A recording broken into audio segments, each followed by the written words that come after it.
venerdì con l'intervento del professor Giuseppe Gangemi, intervento che noi abbiamo fortemente voluto per aver avuto la fortunata occasione di sentirlo parlare in Palazzo Regionale in occasione della commemorazione, ma forse il termine è improprio, del 1866 come data di adesione del Veneto, di annessione più propriamente del Veneto all'Italia. Lascio la parola al professor Gangemi, che do il nostro benvenuto, ma veramente di cuore. Anzi, scusi me. Ringrazio gli organizzatori per aver pensato a me ed avermi invitato, quindi cercherò di entrare su cose che possano veramente interessarvi e vi dirò subito che il professore Petrovic ha parlato del ruolo di Luigi Luzzatti. Io girerò intorno a questa figura e ad altre figure altrettanto importanti, perché per me Luigi Luzzatti è uno degli esponenti più importanti di quel movimento che ho chiamato del federalismo antropologico. Cercherò di spiegarvi perché l'ho chiamato di federalismo. In sostanza, nei progetti della nuova Italia appena unificata non c'era lo sviluppo industriale della zona del nord-est. C'era soltanto una immagine, una idea di concentrare tutto lo sviluppo nel triangolo industriale, cosiddetto triangolo Torino-Milano-Genova. E qui molti erano fortemente delusi. Vorrei ricordare che ci sono state in questa zona delle mostre industriali ad imitazione delle mostre universali di Londra, di Bruxelles e di Parigi, che sono state più o meno intorno agli anni 1850. Ovviamente non avevano grandi cose dal punto di vista industriale da mostrare, per cui portavano artigiani che facevano dei coltelli o altri piccoli oggetti, oppure portavano semplicemente delle innovazioni che c'erano state su strumenti che si usavano in agricoltura ed altro.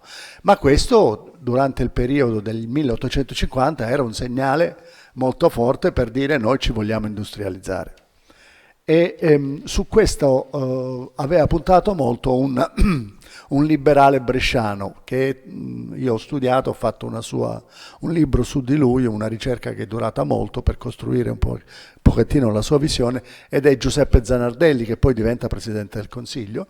Lui fa sul giornale Il Crepuscolo 18 piccoli interventi scritti che poi vengono trasformati in un volume, e il volume è il suo programma politico dopo il 1860 per presentarsi alle elezioni, e infatti viene eletto deputato.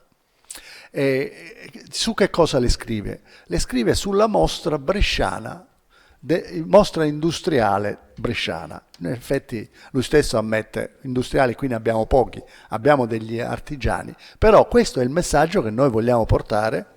Questa mostra c'è stata nel 1857, che noi vogliamo portare all'Italia unita. Gli austriaci non ci vogliono far industrializzare perché pensano a noi come al granaio dell'impero.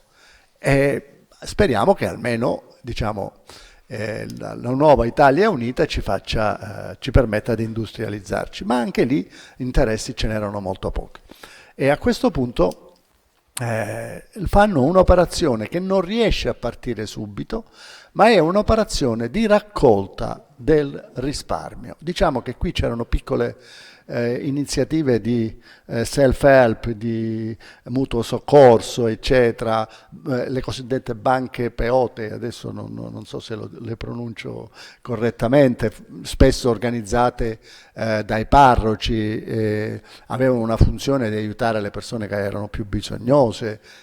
E questo si voleva sviluppare questo movimento in modo da costruire delle banche locali che raccogliessero il risparmio a livello locale e lo utilizzassero per finalità locali. E sia chiaro subito una cosa, perché queste banche dovevano essere piccole, secondo la loro intenzione, un pochettino più grandi di quelle che c'erano prima, più strutturate nel territorio, dovevano essere dei sistemi bancari, soprattutto a livello provinciale, però dovevano essere della stessa dimensione dell'economia, nel senso non ha senso avere grandi banche laddove tu hai piccole imprese. E lo stesso se hai piccole banche e hai grandi imprese non sono utili l'una agli altri. Questa era la prima idea, quindi partire col risparmio locale, raccoglierlo. In questo, quando sono partito, la figura di Luigi Luzzatti era importantissima, perché nel 1862 a Lodi, in Lombardia, lui veneto, se ne viene nella Italia unita, cioè in Lombardia, e fonda la prima banca cooperativa. Ed è l'inizio di un'attività che diventa sempre più importante. Dopodiché conosco a Brescia altri due personaggi, uno dei quali è Giuseppe Tovini. Giuseppe Tovini parte come costruttore di banche in Val Camonica, fa una piccola banca in Val Camonica per raccogliere il risparmio di chi aveva capitali e metterlo nelle banche, che poi lo prestava a contadini e a piccoli artigiani. E dopodiché riesce a fare questa operazione e si trasferisce a Brescia. Naturalmente Giuseppe Tovini si muove su ispirazione di Luigi Luzzatti. Arriva a Brescia e conosce Zanardelli. Zanardelli vuole che lui si muova nell'obiettivo di ripetere a livello maggiore quello che lui aveva fatto in Val Camonica e quello che Luigi Luzzatti stava facendo un pochettino in tutto il nord. Quindi hanno molti incontri in trattoria, ne parla la moglie di Giuseppe Tovini, che appartiene però, e qui c'è il primo grosso problema, appartiene a ovviamente nel diario della moglie di Giuseppe Tovini dice: Giuseppe Zanardelli mi traviava il futuro marito perché lo portava per cattive compagnie nelle trattorie e cose di questo genere. Nel momento in cui deve essere accettato dalla famiglia della moglie, Giuseppe Tovini capisce che, per quanto di formazione liberale, deve darsi una veste di intransigente. Quindi le due banche che realizzano lo sviluppo di Brescia, che è la prima provincia che parte nel nord-est da questo punto di vista, sono una banca liberale e una banca cattolica, che sono in competizione feroce dal punto di vista politico l'uno tra l'altro. Però dal punto di vista economico non ci deve essere stata tanta competizione, perché guardando i soci fondatori ho visto che lo stesso nome dei soci fondatori c'era in un nome c'era in tutte e due le banche. In qualche modo loro avevano voluto mantenere una qualche relazione e secondo me si sono anche mossi in competizione, perché favoriva la competizione, la possibilità di svolgere bene il proprio lavoro, ma nello stesso tempo si erano anche messi d'accordo perché non succedesse una guerra. C'era un mediatore tra le due banche ed era questa persona che era presente in tutti e due i consigli di amministrazione. A questo punto io sono voluto andare a vedere da dove derivava questa intuizione. Ecco, ho fatto una ricostruzione.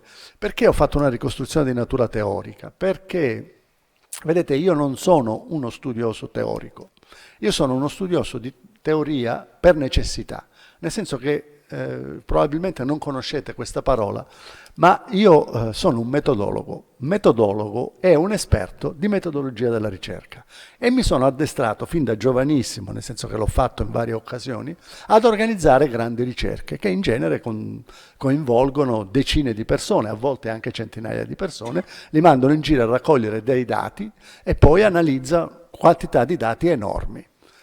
Questo era il mio mestiere. Quando ho cominciato a studiare Brescia. Perché ho studiato Brescia? Perché ho incontrato alla seconda conferenza nazionale degli operai Fiat, ho incontrato dei sindacalisti bresciani che mi hanno detto: tu hai lavorato a questa ricerca sugli operai Fiat. Il sindacato aveva distribuito 25.000 questionari tra gli operai Fiat per poter vedere che cosa c'era, che cosa avevano in mente, come vedevano la situazione della fabbrica.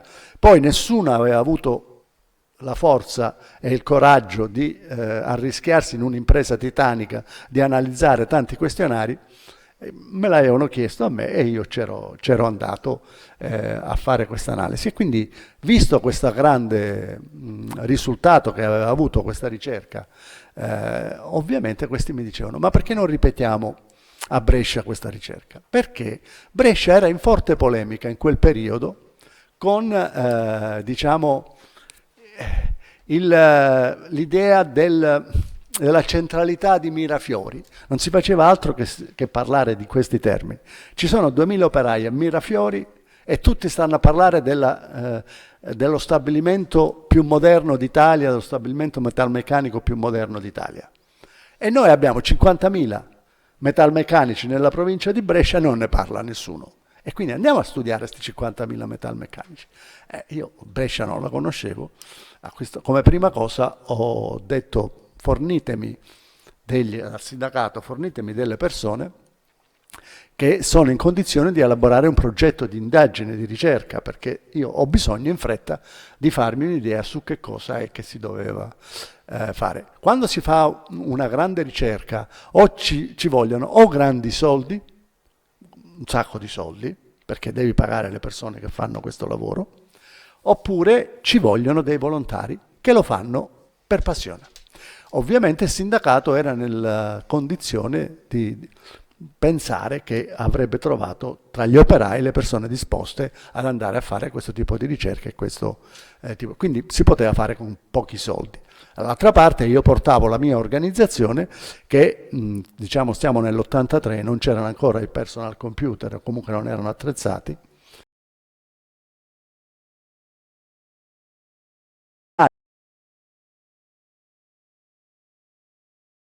Momento che si trovava a Bari ed era adesso non sbaglio si chiamava Xata, ma insomma adesso non mi ricordo esattamente qual era il nome, quindi fortemente collaudata per questo tipo di ricerche. Ci siamo messi per 3 mesi, ogni sabato ci incontriamo e cominciamo a discutere. Dopodiché nel decidere su come procedere si creano 2 diverse posizioni. Diciamo, una che dice puntiamo sulle banche perché le banche sono importanti, e un'altra che dice beh no, puntiamo sul dato statistico hard, analizziamo i dati del censimento e andiamo a vedere queste analisi molto hard. Siamo arrivati a dividerci, 4 erano su un'idea, 4 erano sull'altra. Su questo il gruppo di lavoro salta, ma salta in modo strano. Ecco, qui a volte il metodologo si trova in difficoltà molto grossa. E devo dire che io racconto ancora questo aneddoto con molta sorpresa. Il sindacato ci doveva aprire la sede che era chiusa il sabato pomeriggio e ci aveva fornito un tizio che si era presentato e per 3 mesi era stato zitto. Ci dice, lui è responsabile, apre e chiude la sede. Dopodiché, quando siamo arrivati al punto che ci eravamo divisi, 4 volevano fare in un modo e 4 volevano fare in un altro modo, io ero tra i 4 che volevano lavorare sul ruolo delle banche. A un certo punto ho detto vabbè, voi andate in quella direzione, noi andiamo in quest'altra, vediamo cosa succede. Interviene questo che per 3 mesi era stato zitto e dice: e io parlo a titolo di rappresentante del segretario politico del Partito Comunista, perché questi sono locali del Partito Comunista, e decido che si fa invece come dicono gli altri 4. E io non avevo capito che ci avevamo avuto il commissario politico che aveva il compito di diciamo riferire. E a quel punto è successo l'ira di Dio, perché io mi sono messo subito a sentire, ad andare a parlare al segretario politico di questo partito che ci doveva dare i volontari, e ho avuto una feroce discussione con lui per dirgli assolutamente fuori dal mondo, cose di questo genere. A quel punto avevo passato 3 mesi a discutere, avevo avuto un'ipotesi di lavoro, ma non c'avevo più i volontari, non c'avevo neanche i soldi per fare questa grande ricerca. Allora ho detto vabbè, facciamo un lavoro più soft, andiamo a vedere le radici culturali, perché dietro ogni cosa c'è sempre un'idea, c'è sempre un pensiero. E su questo vorrei citare Romagnosi, che Romagnosi è all'origine di questo federalismo antropologico. Romagnosi sosteneva una cosa che secondo me è attuale anche adesso e credo che bisognerebbe tenerne conto. Lui dice: l'inizio di ogni rivoluzione industriale deve essere caotica e spontanea, ma dopo una generazione bisogna che ci sia un indirizzo e per dare un indirizzo bisogna studiare che cosa è successo, che cosa la natura spontanea ha prodotto, cioè le forze libere su che cosa si sono attivate e che cosa hanno prodotto. A quel punto, studiando, noi possiamo capire in che direzione tende ad andare, perché non bisogna muoversi in una direzione contraria alla natura, bisogna assecondarla. Ecco, quindi prima generazione va liberamente dove vuole, la seconda generazione deve mettere un po' d'ordine, deve sapere individuare le linee di tendenza. Questa era una cosa. Poi vi dico che se io penso a un detto che ho sentito qui in Veneto, non posso non collegarlo a quello che ho studiato che è chiamato federalismo antropologico. Ed è il detto che ho sempre considerato legato a questa affermazione di Romagnosi, ed è il seguente: non si può essere ricchi e stupidi per più di una generazione. Cioè tu puoi diventare in una generazione ricco, ma se poi sei stupido e inevitabilmente ti impoverirai. E questo perché cosa sta succedendo dal punto di vista della cultura? Beh, innanzitutto Romagnosi è il punto di partenza. Ha avuto due grandi allievi molto noti che tutti citano: Carlo Cattaneo e Giuseppe Ferrari, per l'amor del cielo, grandissimi personaggi. Ma Messedaglia e Zanardelli non sono allievi di questi allievi, di questi due allievi, sono allievi di un terzo allievo che nessuno conosce, che nessuno ricorda, ed è Andrea Bresciani. Andrea Bresciani insegna a Pavia e ha scritto saggi importanti su Saint-Simon. Ed è da lì che nasce l'idea della centralità della banca e dello sviluppo e del rapporto che ci deve essere tra lo sviluppo industriale e lo sviluppo e la crescita della banca. La sua idea fondamentale è che l'industria e le banche devono crescere insieme, devono ingrandirsi insieme, ma ovviamente per una generazione, ritorno ancora si può far andare liberamente, dopo bisogna dare un'impostazione, perché a quel punto abbiamo già capito dopo una generazione dov'è che, diciamo, il genius logic, per intenderci, il genio loco ci può portare. A quel punto dobbiamo saperlo individuare e saperlo indirizzare in quella direzione, senza costringerlo, ma assecondarlo. Perché andare contro la natura, cioè contro quello che spontaneamente tende ad essere prodotto, è troppo costoso ed è controproducente.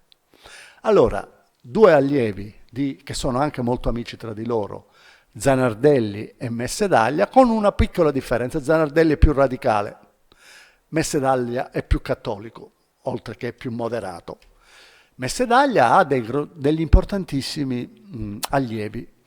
Uno è Lampertico, Fedele Lampertico, Emilio Morpurgo e Luigi Luzzatti. Il giovanissimo Luigi Luzzatti, che viene eletto per 4 volte o 5, non mi ricordo, a Oderzo deputato, ma non può essere nominato deputato perché non ha ancora l'età. Quindi diciamo è molto precoce. Solo alla quinta elezione o alla quarta, adesso non mi ricordo, ma per dire, tante volte lo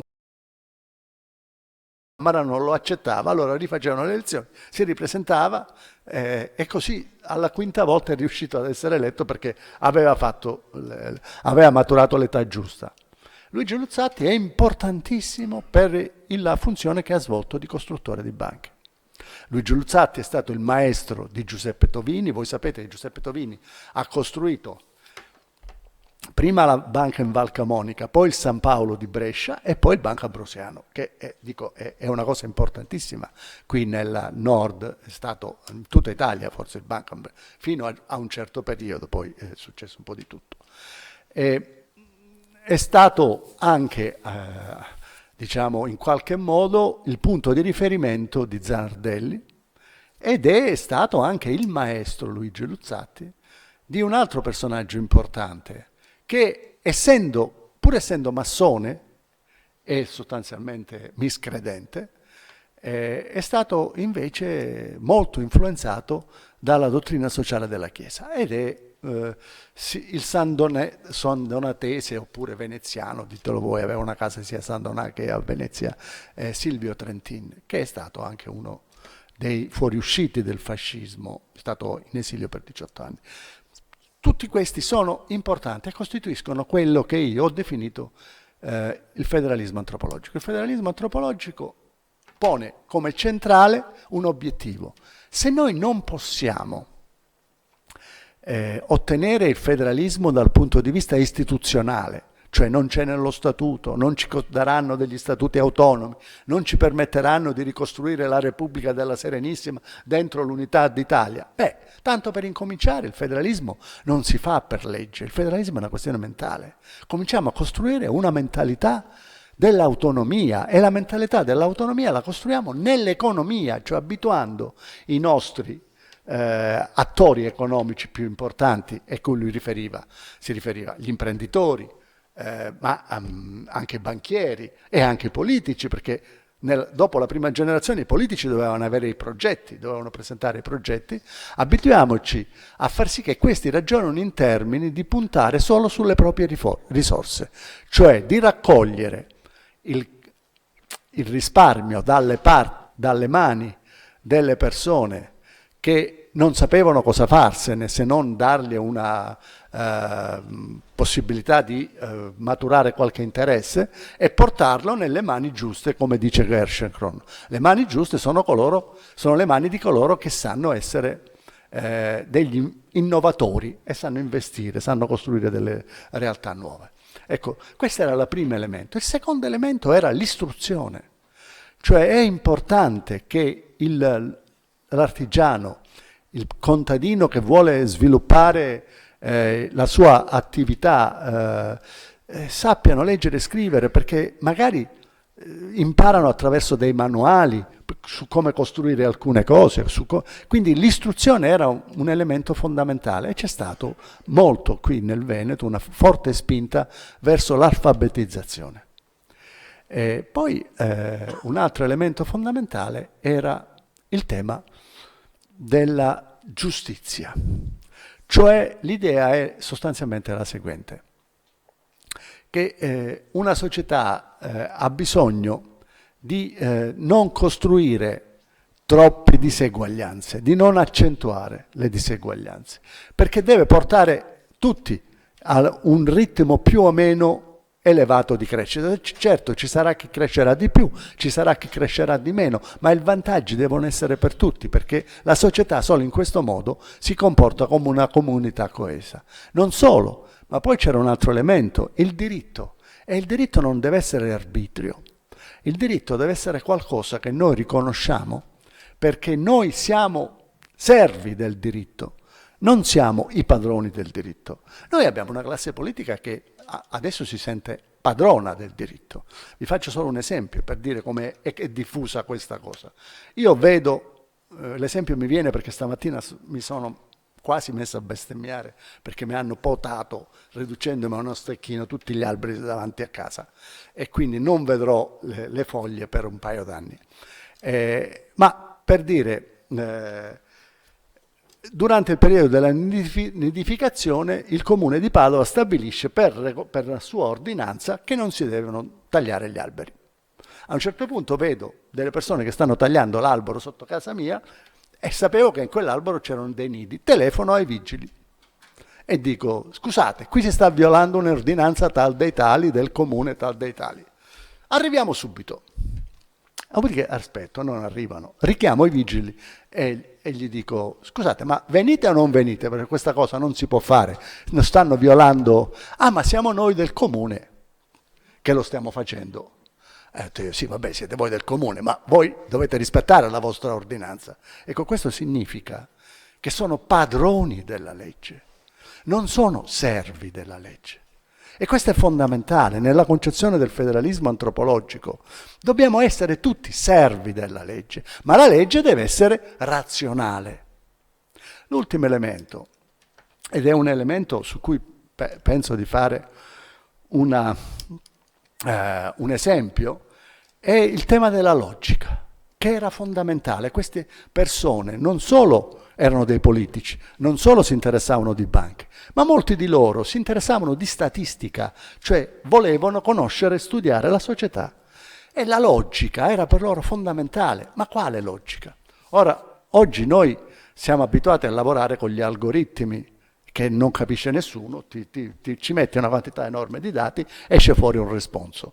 Gli algoritmi sono una cosa distruttiva rispetto alla logica come la concepivano queste persone che appartenevano al federalismo antropologico. Loro dicevano, ecco, c'è una cosa che devo dire qui, tra le tante sintesi che ho messo tra le tante parole che ho messo senza un titolo nel mio intervento, io ho messo conoscere per decidere e agire per conoscere. Perché conoscere per decidere vuol dire una cosa molto semplice: io faccio uno studio, conosco e prendo una decisione. Ottimo, è la cosa migliore. Però poi, quando prendo una decisione, compio un'azione che si inserisce in un equilibrio e tende a modificarlo. Ma quando si inserisce in quell'equilibrio sposta qualcosa e io devo sapere se le mie previsioni sono delle cose che sono state rispettate, se non sono successi degli effetti non previsti e non desiderati.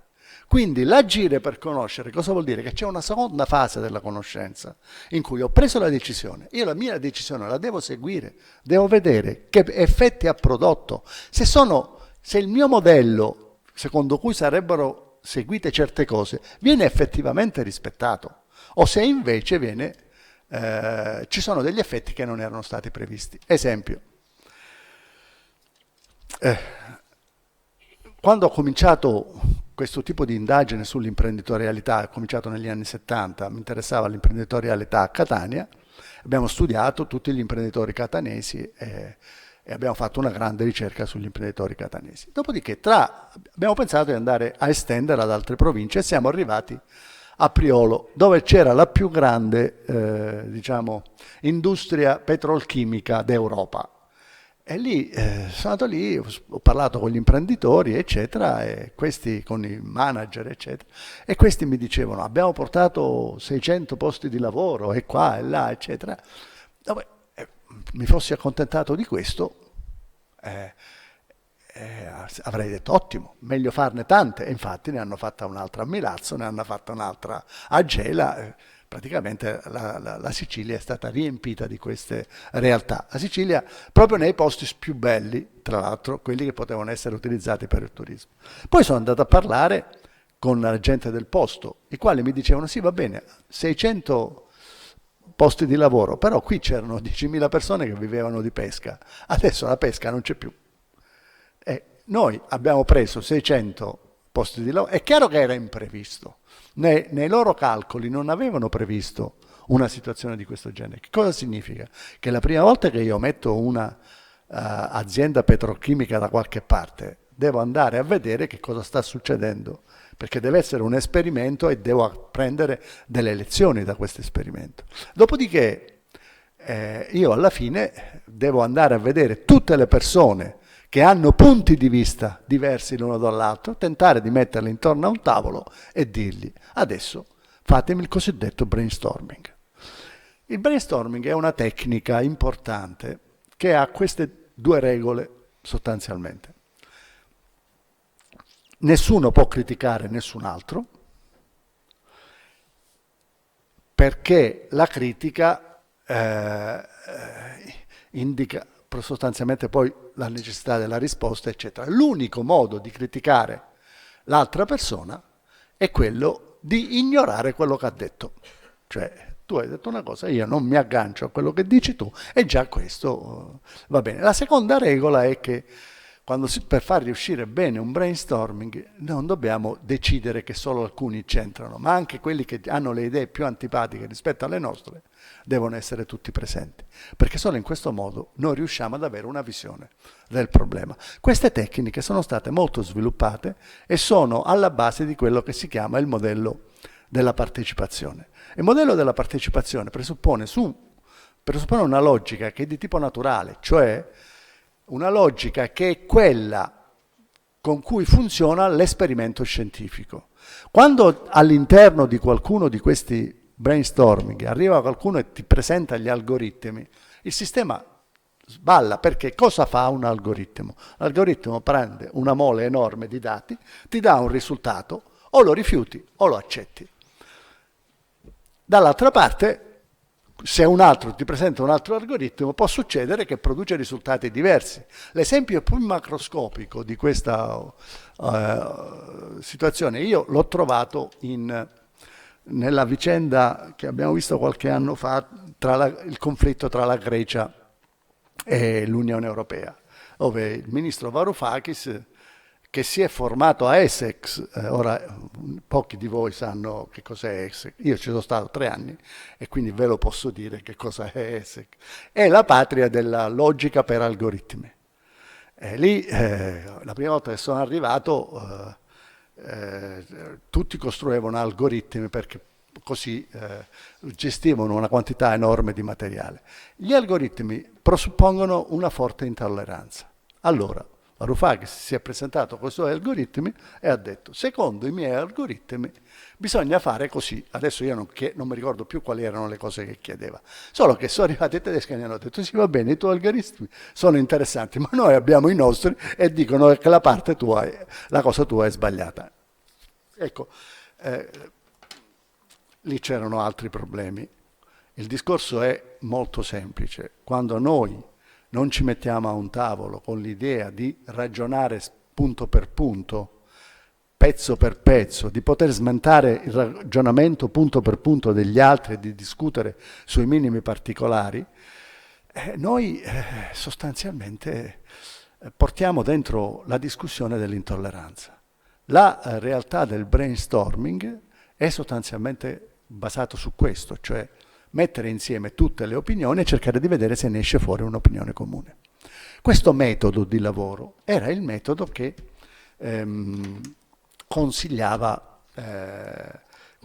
i federalisti antropologici. La loro concezione della statistica era finalizzata a questo obiettivo: saper gestire i dati, ma saperli anche elaborare con una logica che era comune a tutti. Il maggiore teorico di questo modo di procedere è stato Silvio Trentin. Per chi di voi mi conosce i miei interessi sul federalismo, sa che io ho sempre presentato il mio modello di federalismo come quello di Silvio Trentin, che era basato su una logica di questo tipo. Lui sostanzialmente diceva: il federalismo non può esistere se non abbiamo una identica logica, una identica concezione del diritto e una identica concezione dell'etica. Ci dobbiamo prima mettere d'accordo su queste 3 cose e poi possiamo incominciare a ragionare. Queste realtà egli sosteneva di averle tirate fuori dalla dottrina sociale della Chiesa, cioè la lunga civilizzazione europea aveva prodotto queste 3 grandi idee che nell'ultimo secolo noi stiamo completamente abbandonando. E allora a quel punto, abbandonando queste idee, noi recepiamo altre cose. Mi spiego. Se io voglio sentirmi servo della legge, io devo essere convinto che la legge che ho è la più razionale possibile, non è espressione di un arbitrio. Se io voglio, come dire, essere servo di una operazione di razionalizzazione di una decisione in cui il mio conoscere è stato usato al meglio, io devo essere convinto che è stata usata una logica che io condivido. Ecco, l'esempio è il cosiddetto diciamo che Trentin ha anticipato dal punto di vista teorico quello che oggi viene chiamato come metodo Monnet, Jean Monnet. Jean Monnet è stato commissario della CECA per 3 anni, dal 1952 al 1955, ed è poi nel 1955 è morto, ma è diventato un maestro dell'Unione Europea, finché il suo spirito, il modo come lui affrontava le questioni in Europa è rimasto.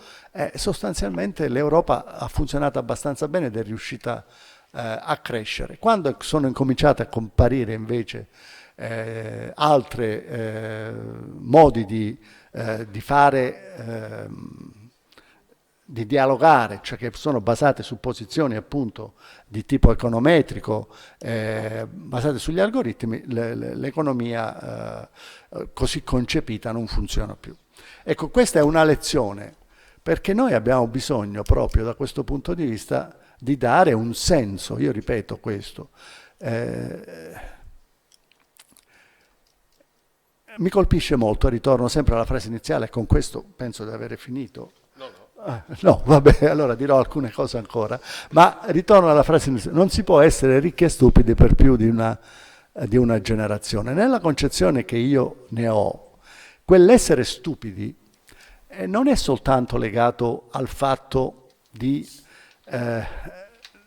cioè di non sapere, cioè è al fatto di produrre delle logiche, di cercare di ragionare con delle logiche che non sono quelle che sono state codificate nella nostra tradizione culturale.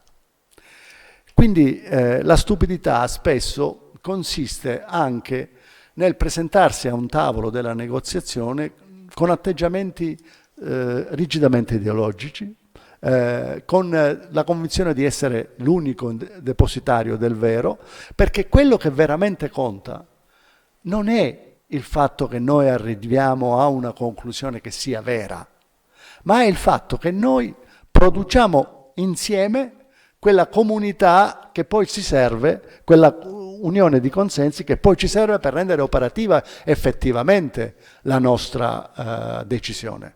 Perché guardate che se voi producete con la vostra conoscenza, imponendo la vostra conoscenza, una decisione che è condivisa solo da alcuni, e poi quelli che la devono subire non collaborano molto, si fa molta più fatica in una situazione di questo genere. Ecco perché John Dewey, che è un filosofo che amo molto, che è un importante teorico della democrazia per quanto riguarda diciamo la cultura pragmatista americana, sosteneva sostanzialmente che la verità in sé nessuno la può conoscere, ma che noi dobbiamo considerare verità quello che ci permette di diventare una comunità più vicina rispetto alle posizioni di partenza. Se noi usciamo abbastanza più vicini, allora abbiamo prodotto qualcosa che si può assimilare alla verità. Se noi usciamo da quella discussione, da quel confronto, un pochettino più lontani, allora noi non abbiamo niente di verità, ma abbiamo prodotto soltanto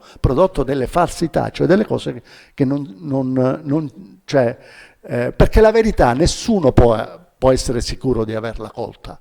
Bisogna essere in questo pragmatici. La verità è la capacità di convincere il maggior numero di persone, di avvicinare il maggior numero di persone che hanno delle opposizioni iniziali diverse. C'è un ribaltamento totale rispetto all'idea che noi abbiamo. Cosa faceva, per tornare al metodo Jean Monnet? Jean Monnet metteva insieme nello stesso tavolo per discutere inizialmente i politici. Quando i politici, perché erano presi dalle loro retoriche, dalle loro promesse elettorali, dalle chiacchiere che facevano con i loro diciamo elettori potenziali, eccetera, non riuscivano a mettersi d'accordo, lui diceva: va bene, adesso mettiamo al posto vostro nello stesso tavolo, fate sì, datemi ciascuno di voi un intellettuale di vostra fiducia, un economista, un filosofo, quello che volete, mandate loro al posto vostro, metteteli lì nel tavolo. La comunità scientifica allora era un pochettino più coesa di come è adesso, il rispetto delle idee era maggiore e questi spesso producevano il risultato. Perché? Ma perché fino a qualche tempo fa la sensazione che io avevo guardando era che l'autonomia delle università era una cosa seria, era una cosa che le stesse persone che lavoravano nell'università tendevano a salvaguardare, perché sapevano che lì c'era quella dimensione di razionalità, di riserva, che poteva intervenire quando non funzionava la razionalità della politica, che la razionalità della politica spesso si agita per dover difendere il proprio operato perché ha fatto troppe promesse, perché ha delle passioni che la travolgono, eccetera. Quando si interrompe questo tipo di rapporto, quando cioè l'autonomia finisce e l'università comincia a attraversarsi a sua volta di politica, sulle posizioni della politica, l'università smette di avere la sua funzione. Questo era l'insegnamento e il discorso. Vi spiego un'ultima cosa. Quello che mi colpisce molto di Silvio Trentin è una cosa sulla quale l'ultimo manoscritto prima di morire muore per le percorse dei fascisti il 12 marzo del 1944, ma gli ultimi mesi li dedica a un manoscritto. Il manoscritto ha un titolo lunghissimo che comincia con le determinanti dialettiche, visto che era marxista, e poi finiva con la rivoluzione antifascista. Ovviamente antifascista era un termine alto. Ovviamente cosa sta notando? Sta notando che dopo l'8 settembre antifascisti stanno diventando tutti, anche quelli che all'inizio avevano appoggiato il fascismo. A un certo punto da questo manoscritto noi troviamo che cancella antifascista e sostituisce con europea. Sostituisce europea perché vuole un termine più debole? No, perché ha capito che ci deve essere un termine più forte. Quando lui mette europea fa riferimento a quello che è l'essenza della cultura europea, cioè il fatto che noi siamo tradizionalmente stati l'unica cultura che ha prodotto l'idea di una logica, di un diritto e di un'etica che sono naturali, non a priori, sono naturali a posteriori, cioè nel senso che effettivamente il progresso che noi abbiamo avuto su queste discipline ha fatto sì che le università abbiano sposato queste idee come uno strumento per conoscere il meglio possibile e per intervenire nel modo più razionale possibile. Quello che spesso ci manca è che questa prima parte della nostra della nostra idea della funzione della conoscenza non ha la seconda parte. E qui mi ero dimenticato di dirlo all'inizio, ma lo dico adesso: questa idea del conoscere per decidere e agire per conoscere è di un mio collega e amico che è Pierluigi Crosta. È lui che ha tirato fuori questa cosa, non è una cosa mia, mi ero dimenticato di dirlo all'inizio. La seconda fase veramente importante è la fase dell'agire per conoscere. E qui, a questo punto, sempre in questa lunga sintesi delle cose che dovevo da dire, chiudo con alcune cose. Credo che nello spirito del federalismo antropologico ci sia una idea molto semplice: è il mercato il fattore di razionalizzazione. Un imprenditore che non riesce a stare sul mercato è un imprenditore irrazionale. Ovviamente se il mercato è veramente concorrenziale, se non ci sono storture nel mercato introdotti con varie forme di privilegi o cose di favoreggiamenti e cose di questo genere. Ma nella pubblica amministrazione, che è il nostro vero problema, quello che veramente pesa, a mio avviso, proprio nello sviluppo di questo paese, e il mercato non c'è, la pubblica amministrazione opera sempre in una condizione di monopolio. Che cosa è che può portarci alla razionalizzazione della pubblica amministrazione? Allora, ci sono due diverse tecniche. Uno è la tecnica della valutazione della pubblica amministrazione. Cioè, cosa significa? Significa che la pubblica amministrazione deve smettere di ritenersi di essere la depositaria delle procedure, della verità eccetera, deve incominciare a ragionare, a rapportarsi con, diciamo, l'utente e cominciare ad accettare di essere valutato dall'utente. Quindi c'è l'idea della valutazione, che è sostanzialmente un'idea che comincia a comparire adesso. C'è una legge, la 150, la cosiddetta legge Brunetta, che introduceva questa cosa, però molte delle leggi italiane sono fatte, poi non ci sono i regolamenti e poi la gente se le dimentica e non vengono assolutamente applicate, pur con molte contraddizioni interne. Questa legge aveva delle cose abbastanza positive, c'erano delle contraddizioni interne, ma non entro in merito a questi discorsi. Poi c'era il decreto legislativo, che mi pare che sia il numero 15, se non sbaglio, del 2009, ecco, se non, adesso no, è del 2009. E quindi questa è la prima cosa, cioè puntare molto sulla valutazione. In un paese in cui la valutazione non c'è mai stata, o non abbiamo una cultura della valutazione, la prima conseguenza della valutazione, le prime conseguenze della valutazione sono disastrose. Ce lo dimostra la Thatcher. La Thatcher, quando ha cominciato ad imporre alle università i processi di valutazione, ha fatto una prima valutazione nell'86 e ha detto: guardate, stiamo scherzando, non facciamo la valutazione, ma soltanto perché capiate come sarete valutati. Poi non succede niente, però intanto saprete la valutazione che avete ricevuto. Poi nell'89 ha fatto un'altra valutazione, ascoltando i valutati che cosa avevano avuto da obiettare, soprattutto quelli che avevano avuto valutazioni pessime, che cosa avevano avuto da obiettare, insomma, anche qui nell'89 si rifà la valutazione e la Thatcher dice: guardate, anche stavolta stiamo scherzando, non facciamo nessuna conseguenza. Poi nel 92 gli dice: oh, vi abbiamo dato 6 anni, adesso l'avete capito, stavolta stanghiamo brutto.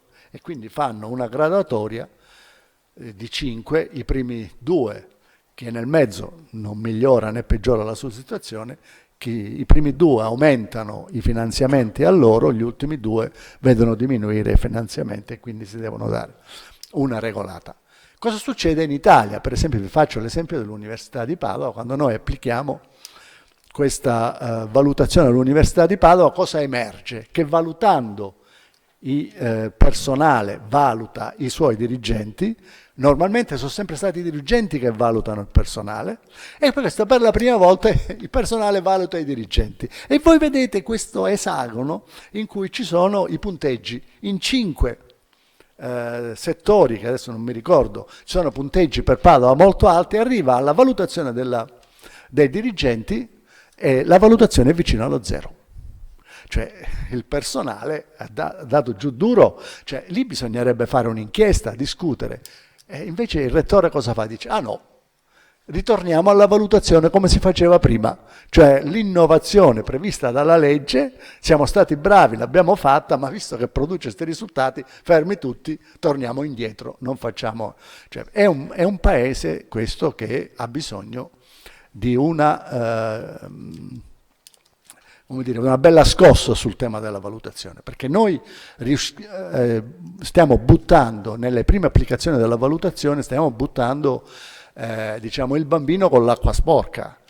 Ci vorranno probabilmente un bel po' di esercizi di questo genere per poter arrivare a costruire una cultura della valutazione. E questa è la prima fase e credo che sia molto importante. Questo sulla valutazione della pubblica amministrazione è il futuro. Attualmente non sono molto soddisfatto di come viene fatta, devo dire la verità, ma io sono ottimista che nel futuro impareremo e si diffonderà questo.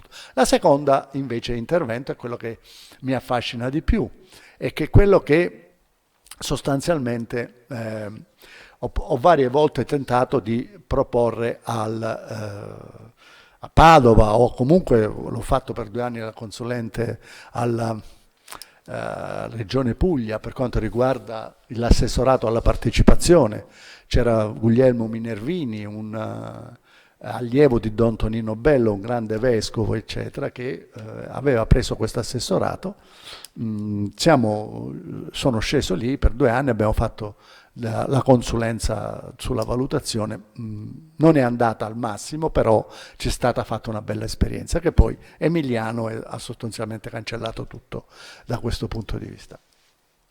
E cosa significa questa seconda via? La seconda via è quella della partecipazione dei cittadini alle politiche, cioè significa che se io devo fare qualche cosa che non è controversa, è giusto che, siccome non è controversa, si decida la pubblica amministrazione. Noi l'abbiamo eletta, diciamo, i sindaci, li abbiamo eletti i consiglieri comunali, li abbiamo eletti gli assessori regionali, eccetera, sono l'esempio della democrazia. Ma quando c'è qualcosa che comincia ad essere controversa, discussa, noi dobbiamo fare la partecipazione dei cittadini, cioè un processo partecipativo è un processo in cui tutte le persone che si sono attivate, sia da chi ha fatto protesta violenta, sia da chi semplicemente si è rimasto zitto, ma semplicemente perché ha ritenuto inutile di andare a protestare, tutte queste persone si mettono intorno a un tavolo attraverso varie tecniche che si possono utilizzare a questo proposito, e ognuno dice la sua opinione e si ascoltano i tecnici, si fa un processo cosiddetto partecipativo per vedere se si riesce ad arrivare alla, diciamo, decisione condivisa.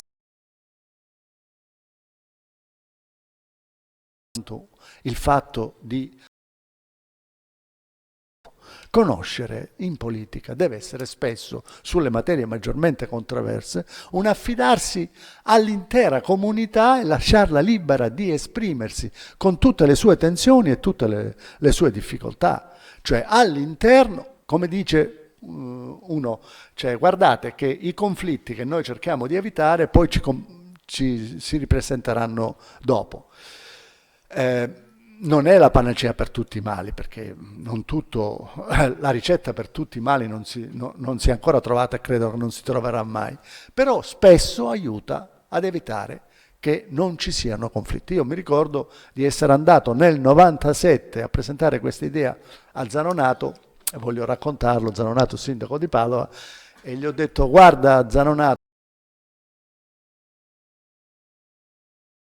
ho detto, guardi signor sindaco, che lei con questa faccenda del tram rischia di perdere le elezioni. E lui mi ha detto, gli ho spiegato che c'erano dei progetti di partecipazione. Nel 97 mi sarebbe piaciuto, sarei stato uno dei primi a fare un processo partecipativo qui in Italia. E quindi era molto interessato. Guardi che lei rischia di perdere le elezioni. E lui mi ha detto, beh, ho vinto il ballottaggio con il candidato della destra con un vantaggio di 25.000 voti. E io ho detto, vabbè, scusate, 25.000, non ero così presuntuoso da dirgli, vabbè, sto vantaggio lo perde se lei insiste a sta faccenda del tram. Gli ho detto, ma anche perdere 10.000 voti non è mica bello, insomma, lei, che se lei fa un processo partecipativo, e cioè gli avevo portato varie alternative di progetto, e lui mi ha detto, ma i voti si perdono, si riacquistano, eccetera. Poi siamo andati 2 anni dopo alle elezioni. Sapete quanti voti ha perso Zanonato? 26.000 per la faccenda del tram, e ha perso le elezioni per 1.000 voti. Dopodiché io naturalmente ogni volta che lui andava a parlare mi presentavo lì e mi mettevo in prima fila. Lui tendeva a dire, ma io avrei vinto se i socialisti non avessero appoggiato l'avversario invece. Ma gli facevo io, Zanonato, i 25.000 voti di vantaggio lei deve considerare, perché lei aveva 25.000 voti di vantaggio, come fa a dire che sono stati solo 1.000? Intanto ha perso il vantaggio e poi sono arrivati gli altri 1.000, no? Dopodiché, non contento, gli ho chiesto un'intervista, una stupenda intervista durata 1 ora, in cui ci siamo divertiti, insomma, io mi sono divertito almeno, perché per 5 anni Zanonato ogni volta che interveniva lo pigliavano in giro i suoi compagni di partito, gli facevano. Quindi, cioè per dire, non era difficile immaginare che dato il conflitto che aveva fatto sorgere quella faccenda del tram, avevano fatto delle manifestazioni abbastanza interessanti, erano finiti sui giornali, che questi processi creano una forte diciamo, mobilitazione, se non sono istituzionalizzati, finiscono sempre per andare contro il responsabile, cioè quello che in quel momento è a capo dell'amministrazione pubblica. C'è una legge in Toscana che sviluppa questo processo della partecipazione. Ha molti difetti ed è stata applicata in modo non molto buono. Ovviamente anche qui c'è una cultura che deve nascere, la cultura della partecipazione è una cultura di governo, è importante. Diciamo che l'ultima cosa che voglio dire è questa. Il personaggio che più ci ha creduto in questo processo di partecipazione era Saul Alinsky, è un americano di cultura ebraica, lavorava molto con i vescovi cattolici e lui diceva che il processo di partecipazione costruiva comunità e quindi si definiva costruttore di comunità. Lavorava per le comunità nere e attivava questi processi partecipativi con tutta una serie di tecniche che sarebbero molto interessanti, ma è qui lungo da spiegare. Sapete chi è stato allievo di Alinsky? Una persona che ha fatto la tesi con lui e un altro che poi è diventato presidente degli Stati Uniti, cioè che ha fatto il costruttore di comunità a Chicago per qualche anno. Dopo la fine della sua triennale se n'è andato, ha lavorato 2 anni e poi è andato ad Harvard a laurearsi. E Obama, e l'altro era la Clinton, la Hillary Clinton. La Hillary Clinton non ha vinto alle ultime elezioni, ovviamente perché ormai l'America era cambiata. 8 anni di quel processo di fortemente innovativo che aveva impostato Barack Obama, soprattutto sul tema della diciamo, discussione della ristrutturazione delle aree urbane, cioè lui ha messo un ufficio alla Casa Bianca che lavorava costantemente per cercare di ridisegnare attraverso processi partecipativi lo sviluppo urbano delle città, cercando di creare meno squilibri. Ha scontentato una quantità enorme di persone che sono sostanzialmente tutti coloro che ci guadagnano dalle disfunzioni di un sistema, cioè tutti coloro che sostanzialmente vivono di rendita, molto spesso di super profitti, chiamateli come volete, e cose di questo genere. Ma è il futuro sostanzialmente, è il futuro dell'amministrazione, del governo. Questo, voglio dirvelo, la prima tradizione di questo tipo la prima idea di questo tipo di cultura, di questo tipo di impostazione, voi la trovate in Veneto. E vi dirò di più, dovreste essere orgogliosi di aver avuto questo tipo di esperienza. Ma vi dirò di più, quello che voi non sapete è che c'era un altro prelato molto importante, si è preso un applauso questo stamattina quando è stato nominato, il cardinale Martini. Ma il cardinale Martini prima... No, scusate, ho sbagliato, questo era Montini, mi sono sbagliato. Montini nel 1958, di fronte al fatto che a un certo punto si rendeva conto che quello che era l'urbanizzazione produceva secolarizzazione e quindi allontanava le persone dalla Chiesa, aveva pensato di utilizzare Saul Alinsky e lo aveva invitato in Italia. Questo è venuto qui e ha avuto 3 colloqui con Montini, non con Martini, scusatemi. Poi è andato a Ivrea e per poco ha perso per un giorno Olivetti. Ha cercato di incontrare la Pira. Se voi entrate oggi, io qualche tempo fa sono entrato nella fondazione Giuseppe Tovini, che era la cui azione era centrata sulla realtà urbana, sulla realtà industriale, sul sistema bancario locale, eccetera. Quando sono arrivato lì ho cercato di vedere che tipi di libri avevano questi della fondazione e mi ha colpito molto il fatto che non ci fossero più i libri, diciamo, che si interessavano delle marginalità urbane di un paese sviluppato e industrializzato come era l'Italia, ma c'erano una quantità enorme di libri che erano sostanzialmente sul terzo mondo. La cultura cattolica non lo prenda nessuno come un rimprovero, voglio dire.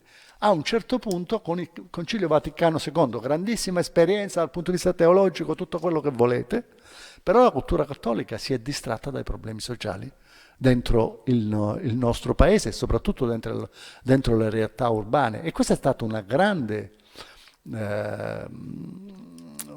cioè una gravissima, ha avuto delle gravissime conseguenze. Perché bisognerebbe riprenderlo quel tipo di progetto. Io non lo dico da cattolico perché non sono tanto praticante, non lo sono stato praticamente dai 16 anni, insomma, distratto da altre cose.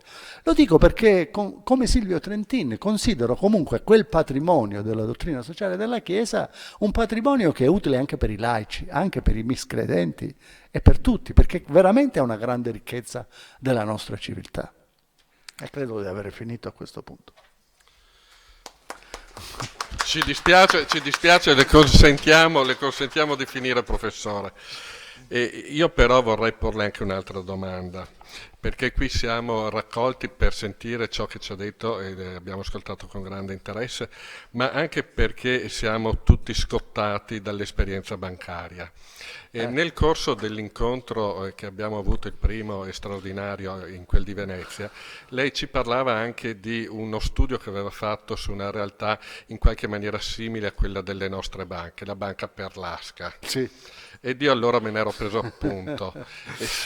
Va bene, allora. Spendo due parole su questo argomento. Allora, io un po' ho accennato a queste cose. Sentite, ve l'ho detto e ve lo dico subito adesso. C'è una cosa che secondo me non funziona. Ci sono tante cose che non funzionano in Veneto. Però vorrei che voi poneste l'attenzione su un problema. Ve l'ho detto, le banche devono crescere con le imprese. All'inizio le banche erano piccole e le imprese erano piccole. Il problema è che secondo me nel Veneto le imprese sono rimaste piccole, ma le banche sono diventate grandi perché sono entrate, si sono fuse con altre cose. E non funziona. Non funziona questo tipo di sistema. Bisogna rilanciare e far funzionare le piccole banche se volete restare con le piccole imprese.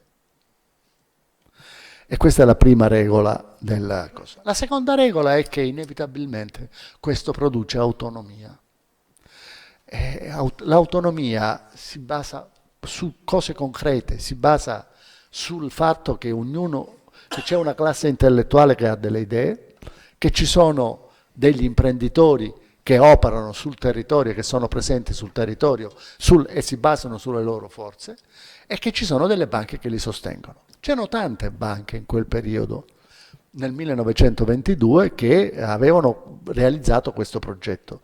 Il Nord-Est, se non ci fosse stato il fascismo, sarebbe probabilmente decollato molto prima, perché noi abbiamo avuto una semina molto forte che comincia con gli anni 66, 70 e poi negli anni 80 in poi, diciamo che prolificano molto queste organizzazioni, questi sistemi bancari, non delle banche, ramificate con una sede, con una, diciamo, agenzia in ogni comune, in ogni piccolo centro.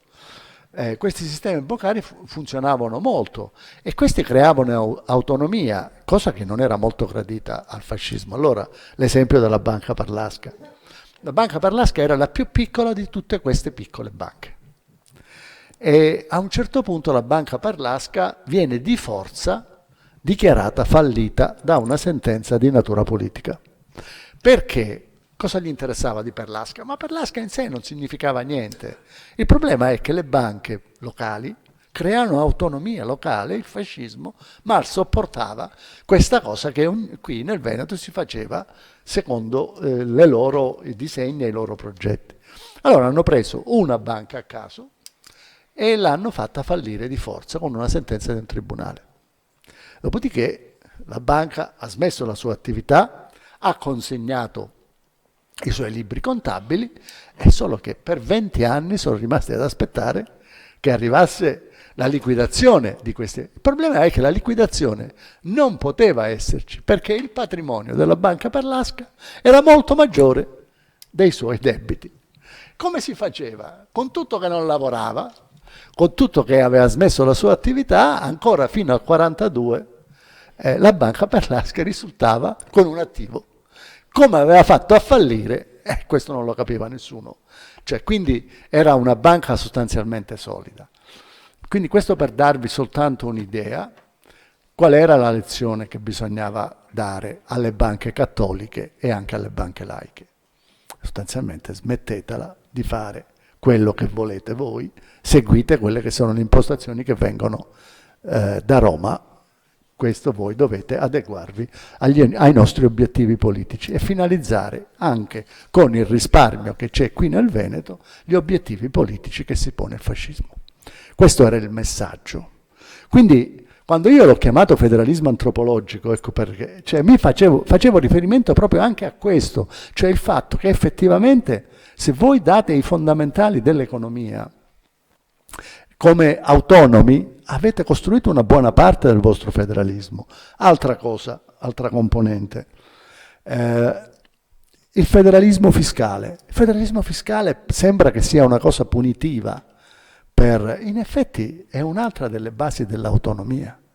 Cioè se io mi raccolgo le mie tasse, e sono io a raccogliermi le mie tasse, non viene Roma a raccogliere le tasse, poi ogni tanto se c'è qualche residuo di cassa mi passa qualcosa e ogni volta me ne toglie. E poi do una percentuale allo Stato, io divento autonomo. Il mio federalismo si realizza nei fatti, non ho bisogno che ci sia nella Costituzione che la mia regione sia autonoma. Questa è la base del federalismo, non sta nel fatto che ci sia nella Costituzione. Cito a questo proposito, non solo sto rispondendo, ma sto cercando di spiegare come nasce l'autonomia e Perlasca è un esempio di colpire politicamente qualcosa perché dà fastidio in quanto è autonomo rispetto agli obiettivi imperiali, cioè non imperiali, gli obiettivi fascisti, ecco. Lo stesso dicevo, quindi da questo punto di vista, anche per quanto riguarda il federalismo fiscale. Se noi avessimo una struttura fiscale in cui, se la struttura fiscale è inefficiente, so cavoli della regione, cioè è chiaro che da questo punto di vista abbiamo molta più autonomia. Poi possiamo anche dare, che so, vogliamo dargli il 10, vogliamo dargli il 20, vogliamo dargli il 30%. Questa è una questione che poi è da discutere politicamente allo Stato centrale, però intanto lo raccogliamo noi. E se lo raccogliamo noi, ovviamente non c'è bisogno che scrivere nella Costituzione che siamo autonomi, perché lo siamo di fatto. Quindi l'autonomia per me non è, ecco, questo cito Elazzari, che è un autore molto importante per me come studioso del federalismo. Elazzari diceva: se io metto nella Costituzione la dicitura questo Stato diventa federale da oggi, non è vero che lo Stato diventa federale. Diventa federale 30 anni dopo, quando le persone hanno cominciato a ragionare dal punto di vista del federalismo, cioè sentendosi autonomi. Allora l'idea portante del federalismo antropologico era: intanto sviluppiamo nell'economia, nella cultura, nei progetti che noi facciamo a livello locale, questa idea del far da sé. Quando noi avremo sviluppato questa idea del far da noi, ovviamente se arriva una riforma costituzionale in senso federalista, noi siamo già pronti.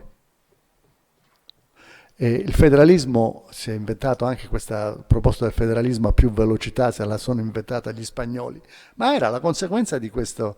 Alcune realtà avevano già una mentalità federalista, altre non ce l'avevano, era inutile che si facessero riforme uguali per tutti, standardizzate. Chi vuole partire parta, gli altri partiranno più tardi. E quindi altro discorso.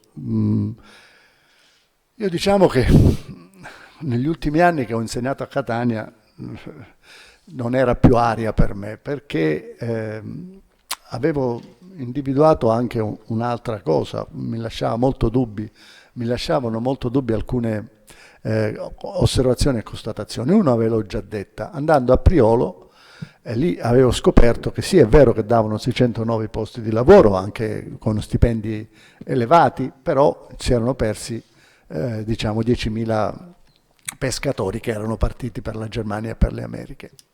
Ma avevo anche notato un'altra cosa. Facendo una ricerca sugli imprenditori catanesi, questo all'inizio degli anni 70, io mi ero trovato a dover studiare le nascite di nuove imprese metalmeccaniche. Ero andato alla Camera di Commercio e avevo tirato su quante nuove imprese metalmeccaniche erano nate dal 46 fino al 74. E avevo visto che c'era un grafico abbastanza interessante, per cui c'erano dei picchi in alcune cose. E un altro mio collega aveva studiato i fallimenti delle imprese metalmeccaniche. E a un certo punto noi non ci eravamo confrontati, questo tira fuori questa cosa e dice non ci vedo niente di interessante. Certo, ma neanche io ci vedevo niente di interessante. E la butta nel cestino. Io lo vado a raccogliere dal cestino, guardo la mia e la sua, i fallimenti e le nuove nascite di imprese e vedo che i due grafici sono esattamente identici. Nel senso che più c'erano nascite e più c'erano fallimenti. E a questo punto, alla fine, il perché è stato chiaro. Ragionandoci sopra, riflettendo, cosa è successo? Che nel 1950 ha cominciato la Cassa del Mezzogiorno, sono cominciati, diciamo, gli incentivi. E cosa succede con gli incentivi? Io ho tirato fuori una teoria che adesso, per quanto sia un po' arrischiata, ve la dico subito. Gli incentivi hanno convinto alcune persone che non sarebbero mai state capaci di fare gli imprenditori con le loro forze, ma con l'aiuto dello Stato ce la potevano fare. Questi sono entrati con tutto l'aiuto che avevano, hanno espulso fuori dal mercato quelli che già facevano difficoltà da sé, con nuove imprese che arrivavano. Queste erano protette dagli diciamo, sussidi, dalle varie forme di intervento statale, uscivano fuori dal mercato. Che cosa avevamo?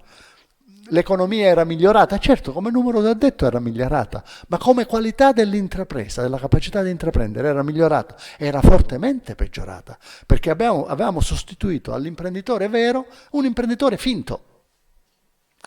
Ecco, quindi come vedete queste cose mi lasciavano con delle forti perplessità. Dopodiché sono andato a cercare a vedere se c'era traccia di malcontento sociale negli anni in cui ha cominciato ad attivarsi diciamo, la Cassa del Mezzogiorno. Nasce nel 50, diventa veramente attiva nel 55 e ho visto che tra il 50 e il 60 c'è stata una ferocissima polemica tra la Sicindustria, l'organizzazione degli imprenditori siciliani, e la Confindustria Nazionale. C'era Cesare Merzagora, che nella sua polemica con Domenico La Cavera, che era il presidente della Sicindustria, a un certo punto io sono rimasto inorridito, ho detto Cesare Merzagora fa un discorso così, ha tirato fuori degli argomenti marxisti, gli ha detto voi siete destinati ad essere espropriati dal grande capitale. Ho detto, cavolo, questo è un argomento marxista. Cesare Merzagora, presidente della Confindustria, mi fa un discorso marxista. Cioè sta dicendo, siete il costo sociale che dobbiamo pagare, che dovete pagare perché vi sostituiremo noi, la grande impresa vi sostituirà.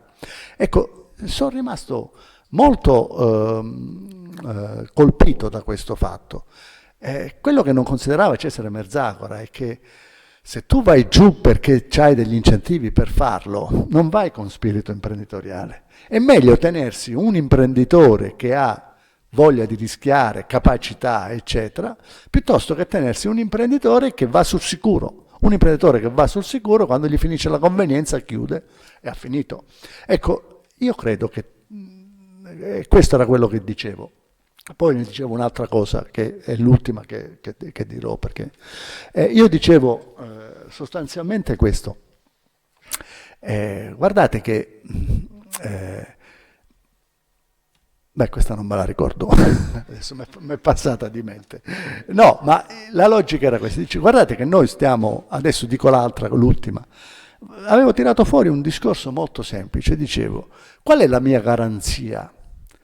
Se io sono un imprenditore come attività di mercato e sono l'unico che sa far funzionare questa azienda, nessuno mi può sostituire. Ma se mi sostituisce uno che non è capace, ma solo perché riceve degli aiuti di Stato, a quel punto può arrivare un altro e dice, ma scusami, tu che stai facendo sto mestiere e che non ne sai molto, lo fai perché hai gli aiuti di Stato?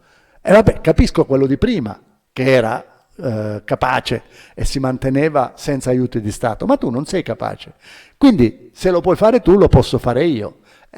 Ma io sono violento, io sono mafioso, quindi io ti sparo se tu non te ne vai e non lasci il posto a me. Cioè sostanzialmente, guardate, non è che per caso il meccanismo per cui sostituendo un imprenditore vero con un imprenditore fasullo incentiviamo anche persone violente a sostituirsi cioè sostituiamo al clientelismo il mafioso, cioè il violento rispetto a quello che ha dei legami privilegiati con la politica, perché questo è quello che in fin dei conti io ho visto succedere in Meridione. La forza della mafia è stata anche alimentata da questo tipo di comportamenti. Cioè, se tu hai un'imprenditorialità sana, hai delle persone che hanno una forte professionalità, sono solo loro che sanno fare quel mestiere. Ben vengano altri che sappiano fare quel mestiere, entrano in competizione e va benissimo, ma se tu ci metti dentro delle persone che non saprebbero fare quel mestiere senza i tuoi aiuti, tu crei una situazione tale per cui chiunque può sostituire questo. E se la prima generazione sono quelli che hanno legami clientelari, ancora accettabili, la seconda generazione è quello che ti spara. Ecco, l'economia ha bisogno di professionalità molto forti, ma di professionalità molto forti significa razionalità, perché l'imprenditore è l'organizzatore razionale del lavoro. Poi possiamo dire che lui non deve prendere profitto perché è uno sfruttamento, possiamo dire tutto quello che vogliamo. A me interessa soltanto che l'imprenditore si mantenga sulle sue sole forze, perché se non si mantiene sulle sue sole forze non c'è limite a quello che può succedere. Poi alla fine uno vale l'altro, e perché non il più violento? Mi posso fermare qua? Se non c'è qualche altra domanda. Grazie professore, se dal pubblico c'è qualche domanda, ci sopporti ancora qualche minuto. Sì, no, ma non... cioè io mi faccio problemi perché credo di starvi impegnando per troppo tempo, non per altro. No, abbiamo l'onore di avere il professor Roverati che non si è voluto sedere con noi, ma fortunatamente interviene. Prego, professore. Volevo fare un'osservazione. Volevo fare un'osservazione su quest'ultimo discorso appunto dell'imprenditore che riceve aiuti di Stato e che poi o non sa fare l'imprenditore o comunque appena gli aiuti terminano se ne va via. Poiché qui parliamo di banche, non ci sono solo gli aiuti di Stato che producono appunto cattivi imprenditori e quindi degenerazione del tessuto imprenditoriale. Ci sono anche quelle cose che oggi noi chiamiamo i crediti agevolati, concessi appunto a imprenditori non particolarmente qualificati che godono di relazioni particolari con le banche e che ricevono credito mentre il povero Cristo ha bisogno di ipergaranzie senza adeguate garanzie. Allora, ieri mi sono dimenticato di spiegare una categoria che è quella che troviamo scritta in diversi rapporti, anche della vigilanza di Banca Italia, che è quella dei crediti, o meglio, delle partite, delle partite riguardanti, o meglio, partite, scusate, correlate. È un bellissimo, si fa per dire, eufemismo, per dire i crediti erogati a persone o imprese legate a consiglieri d'amministrazione o a parenti di consiglieri d'amministrazione. Parte non irrilevante dei crediti erogati sono relativi a queste partite correlate, su cui appunto spesso la vigilanza ha sorvolato o ha considerato che fosse assolutamente naturale, come può succedere in una famiglia. Io in sostanza, vabbè, ho un figlio un po' discolo, ma comunque forse se lo aiuto un po' di più di quello bravo e magari si raddrizza. Quindi ecco appunto l'imprenditore o l'imprenditoria poco accorta o poco brava o quella che non dovrebbe mai fare l'imprenditore è stata aiutata molte volte da questi crediti erogati all'interno di quel capitalismo relazionale che è il danno e il dramma del nostro paese. Quindi non c'è solo il sud, qui siamo appunto nel profondo nord. Però avevo altre cose da osservare sulla, peraltro, interessantissima relazione del professor Gangemi. Uno è il fatto che se non ci fosse stato il fascismo il Veneto si sarebbe sviluppato prima. Insomma, un attimo. Come ho cercato di dimostrare nei miei studi sul Veneto, il Veneto del fascismo non è mica un Veneto arretrato, Tanto per dirne una, negli anni 30 è a pieno regime quella che è la più grande area industriale attrezzata d'Europa. Scusate, sei tanto. Nel bene e nel male, il porto industriale di Venezia, Marghera, ha un rilievo eccezionale dal punto di vista dell'assetto produttivo, non solo italiano ma europeo. Perché invece non si sia sviluppato quel tessuto di piccola impresa che pure c'è e che esplode però nel dopoguerra, ma che è già presente comunque, ed è per un disegno ben preciso che non è quello del fascismo, è quello di gruppi di potere veneti, della grande proprietà fondiaria, che sanno che se si sviluppa una piccola impresa generalizzata, i salari agricoli saltano, come poi salteranno, perché la gente si sposta ovviamente a lavorare nelle attività manifatturiere che pagano salari più alti. Era una specificazione che ritenevo opportuno fare. Posso dire qualcosa sul Zanonato? Allora, non per difendere Zanonato, dal quale mi hanno diviso scontri acerrimi all'interno del vecchio PC. Ma i voti che vanno e che vengono, tutto sommato Zanonato non diceva una grande cavolata, perché se perde quei voti che tu ricordavi al ballottaggio, lui contro la destra che lo aveva sconfitto per via del tram, vince senza ballottaggio la volta dopo e la distrugge. E quindi è vero che i voti vanno e vengono, eccetera, eccetera. Dopodiché, che Zanonato abbia completamente sbagliato nel discorso di non sottoporre a referendum il tram, poi però, scusate, la coerenza, la sua avversaria, destro, Forza Italia, cavalca la polemica sul tram e dopodiché cosa fa? Il Metrobus, che non è altro che un tram, solo che al posto di essere un tram con i due binari è un tram monoretaia che viene comprato da Padova da un'azienda che aveva prodotto un solo prototipo. Prova ne sia che Padova, con i continui deragliamenti di quel monorotaia, ha consentito a un'azienda privata francese di farsi tutti i collaudi possibili e immaginabili. Ecco perché tra l'altro la destra poi perderà così brutalmente. Però più che l'osservazione di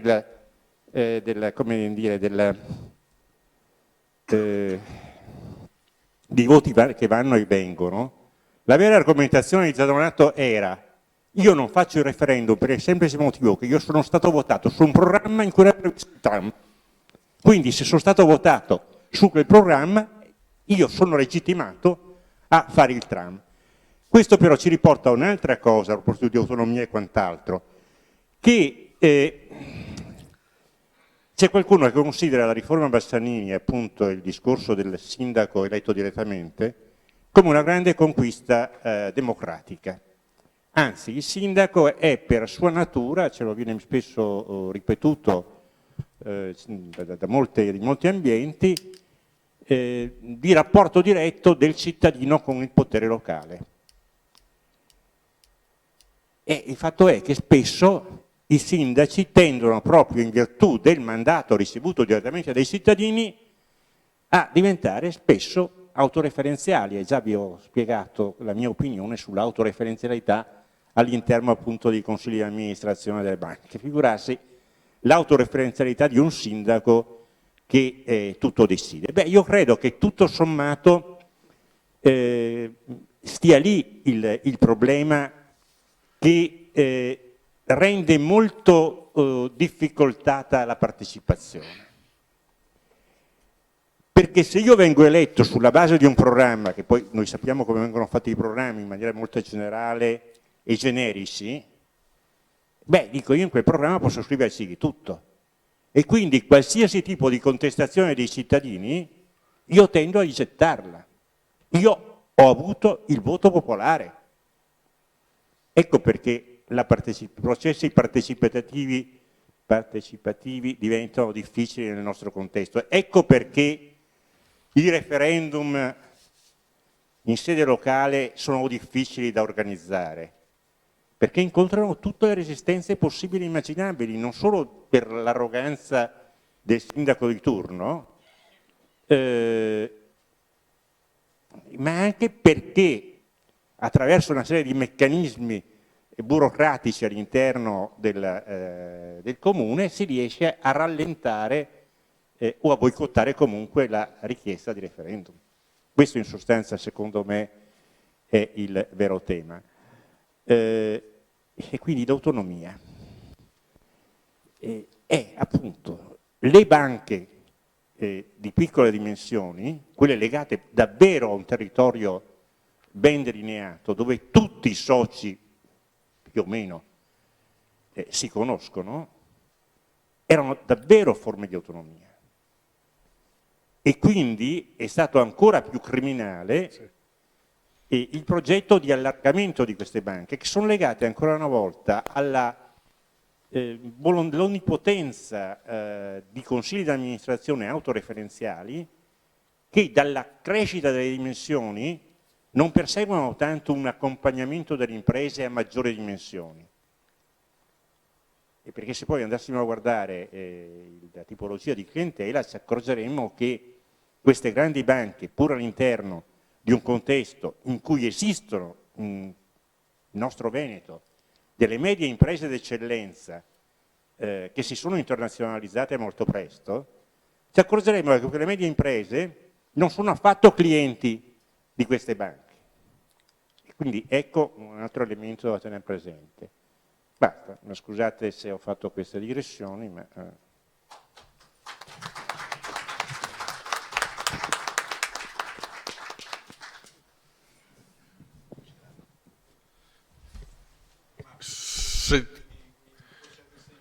No, abbiamo la necessità del microfono per gli atti. Grazie, ero interessato a un parere sulla sciagurata legge sulle popolari a questo punto, che ha reso capitalista il voto capitario, spezzando quella relazione fondamentale nella logica delle popolari. Era interessante un suo parere, sì, anche alla luce di quello che ha detto. C'è Qualche altra domanda? Prego.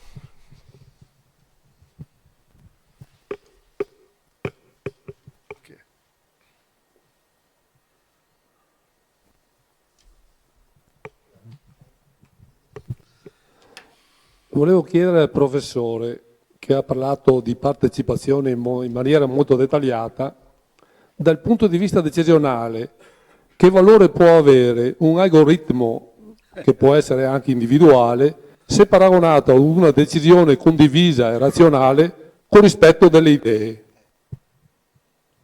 Può chiarirmi? La domanda è un algoritmo. No. Voglio dire, quando una decisione è condivisa, ok, vuol dire rispettare le idee. L'algoritmo normalmente questo non lo fa. Sì, d'accordo. Okay. Voglio sapere che valore può avere nel momento di decidere se accettare una decisione condivisa rispetto ad accettare una decisione derivante da un algoritmo. Ecco questo. Altre domande? Prego, professore. Allora, 3 punti. Sul tema delle banche sono pienamente d'accordo, io non le ho citate, ma per il semplice fatto, e qui mi scuso che con le banche mi sono fermato a un certo punto, cioè io ho fatto queste considerazioni un pochettino sullo sviluppo delle banche della zona del nord-est, ne ho studiate quelle che ho visto allora quando onestamente funzionavano ancora, ecco. La fase successiva io non l'ho seguita, non la seguo neanche sui giornali, devo dire. Sono semplicemente d'accordo che anche loro hanno una responsabilità, producono cattivi imprenditori, ovviamente non l'ho detto semplicemente così perché mi interessava focalizzare l'intervento dello Stato più che l'intervento delle banche. Ma è chiaro qual è la mia opinione, detto tra parentesi, l'ho detto per l'università, quando lo Stato in qualche modo entra con le sue posizioni politiche, cioè i partiti più che lo Stato entrano con le posizioni politiche dentro il mondo accademico e spesso questo è avvenuto, insomma, noi abbiamo l'autonomia cioè la funzione dell'università si impoverisce molto. E lo stesso quando la politica entra dentro le banche, ovviamente la funzione delle banche diventa identica a quella dello Stato. Ecco, però io devo dire che con sgomento ascolto queste cose che stanno succedendo e che escono fuori ogni volta sulle banche, quindi non l'ho citata semplicemente perché non l'ho approfondita, ecco, però sono pienamente d'accordo su questo tipo.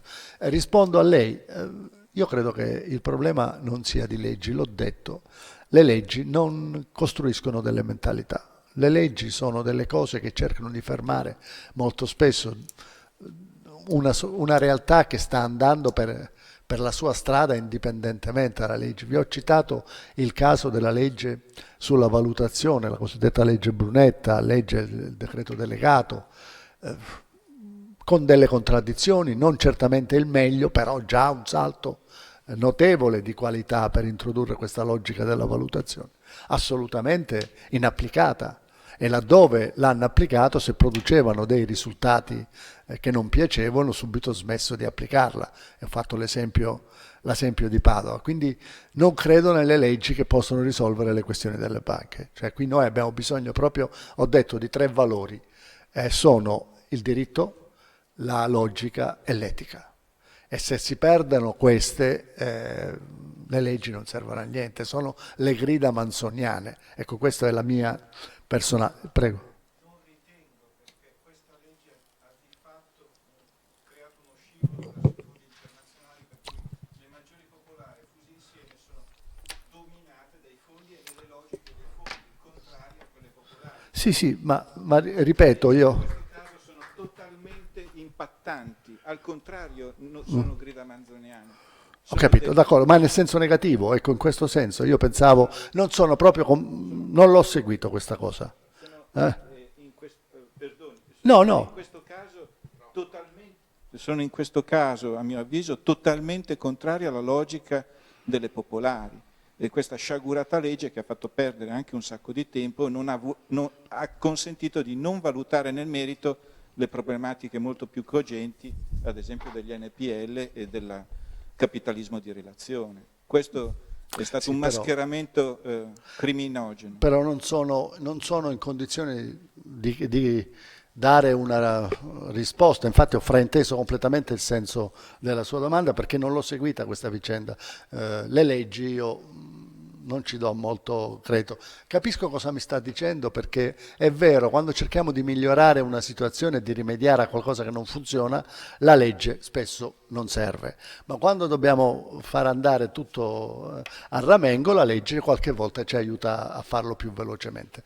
Ma sinceramente non sono competente, volevo soltanto dirle, e mi scuso di questa cosa, perché sul tema delle banche ci vogliono competenze per muoversi dentro, diciamo, maggiori di quelle di cui dispongo io. Io parlo di cultura e anche della cultura che c'era dietro la costruzione di queste piccole banche, del progetto politico che c'era in queste piccole banche. L'ho seguito, ho visto l'importanza che aveva, ma dentro un bilancio bancario non sono in condizioni di valutare, non so, e quindi non entro, cioè non sono competente, ecco questo.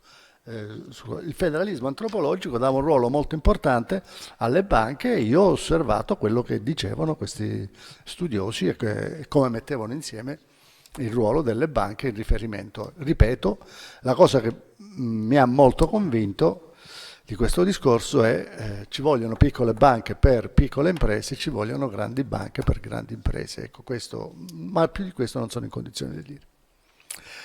Per quanto riguarda se non ci fosse stato il fascismo, eccetera, io lì mi sono mosso con il sé, è ovvio che è una dimensione ipotetica la mia.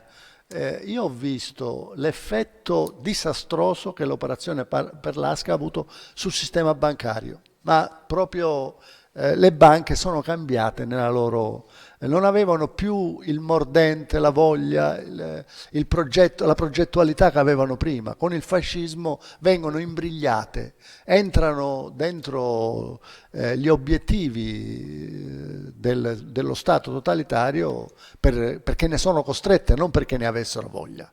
E la Banca Perlasca era lo strumento che gli stava lì a ricordare: guardate che se voi non vi adeguate farete la stessa fine, e nessuna di queste banche vuole fare questa fine. Ovviamente l'ho percepito sempre in questa vicenda della Banca Perlasca come una questione di ricatto sostanzialmente nei confronti delle altre banche. E le altre banche si sono adeguate, hanno ragionato all'interno, cioè diminuendo automaticamente la loro autonomia e la loro progettualità. La conseguenza che ne ho tratto è che potrebbe essere stato uno dei fattori che ha ritardato lo sviluppo del Veneto. Poi è chiaro che ci sono altri fattori, non sto a mettere una discussione, però per come ho visto funzionare le banche, per come ho visto nascere i consorzi di bonifica o i consorzi per la ricostruzione dopo la prima guerra mondiale o tutta quella attività cooperativa che c'erano e come queste poi gradatamente perdono di mordente, e io credo che questo motore era a pieno regime subito dopo la prima guerra mondiale e stava partendo abbastanza bene e poi a un certo punto si blocca. Ecco, secondo me, in qualche modo, questo ha bloccato quel tipo di sviluppo che il Veneto... Ma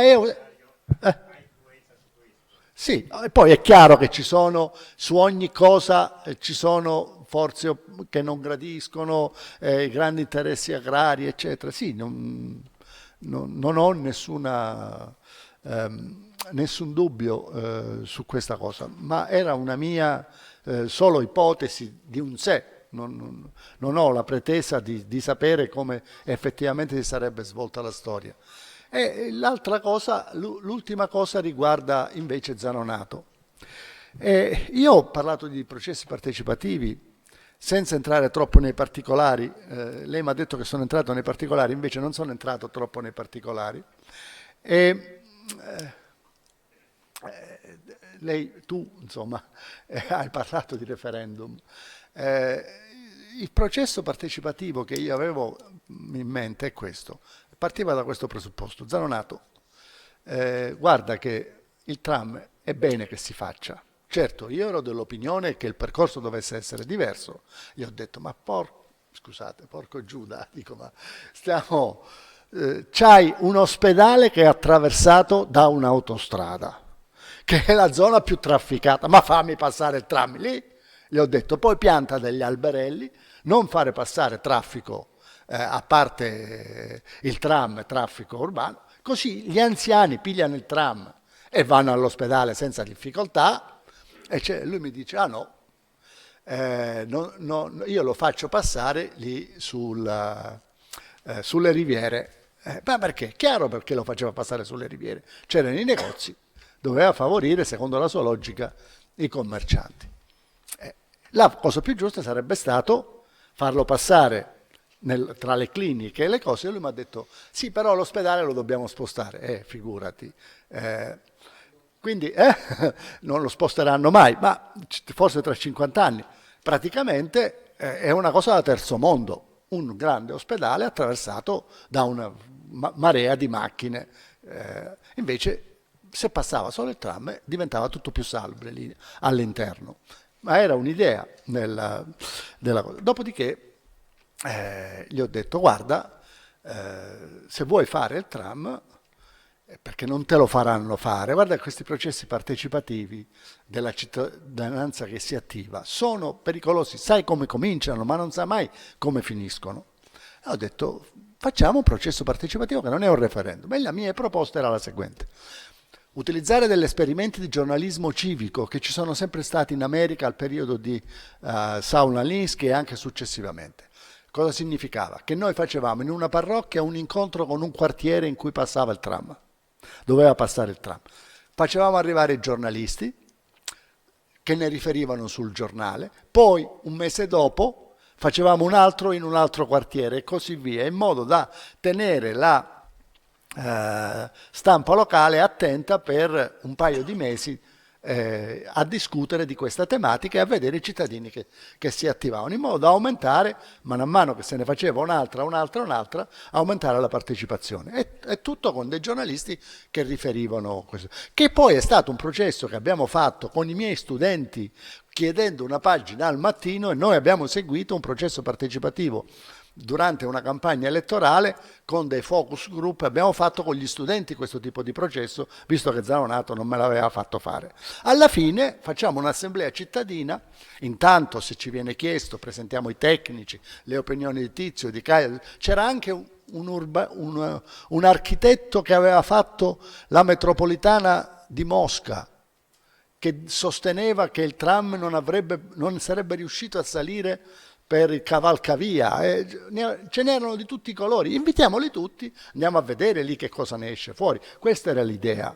Dopodiché facciamo un'ultima cosa cittadina, però c'è una avvertenza: i processi partecipativi, gli ho detto a Zanonato, hanno un rischio minimo, può darsi che tu non li convinci che il tram va fatto.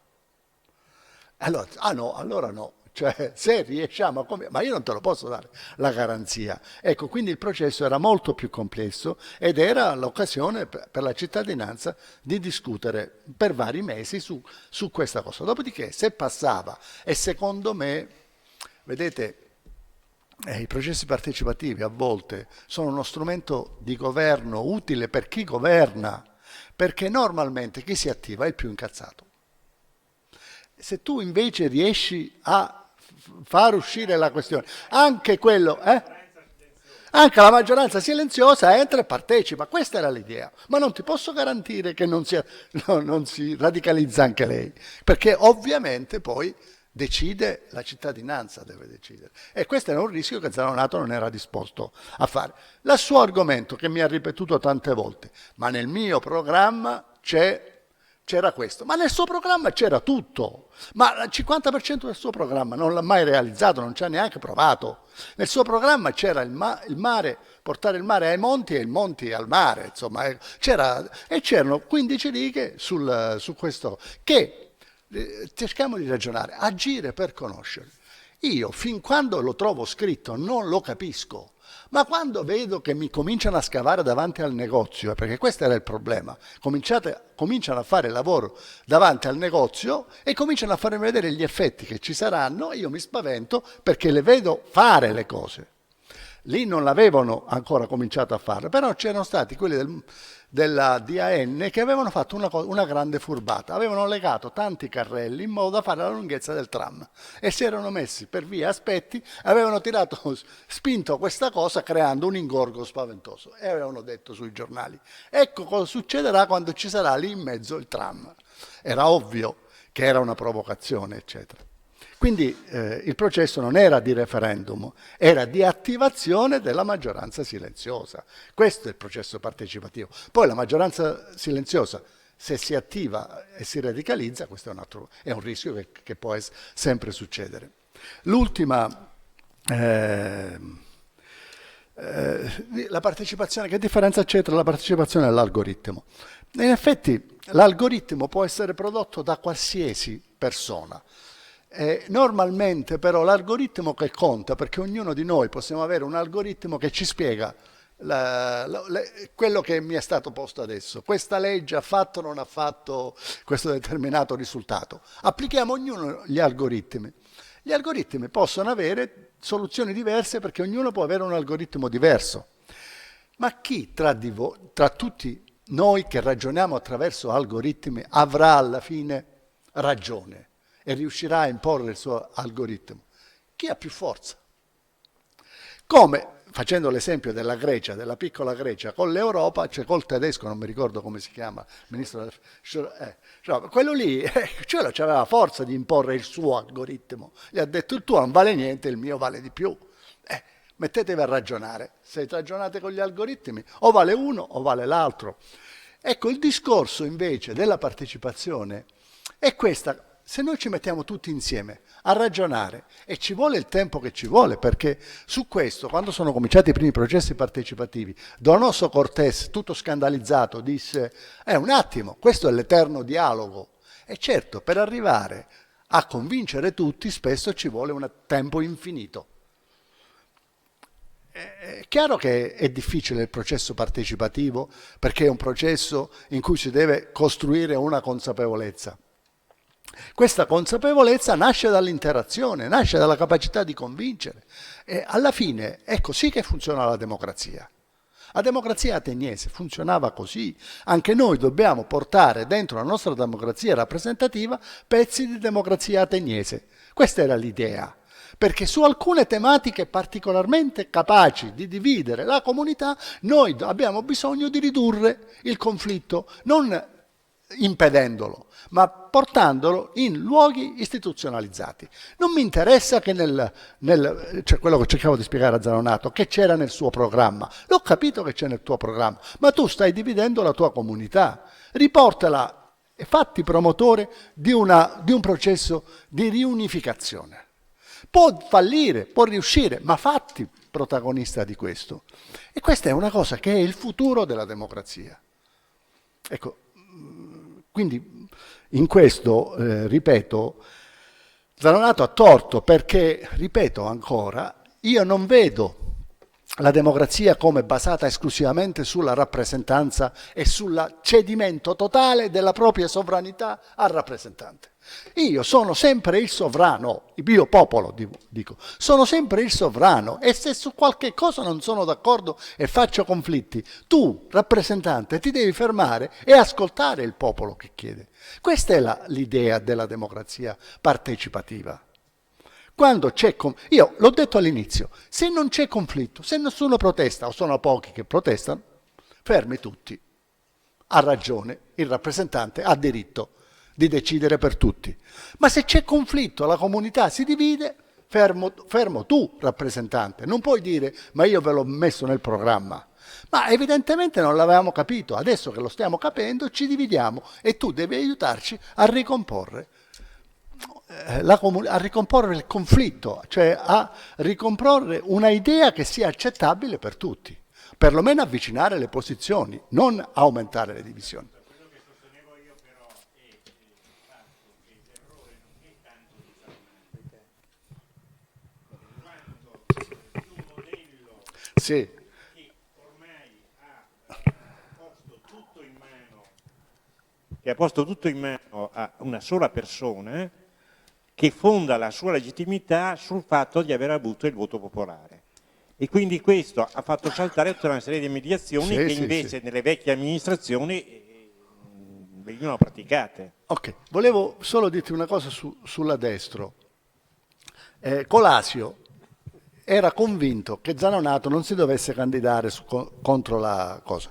E allora mi ha coinvolto in una serie di indagini. La Destro era partita dicendo no al tram, poi si era messa a fare il tram. La gente si era arrabbiata. E noi abbiamo fatto una indagine per vedere la Destro vince o perde contro Zanonato, la Destro vince o perde contro un altro candidato. Avevamo fatto 4-5 candidati possibili, la Destro perdeva con tutti. E allora abbiamo detto, tanto vale, va bene anche Zanonato, visto che vince anche lui. Zanonato è stato candidato apposta, ma nessuno pensava che lui avrebbe vinto contro la Destra. I sondaggi ci hanno detto che e quindi nessuno più ha mosso obiezione alla candidatura di Zanonato.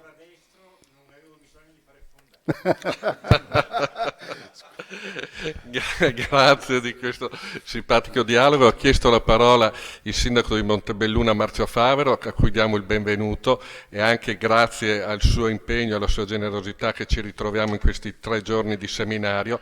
Prego, sindaco. Intanto un saluto a tutti voi. Ho seguito con interesse questo dibattito. Si sente? Più vicino. Allora, adesso si sente. Allora, ho seguito con interesse questo dibattito e vorrei dire anch'io qualcosa, sia sulla banca sia sulla partecipazione, perché poi la partecipazione è una delle modalità per gestire quei poteri che influiscono anche sulle attività finanziarie. No? Allora, io credo che vi siano elementi delle riflessioni di Roverato e di Gangemi che vanno portati a sintesi, nel senso che come professor Roverato anch'io credo che si dovrebbe rivalutare l'idea della banca di territorio e della banca piccola. Oggi noi viviamo nell'età dell'economia delle reti e alle volte un'impresa può essere importante senza avere grandi dimensioni. Molti anni fa un professore del Politecnico di Torino scriveva, era all'inizio degli anni 90, il professor Gambino, che il futuro sarebbe appartenuto a quei nodi locali che fossero stati in grado di dialogare a livello internazionale. Perché le reti oggi sono costituite sia dai sistemi dell'ITC, e quindi internet e via discorrendo, ma anche dai trasporti veloci garantiti dagli aerei. Allora, in questo contesto, aziende piccole o medie possono avere bisogno di una banca con cui interloquire, di quel capitalismo di relazione che è virtuoso e non vizioso perché basato sul rapporto di reciproca conoscenza. perché anche sul capitalismo relazionale dovremmo avere la capacità di cogliere il fatto che può essere declinato in due modi. Uno positivo, quindi un imprenditore che dimostra quello che sa fare a chi gestisce una banca e un banchiere che capisce che vale la pena di scommettere su quella impresa, oppure può essere vizioso, un imprenditore che non è capace di fare il suo lavoro ma che accede al credito solo perché è amico degli amici che governano un istituto. No? Ciò detto, la banca di territorio ha ancora molto senso. La via italiana al capitalismo non è stata quella delle grandi imprese, sono fallite tutte. La più grande, quella più assistita dallo Stato, ha trasferito la propria sede legale fuori d'Italia, no? Come esempio di gratitudine. Allora, io credo che invece siano i nostri distretti che hanno competenze pregiate a tenere vivo il sistema economico del Paese, molto spesso bistrattati, oppure interpretati da distretti produttivi che sono state sovrastrutture burocratiche che non hanno saputo interpretare le reali esigenze degli imprenditori. E quindi, anche per quanto riguarda Veneto Banca, per quel poco che sono riuscito a capirne in questi anni, i problemi si sono posti non fin quando era banca di territorio, ma quando ha pensato di diventare qualcos'altro. Quando ha cominciato a acquistare banche che erano in difficoltà in Sud Italia, quando ha pensato di andare all'estero, quando si è perso il senso della misura e si è costruita una sede imperiale che ha un hall enorme con un lampadario che penso costi oltre €1 milione. Allora, io penso che siano questi i segni di una malattia della classe dirigente. Ho avuto modo di parlare con 3 persone diverse negli ultimi 4 mesi, Anselmi, Lanza, Viola, e al di là del giudizio che possiamo dare sul loro lavoro, comunque la loro valutazione è la medesima. Tutti e 3 si sono occupati di istituti che sono andati in difficoltà negli ultimi anni. E quello che mi hanno detto è, sindaco, da ogni parte la formula è sempre la stessa. Alla fine c'è una classe dirigente che perde il contatto con la realtà e il senso della misura.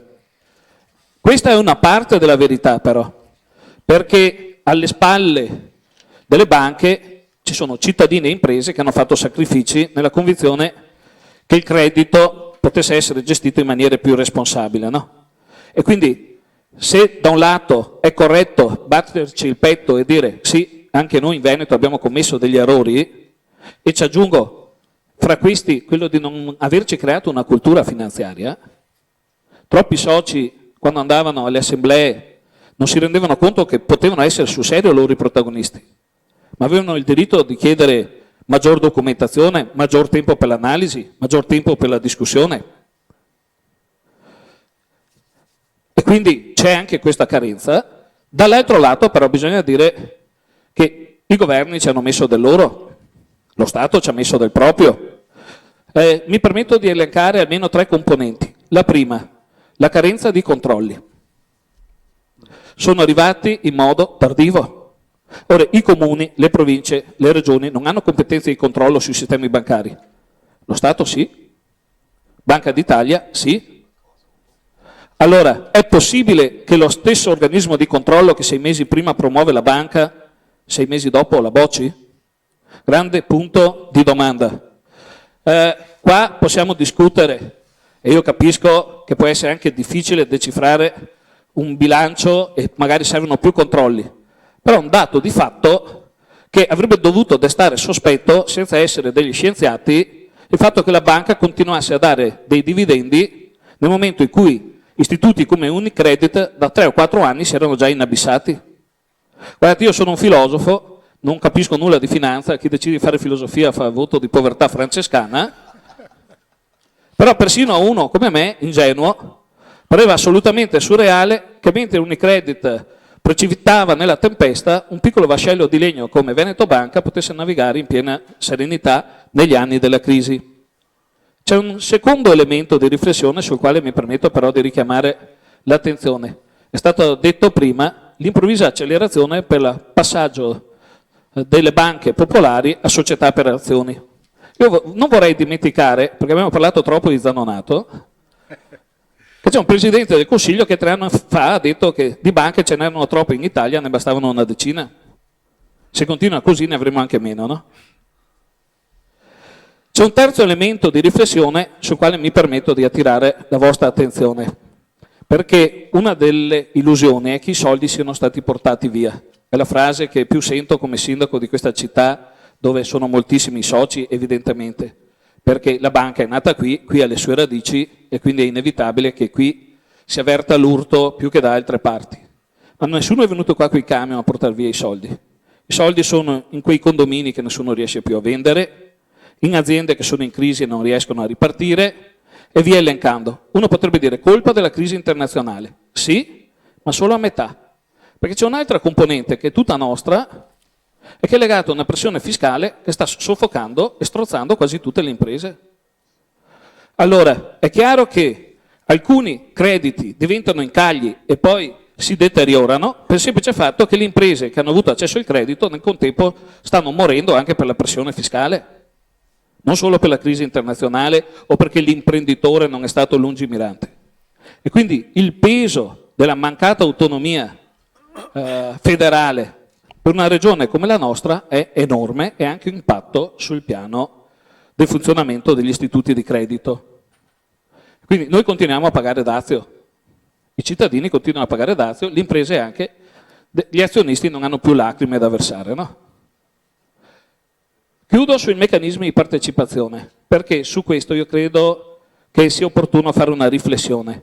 Partecipazione sì, ma nei termini in cui era descritta nell'immediato dopoguerra da personaggi come Emilio Lussu, padre costituzionalista, piuttosto che altri che avevano fatto l'esperienza di una dittatura e delle grandi assemblee oceaniche che erano formule di partecipazione, no? E ne avevano le scatole piene.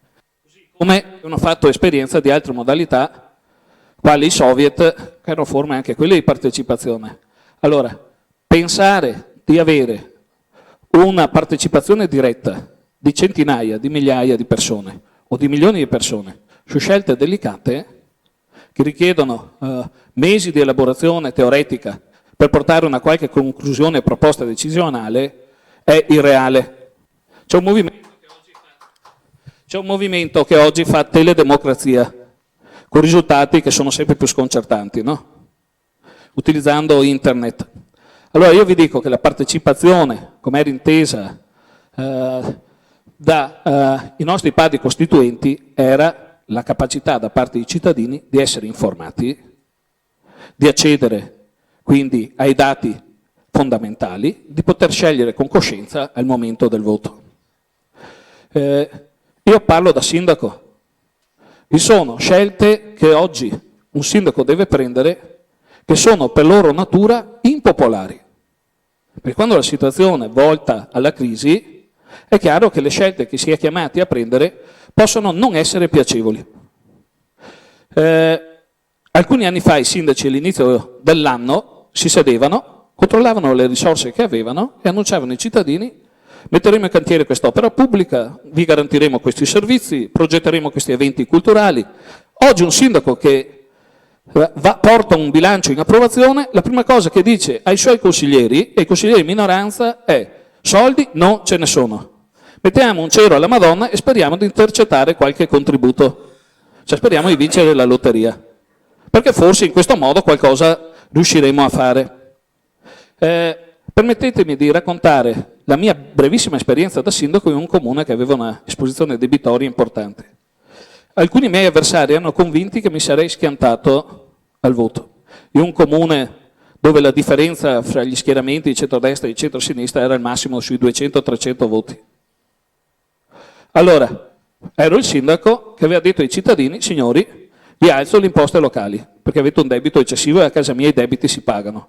Cittadini, non domandatemi né lampioni né marciapiedi, perché tutte le scuole sono fuori norma sismica e prima vengono i bambini. Signori, vi spengo la luce di notte perché dobbiamo far quadrare i conti. A proposito, ho portato a casa i contributi per riqualificare il centro, pensarono anche a strada e vi appena analizzato il centro. Il meccanismo partecipativo è stato innestato, chiamando i cosiddetti portatori di interesse, le associazioni di categoria, dando l'informazione anche ai cittadini. Il risultato è che sono il primo sindaco a aver vinto il primo turno in una competizione elettorale con la nuova legge in questa cittadina. Vedete, io ho la impressione che oggi i cittadini siano molto più preparati, molto più attenti di quanto non credano molti politici. Forse dovremmo affrontare un'età che è quella della verità, cominciare a dire ai cittadini quali sono le reali condizioni nelle quali ci si trova a operare, chiedendo ai cittadini anche di sostenere quegli sforzi e quei sacrifici che sono necessari. Se invece di aspettare che la crisi passasse all'interno di Veneto Banca, i vertici avessero avuto il coraggio di dire signori, la crisi sta modificando le carte in tavola e dobbiamo cominciare a fare sacrifici, niente dividendi, dobbiamo fare accantonamenti, eccetera, eccetera, forse oggi non ci troveremo a pagare un prezzo così salato. E i segnali c'erano tutti. Invece si è atteso che accadesse l'irreparabile e che saltassero i vertici solo su pressione di Banca d'Italia, perché si capisse che bisognava creare dei meccanismi di protezione e accumulare riserve. Io vi ho rubato troppo tempo, trovo questo dialogo molto interessante, ma credo anche che dovremmo ripensare alle modalità dei rapporti fra la politica, il sistema della finanza, il sistema di impresa, l'università e la società civile, pensando che l'elemento della conoscenza va unito a quel valore etico, visto che lei prima scomodava l'etica, che si chiama onestà e franchezza anche nel dichiarare quando una situazione è grave e richiede misure severe. Ogni tanto bisogna anche avere dei politici capaci di assumere decisioni draconiane o di consiglieri di amministrazione capaci di dire ai soci signori, mi dispiace, niente dividendi per alcuni anni, sacrifici, perché ci troviamo a affrontare una situazione che altrimenti si potrà portare fino al limite del fallimento. Se manca questo tipo di coraggio, anche il coraggio è una virtù etica, probabilmente non riusciremo a affrontare la crisi che ci attende i prossimi mesi e i prossimi anni, che non saranno facili.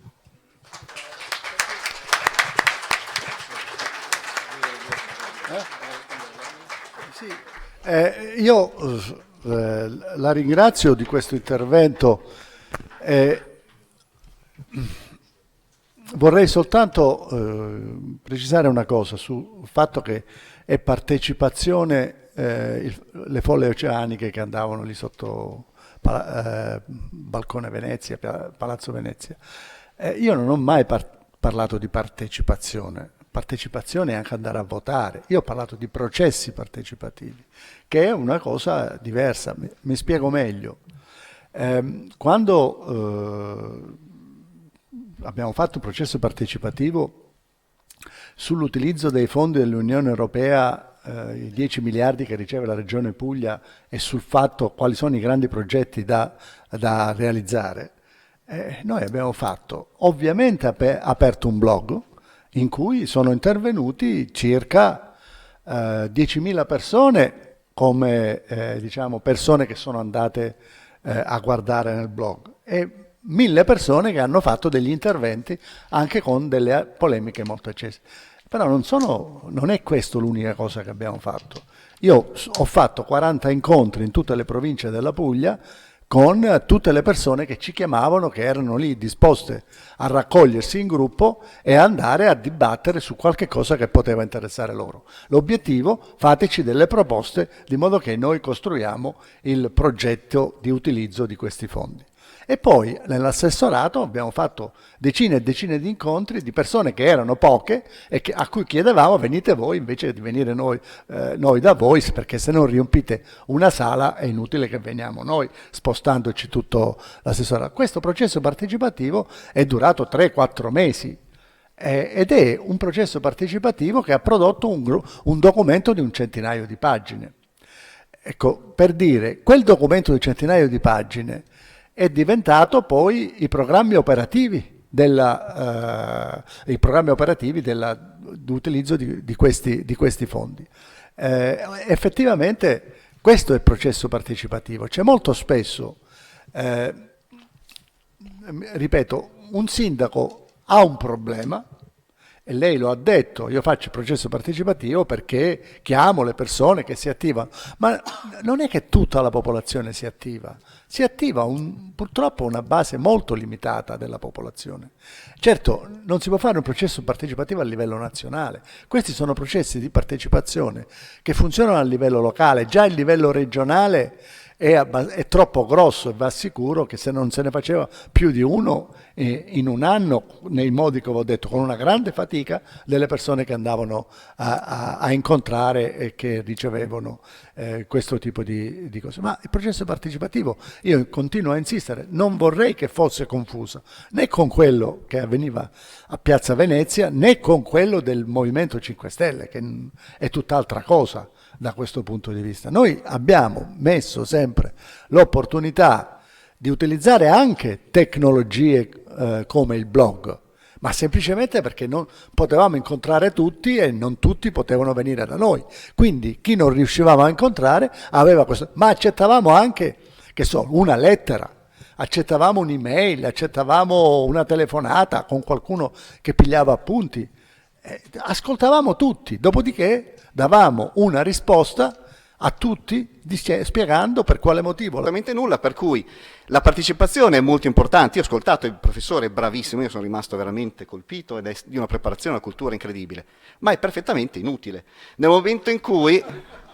No, ma realmente, ma se quando voi state discutendo dello 0,3% del bilancio e questo vi viene presentato in ogni salsa tutte le sere, il nulla, si discute sul nulla, che potrebbe essere, mi ricordo che De Gaulle parlava che lui poteva fare referendum non sul costruire la metro a Parigi, ma sul colore dei vagoni della metro. Ecco, noi stiamo discutendo del colore dei vagoni della metro.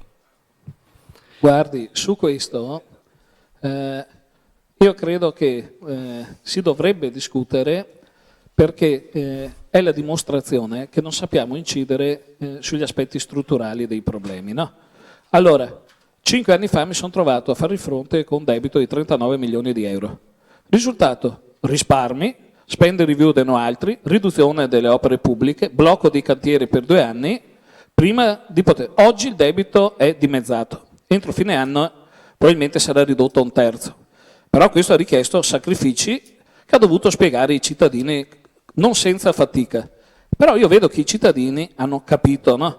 Allora, 3 anni fa, io mi ricordo di un incontro in quel di Trevignano con Baretta, che tra l'altro sarà qui domani. Probabilmente, molto più probabilmente, invece ci manderà un videomessaggio. Vabbè. Allora, comunque, io mi ricordo, scusatemi, io mi ricordo di un incontro in quel del Trevignano, era appena iniziata l'avventura del governo Renzi, e si diceva il deficit avremmo potuto eliminarlo per quest'anno, ma perché sprecare un tesoretto spendibile che era del 2,5? Che non esisteva, ma va. Attenzione, la mia risposta è perché se non si comincia a risparmiare, il debito non lo si conterà mai. Perché se ogni governo si ritiene legittimato a sforare, è chiaro che noi non rientriamo. Però io devo darvi la misura di qual è la situazione per quanto riguarda il rapporto enti locali e Stato. E se mi permettete lo faccio ricorrendo a dei numeri di bilancio che sono ufficiali, nel senso che li dà lo stesso Ministero. Montebelluna dà solo di IRPEF e IVA allo Stato ogni anno 200 milioni di euro. Quanto ritornava lo Stato 4 anni fa a Montebelluna? 5 anni fa? 4 milioni e mezzo di euro. Quindi un 2,4%. Quanto ci restituisce quest'anno? 0, anzi ci toglie 50.000 euro di nostri, siamo a saldo negativo, no? In realtà se teniamo conto che si tiene anche l'IMU sulle aree di 2 milioni e mezzo in meno di euro. Allora è chiaro che siamo davanti a una disparità nei rapporti fra territori e centro che fa problema e che dovrebbe essere oggetto di una discussione seria. Per questo continuo a pensare che il federalismo, di cui ormai si parla pochissimo, rimanga l'ultima medicina, amarissima se volete, ma l'ultima medicina che abbiamo a disposizione per curare questo Paese. Falliti tutti i tentativi di curarlo dal centro. Ha una ragione sacrosanta, ma il problema del federalismo è lo stesso problema che si è visto in altre forme di pseudodemocrazia diretta. Questo è il mio pensiero personale, poi io andrò a parlare di un tema molto più divertente e meno pesante di questo. Allora, il problema è che un politico dovrebbe essere, lo diceva Napoleone III, che diceva io sono, quando mi dicono in mezzo agli altri reali che comandano, sono monarchi assoluti, dicono di me che sono un parvenu, cioè così un personaggio di passaggio, dice io è il mio orgoglio, perché io sono un parvenu, perché rappresento il popolo francese e se il popolo francese mi dice di fare una cosa, io la faccio. Era naturalmente, poi lui interpretava il popolo francese a modo suo, cioè questo sì, molto a modo suo, però lui si sentiva come l'espressione del popolo e della volontà popolare, a confronto degli altri dinasti che invece rappresentavano appunto la dinastia, quindi la propria famiglia. Il problema è proprio quello che dice lei, che se lei domani fa una politica veramente federalista e dice perfetto, noi dobbiamo, al di là ci sarebbero poi il problema della politica monetaria da recuperare, io ho una certa idea che non dico ma me la tengo per me in questa sede, però dobbiamo fare una seria politica fiscale e quindi una politica fiscale nel senso di spese, risparmi, sentiamo tutti i comuni quali sono tutte le loro idee, diamo la libertà a ciascuno di fare quello che vuole delle entrate purché alla fine tutto cali del 3%. Probabilmente ci sarebbero delle politiche che a livello centrale non andrebbero bene e a livello europeo non andrebbero bene. Quindi il problema è la paura che ci sia la democrazia, mentre un governante dovrebbe essere felice della democrazia perché anche in un certo senso lo deresponsabilizza, perché se Zanonato fosse stato a sentire, infatti il politico così lucido che dopo è andato a fare il ministro, ma questo sarebbe un altro discorso. Se Zanonato fosse stato a sentire quello che gli dicevano i cittadini che non volevano la metropolitana, non volevano il tram, scusi, ce l'ho con la metropolitana di Milano, non volevano il tram, probabilmente sarebbe stato rieletto. Però, e quindi si sarebbe tolto anche una responsabilità, perché cosa c'è di più bello di un rappresentante politico che fare la volontà in fondo dei cittadini? Il problema è che i rappresentanti politici spesso sono lì non per fare la volontà dei cittadini. Io mi faccio anche la domanda come mai la destra, essendo stata eletta sulla base di quella che è stata la sconfitta di Zanonato, abbia poi perseguito la stessa politica. Sarebbe interessante sapere come mai alla fine la scelta sia stata la stessa, chiamando il nome. Perché non si volevano perdere il contributo dello Stato. Oh, quindi alla fine c'è stata una, chiamiamola una corruzione centrale, perché è una corruzione, ti do dei soldi solo se fai quello, non se fai, dica. No. Allora, invece io credo che siamo tornati alla democrazia fondata sulla volontà immediata dei cittadini. Attenzione, non mediata. Per mediato in filosofia si intende ciò che è stato frutto di una riflessione, di una ponderazione teoretica prima, ma anche poi esperienziale. Allora, oggi troppi politici governano con la logica del consenso immediato, non quello che si avrà fra una settimana, ma quello che si ha oggi. Quindi cosa dicono i sondaggi? Faccio questo intervento oppure no? Metto questa tassa oppure la tolgo? Tant'è che cambiano più di decisioni che di mutande alle volte, perché il giorno prima devono alzare l'IVA, il giorno dopo assolutamente no. Chi l'ha detto? Allora, a mio avviso invece dovremmo ritornare allo spirito della legge che dice che chi amministra deve amministrare con lo spirito del buon padre di famiglia. Il buon padre di famiglia non dice sempre di sì ai figli. Osserva negli occhi i figli e dice loro, fin qua posso arrivare, oltre no, sia perché non è giusto, sia perché non abbiamo le risorse. Allora io credo che un politico che voglia fare il buon padre di famiglia potrebbe trattare i suoi cittadini non come dei bambini a cui regalare ogni giorno una caramella, ma come dei figli adulti e intelligenti che sono in grado di capire. E potrebbe dire anche a loro, guardate ragazzi, non vi vorrei alzare la tassa, anzi, mi viene l'orticaria a farlo, però se non alzo questa tassa non vi garantisco questo servizio. E preferisco che voi la prossima volta mi mandiate a casa, ma a dormire con la coscienza serena di sapere di aver fatto quello che ritengo giusto per voi, visto che mi avete dato il mandato per risolvere i vostri problemi. Allora io credo che un discorso come questo, molti cittadini sarebbero in grado di gestirlo. Sa perché diventa difficile gestire questo tipo di processo autentico nel rapporto con i cittadini? E qua non me ne voglia il giornalista che è qui vicino a me, che tutti noi amiamo, ma troppe volte i meccanismi che funzionano nell'arena dell'opinione pubblica, che come diceva il filosofo francese Derrida, non è l'opinione di tutti, ma di chi ha accesso ai giornali, o alla televisione, si eccede sulla dimensione del contrasto figura-sfondo, per cui non conta ciò che può pensare una maggioranza qualificata, e si chiama democrazia la maggioranza qualificata, conta chi urla di più. Ci sono delle trasmissioni che ormai sono semplicemente indecorose, dove i politici che hanno la massima responsabilità di guidare questo Stato si insultano a vicenda, senza rendersi conto che anche la semplice mancanza di rispetto nei confronti dell'avversario significa collocarsi fuori dalla democrazia. Cioè, allora, la democrazia è un sistema altamente imperfetto che però si regge su un presupposto, che degli interlocutori che hanno idee diverse possano sublimare il conflitto di cui sono portatori e di accettare anche un verdetto negativo da parte della maggioranza senza pensare che la maggioranza sia composta da lazzaroni.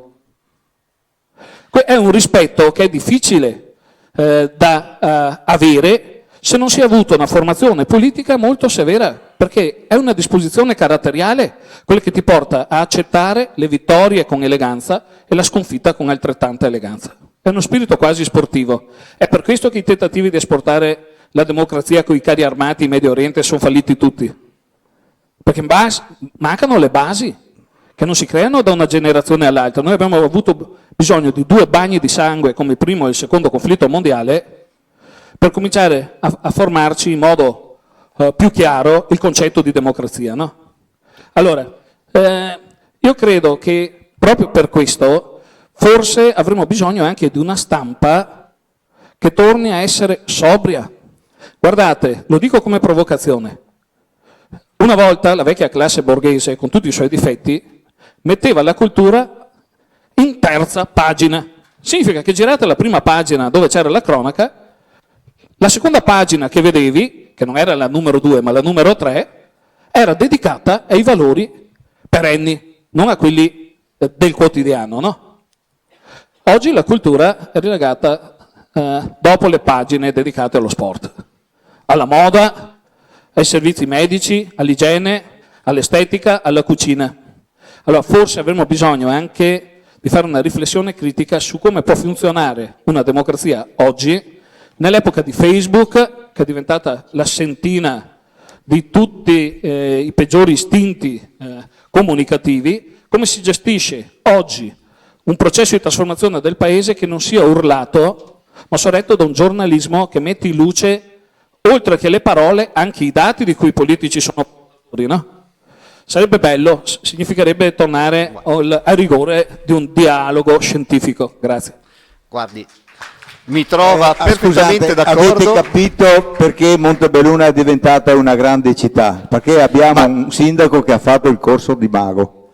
No, posso dire, guardi, ha perfettamente ragione. Una delle cose che trovo, che mi piacciono di meno della nostra ottima Costituzione, è l'articolo in cui si vieta, in cui non viene data la possibilità di fare i referendum fiscali su temi di carattere fiscale. Perché? Quando l'hanno scritto si dava per scontato che allora, andando a votare, tutti avrebbero votato per cancellare le tasse e portarle a zero, che è una cosa assurda. Si dà per scontato che l'uomo, l'italiano, sia un personaggio irrazionale. Io sono stato 5 anni fa in Svizzera, per motivi di cura di lavoro, e quando ero là sentivo la televisione svizzera durante il referendum sul nucleare. Lo rifaranno ancora adesso, ed era incredibilmente interessante per la correttezza e la completezza dell'informazione. 2 parti perfettamente tranquille, non in polemica, staccate, e presentavano i propri dati, per cui uno diceva: noi diciamo che ci sarà un risparmio di questi migliaia di kilowatt e si creeranno questi posti di lavoro, gli altri dicevano sì, però il rischio è quello di avere, il costo in realtà è molto più elevato, i rischi sono più elevati e così via, però in modo completamente freddo e distaccato presentava ciascuno i propri dati. In Italia è impossibile, non esiste una Allora, perché c'è, secondo il mio parere, questa polemica sui vaccini? Perché non esiste informazione, non esiste un programma sulla sanità, sulla salute che sia completo e terzo. Non esistono più programmi scientifici, a parte Piero Angela. Voi vedete dei programmi scientifici seri in televisione? Sì, esatto. Esatto. Che sono quelli che seguiamo noi con maggiore attenzione. Anche Perché quella sull'informazione scientifica trasmessa dalla TV abbiamo qualche dubbio. Purtroppo c'è questa paura di informare, perché l'informazione è potere, perché se io so, posso decidere. Se io avessi saputo, dall'informazione dei bilanci, purtroppo sarei di parlare qua di questo, tema molto noioso, guardate, lasciate stare. Se l'informazione dei bilanci fosse stata veramente approfondita, come in America, fosse stato dato il permesso alla gente di dire, benissimo, tu hai, come è successo sul Prime, dammi la lista dei mutui che sono nei titoli, io poi vado casa per casa a suonare e vedere se effettivamente ci abita la gente e paga il mutuo. E poi infatti è saltato quando ho fatto la verifica. Oppure, se la Banca d'Italia, si parlava prima del controllo della Banca d'Italia, stavo per mangiare il microfono. La Banca d'Italia ha fatto ispezioni, ne ha fatte tantissime, ha anche trovato tantissime cose, ma sussiste una norma assurda per cui vi è la segretezza dei risultati. Ora, se la segretezza può essere giusta in un ambito immediato per non dare uno shock, a parte che sulle due vendite non c'era neanche questo perché le due banche non erano quotate, quindi non potevano esserci shock di borsa, ma se può essere giusta per non dare influenza sul mercato borsistico, ma dopo 2 anni queste informazioni devono essere rese pubbliche, perché se la banca ha colto i segnali che le ha dato la Banca d'Italia nell'attività ispettiva, ormai la questione è risolta. Se non è risolta c'è un problema. Eppure questo, poi ne parlerà domani il bravissimo Aldo Scarano, che è molto più bravo di me in questi temi, se questo non viene fatto c'è un problema colossale, perché durante questi temi rimarranno segreti, la gente non saprà il perché è successo questo problema alla banca. L'informazione è essenziale, se ci vuole un processo decisionale condiviso, deve esserci l'informazione, deve essere un'informazione comprensibile, cioè non possono mettere giù 10, come quando fanno i MIFID, metto giù 10 prospetti incomprensibili al 95% della popolazione. Qualcosa non fa. La lingua italiana è una bellissima lingua ed è comprensibilissima. Basta avere l'umiltà di volersi far capire. Scusate, e poi adesso inizierò a parlare delle cose più. Io vorrei fare un breve intervento soltanto su un passaggio per riportare un pochettino l'attenzione da questo interessante dibattito di natura generale alla questione più strettamente bancaria e poi lasciare l'ultima domanda a Franco Rocchitta che ne aveva fatto richiesta ben prima. Ma vorrei porre questa domanda. Il processo partecipativo, che sicuramente ha dei forti limiti come sono stati evidenziati poc'anzi, ma ha anche dei grandi vantaggi che noi non dobbiamo sottovalutare, specialmente nella veste di risparmiatori quale quella che rivestiamo in questo momento. Perché se ci fossero stati e se ci fossero dei processi partecipativi che ci concedessero e ci consentissero di accedere alle informazioni, e questo è il passaggio a cui faceva riferimento prima il dottor Lugano, probabilmente noi oggi sapremmo molto di più di quello che sappiamo ed avremmo potuto ovviamente operare delle scelte, ed è per questo che il sottotitolo nostro è Conoscere per poter deliberare.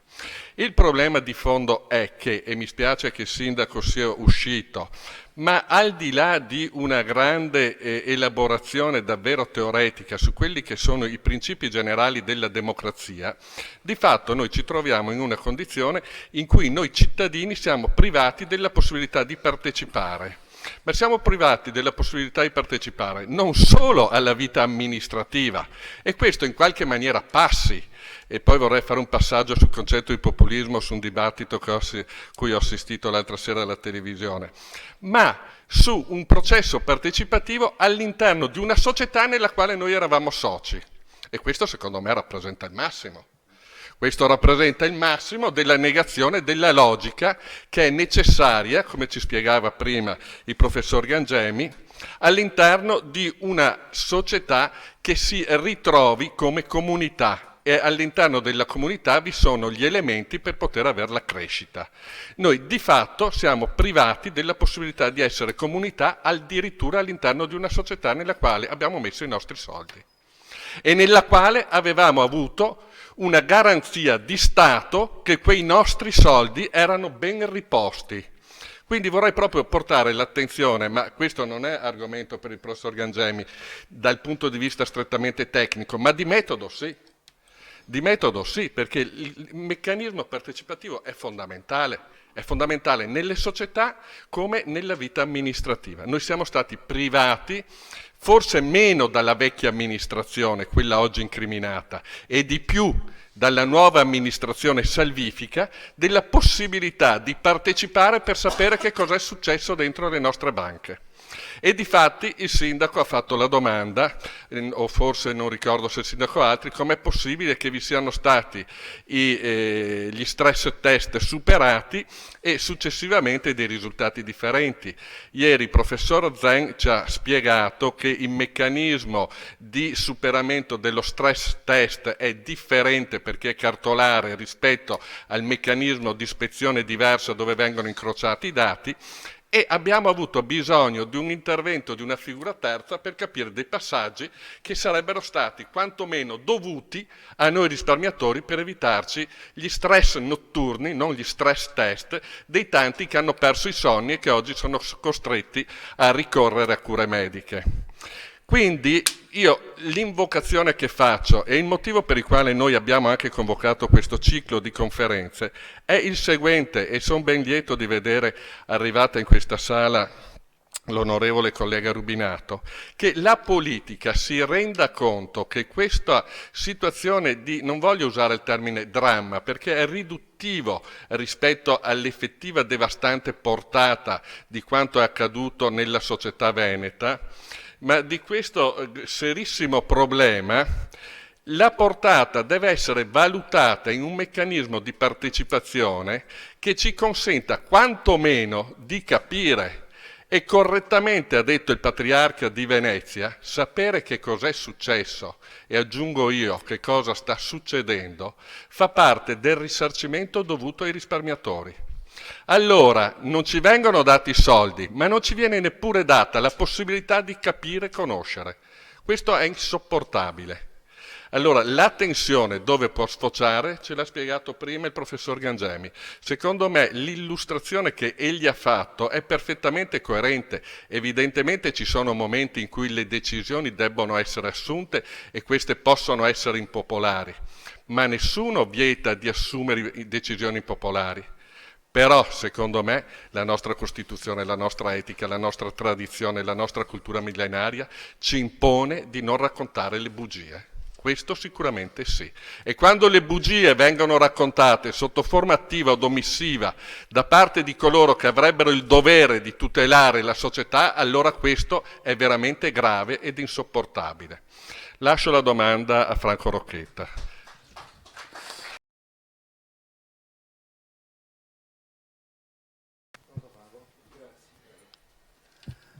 Grazie.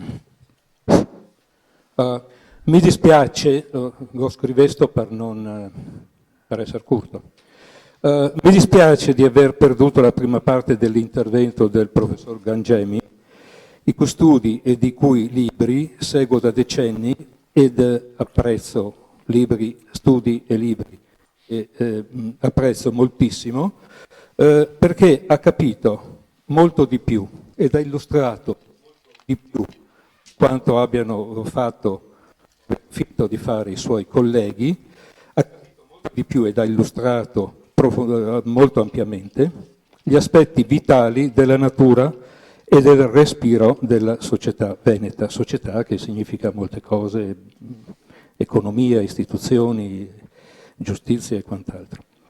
Se a quello che sto per chiedere è già stata data risposta prima che io arrivassi, mi scuso per questo, se è già stata data risposta, bene, domando scusa. Questa è la domanda. Le forze politiche ed amministrative che, alleate tra loro, governano il Veneto da 22 anni, e assieme a loro, specularmente o in maniera complementare o quel che sia, o conflittuale, le forze di opposizione. In questi decenni hanno percepito anno dopo anno la metamorfosi in atto nel tessuto, nel sistema bancario veneto? Ne hanno valutato passo a passo le possibili conseguenze, quali che fossero, o che potessero essere, o che si potesse presumere fossero? Si sono attivate queste forze di governo e di opposizione? Si sono attivate con tempestività per attenuarne gli effetti ed i contraccolpi? Grazie, professore. Prego, professore, la domanda è rivolta a lei. Sì, allora una sola cosa, diciamo all'inizio del suo intervento mi ha fatto tanti complimenti, poi mi ha detto che era inutile. Allora io ci tengo a precisare una cosa, voglio dire, sono poche le cose che ho fatto nella vita, ma una cosa che ho fatto, processi partecipativi. Non sono la panacea per tutti i mali, però vi assicuro, se volete, avete un problema conflittuale, io vengo gratis soltanto per farvi vedere come funziona un processo partecipativo, perché ho la sensazione che bisogna averci esperienza. Guardate, certe professionalità nascono sul campo. Quando ho cominciato avevo delle idee generiche, però dopo 20 anni è chiaro che diciamo, li so gestire questi tipi di cose qua. So cosa posso promettere e cosa non posso promettere. Quindi vi prego, almeno diciamo, ognuno ha la sua professionalità, rispettiamole in qualche modo. Ho detto, certo, su come si deve risanare il bilancio non metterei a fare un processo partecipativo perché sarebbe una cosa, però possiamo ragionare di questioni locali e anche tentativi a livello regionale sono stati fatti con buoni funzionamenti. La domanda che mi ha fatto Franco, lo ringrazio, vuoi la mia opinione? Ma è ovvio, io credo che ci sia un problema molto grosso ed è un problema che, diciamoci la verità, abbiamo capito poco sul funzionamento della democrazia. Io credo che la democrazia non sia un sistema della rappresentanza che funzioni in questo momento, per un motivo molto semplice, e lo dico con estrema chiarezza. Ci sono conflitti di interessi all'interno della classe politica, conflitti di interessi per cui i loro interessi non coincidono con quelli dei rappresentati. Questo è un grossissimo problema, perché quando succede qualcosa di questo genere, il termine che noi usiamo è un termine che è stato inventato da un docente molto bravo che si chiamava Maranini ed è partitocrazia. Io che ho studiato molto anche le vicende della democrazia americana, ho trovato che parole analoghe, partidispotismo, cioè dispotismo del partito e altre cose del genere, venivano usate nella seconda metà dell'Ottocento in America, sostanzialmente per indicare le stesse cose. Qual è stata la ricerca? La ricetta che hanno trovato per uscire fuori da quella situazione è stata le cosiddette primarie. Come tutte le cose ha funzionato per 30, 40, 50 anni, poi non è che abbia continuato a funzionare come prima. Il problema vero è che la democrazia è un sistema ideale perfetto, però quando poi lo realizziamo, se noi fossimo tutti santi, come mi diceva un prete una volta, funzionerebbe tutto benissimo, ma siccome siamo peccatori, naturalmente poi ci sono i nostri peccati che rendono meno ideale quello che... Vabbè, lui mi parlava di peccati, vabbè, ma c'è anche... Vabbè. No, ma il discorso quindi che voglio fare è che noi abbiamo un fortissimo problema in questo momento e la mia opinione è molto semplice. Non solo la classe politica non è capace di analizzare la realtà, perché manca totalmente dell'utilizzo di quello strumento che è fondamentale, che è la logica, la capacità di fare analisi. E questa è la cosa più spaventosa. Guardate, faccio solo un esempio. Ho trovato un articolo sul Le Monde. Io sono appassionato di letteratura poliziesca. Leggo da una vita sti romanzi polizieschi, mi piacciono, eccetera. E sul Le Monde c'era un articolo in cui si diceva: è impressionante come in Italia stanno uscendo tanti nuovi protagonisti della letteratura poliziesca che hanno questa caratteristica. Non trovano i delinquenti attraverso il ragionamento. o ricorrono al pentito, o cose. Ma no, loro non ragionano, sono pieni di difetti, che sono lo stesso Montalbano. C'è il giudice vizioso che si inventa sempre, per chi ama Montalbano, si inventa sempre cose torbide di tipo sessuale su qualsiasi cosa. Sono personaggi, dice, questo è caratteristico della società italiana. La società italiana, dice, quando non riesce a esprimere un personaggio nel romanzo poliziesco come Sherlock Holmes, sostanzialmente significa che lì ha perso qualcosa, ha perso proprio la capacità di ragionare. Ecco, quindi non mi meraviglia affatto che negli ultimi 22 anni non abbiano percepito quello che stava succedendo.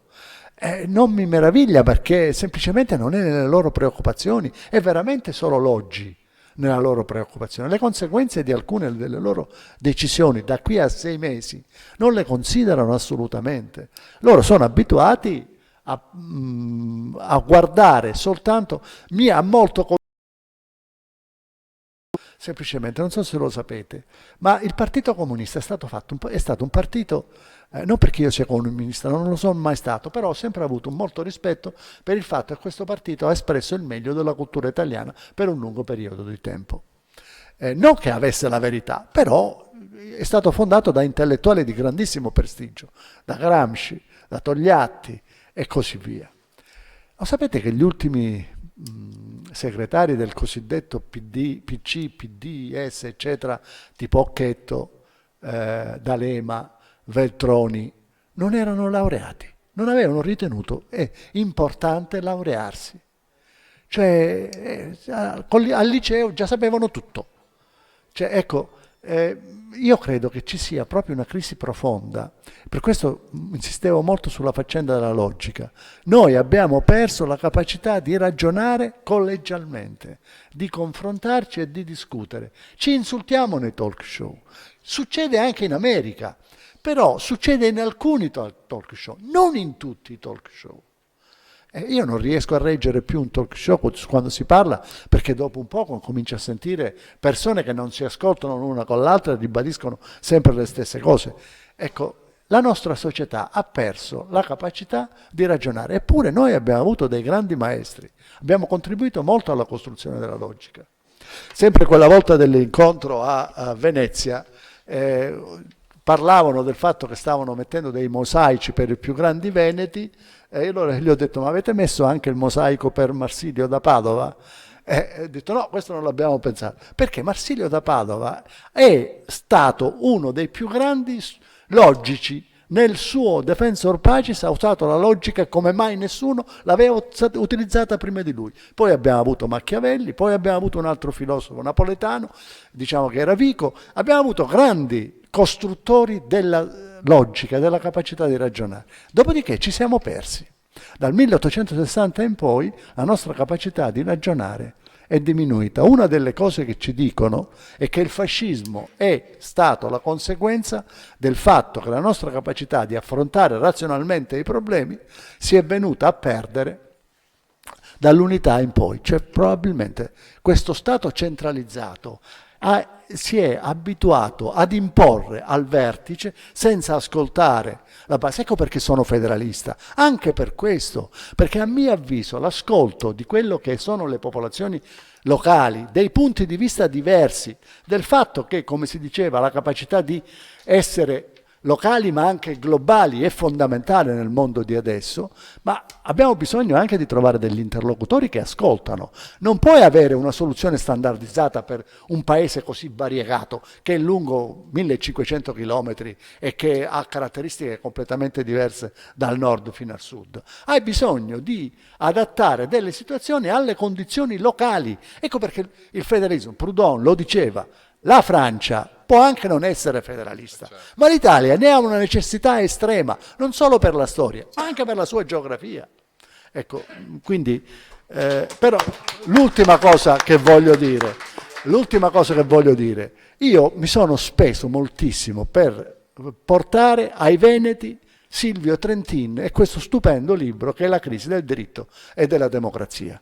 Un libro che per 70 anni non ha tradotto nessuno. Bene, l'ho tradotto io, l'ho pubblicato, è stato anche premiato come il miglior libro di diritto, la parte sua, non la mia, che io non sono un giurista, di Silvio Trentin nel 2006, quindi ha avuto un premio importante e prestigioso. Io ho sempre detto, Miglio, non voglio criticare, ma volevo solo fare una differenza. Miglio ci ha detto che il federalismo è una struttura per decidere. Trentin ci ha detto, guardate che il federalismo è una struttura per partecipare. Cioè non ci può essere un federalismo che funzioni se le sue varie componenti non sono capaci di ragionare con la stessa logica. Non sono capaci di avere una visione etica comune, non sono capaci di avere l'idea di essere noi servi del diritto e non padroni del diritto. E la chiudo, ma perché questo è Veneto, io voglio dire. Cioè il massimo federalista italiano non è Cattaneo, perché la genialità di Silvio Trentin è enorme, ed è Veneto. Ecco, mi fermo qui.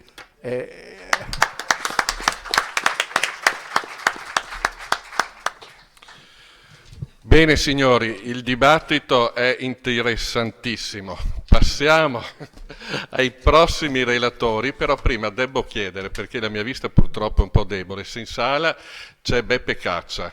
Eccolo là. Prego, vieni fra noi, lasciamo la parola a Beppe Caccia. No, vabbè, ma ci sono stati temi molto interessanti. Scusami che non ti vedo, ma purtroppo... Prima che il tema era molto interessante.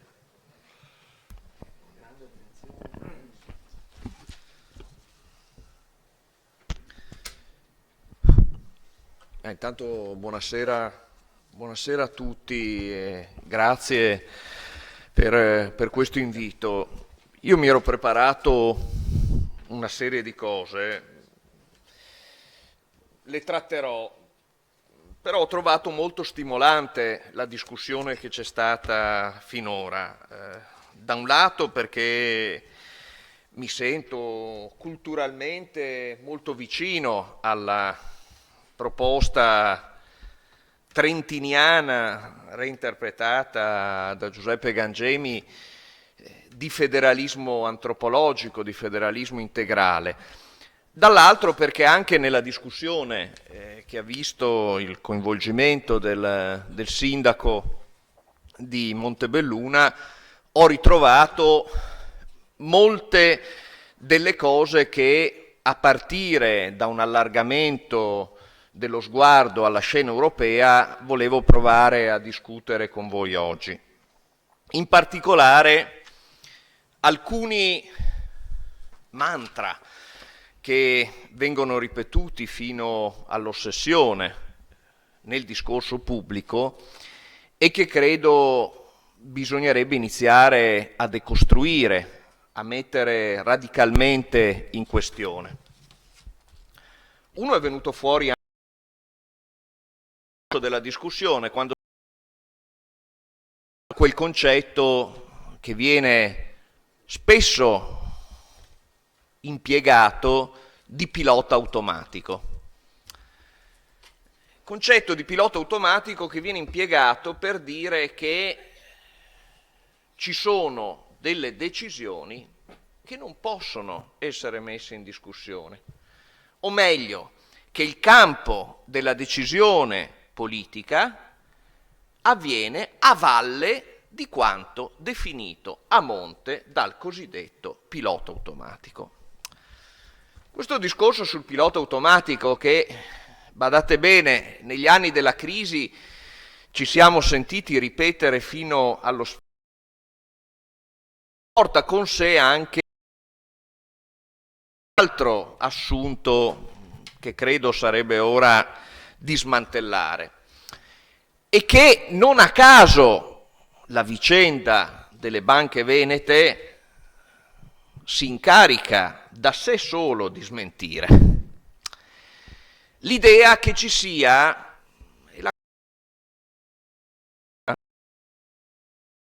una sorta di assoluto primato delle leggi intangibili rispetto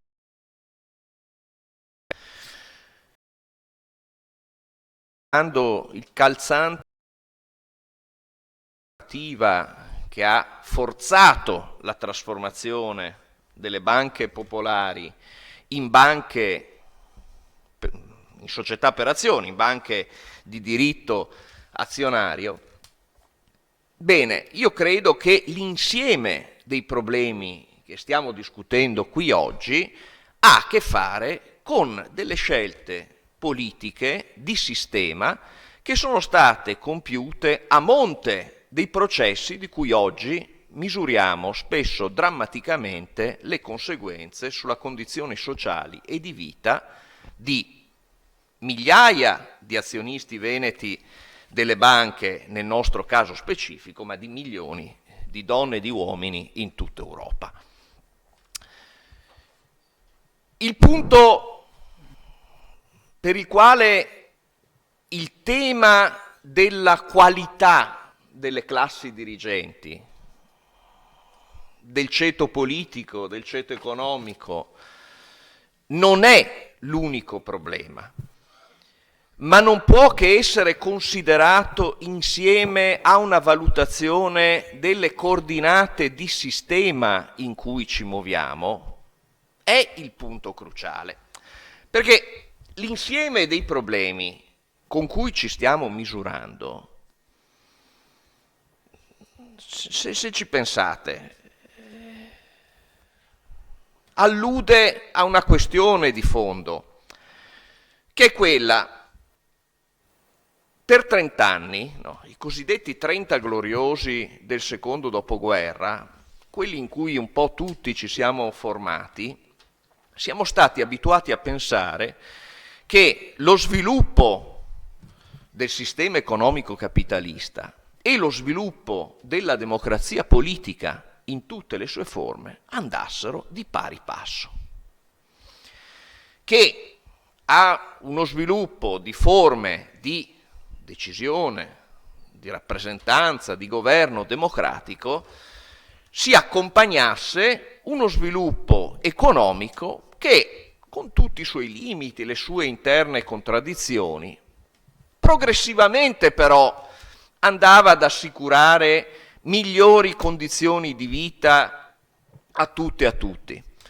che andava, pur con le sue diseguaglianze, con le sue storture, con i suoi errori, era destinato a ridistribuire ricchezza e benessere a tanti, sicuramente a molti di più di quelli che avevano goduto di questo nelle generazioni precedenti alle nostre e a quelle dei nostri padri. È più o meno, tagliamo con l'accetta, tanto per capirci, dalla metà degli anni 70 e dall'inizio degli anni 80 che questa equazione sviluppo capitalistico, democrazia politica, migliori condizioni di benessere per tutte, non ha più funzionato.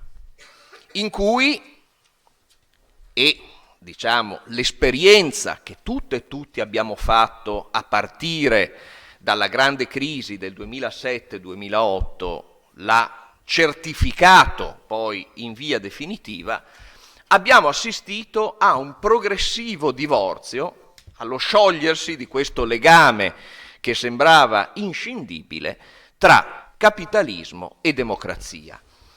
E questo particolarmente nel momento in cui all'interno del modo di produzione capitalistico la finanza ha assunto un ruolo preponderante. È stato questo processo, di cui poi vedremo un paio di esempi, no? Il caso greco, oppure il ruolo, connesso al caso greco, il ruolo della Banca Centrale Europea e le possibili alternative a queste esperienze degli ultimi anni. È stato questo frutto di qualche capriccio degli dei, come nella cosmogonia dell'antica Grecia? No. Questo è stato frutto di precise scelte compiute dalla politica e non dall'affermarsi trionfante di presunte immutabili leggi dell'economia. Mi riallaccio alle considerazioni che faceva il sindaco Favero. Guardiamo alla condizione, perché se vogliamo costruire qualsiasi discorso che si richiami ai valori di autonomia e federalismo, non possiamo che partire da quel livello istituzionale che è più prossimo alla vita quotidiana delle cittadine e dei cittadini. Non possiamo che partire da quelle autonomie originarie che in particolare nella storia del nostro paese sono i comuni. Guardiamo che cosa è successo ai comuni nella crisi. Nel nostro paese, ma la condizione degli altri paesi europei, anche quelli centrali, non è diversa, il costo del rispetto del patto di stabilità europea, dei vincoli di bilancio che sono posti dalle istituzioni comunitarie, viene fatto ricadere nella misura dell'80% proprio sulle spalle degli enti locali. Sta scritto da qualche parte che deve essere così? No. Questo è frutto di una precisa scelta politica che ha spostato sul livello locale, sul livello delle comunità locali, sul livello delle autonomie locali, il peso della gestione della crisi. È questo un dato che riguarda soltanto gli anni più recenti? No, è un processo che è iniziato tempo fa e che ha visto andare di pari passo nella crisi processi di finanziarizzazione anche del livello di governo locale, con la riduzione progressiva dei margini di autonomia proprio per il livello del governo locale. Faccio due rapidissimi esempi, che però hanno a che fare con la mano umana che è intervenuta in questi processi.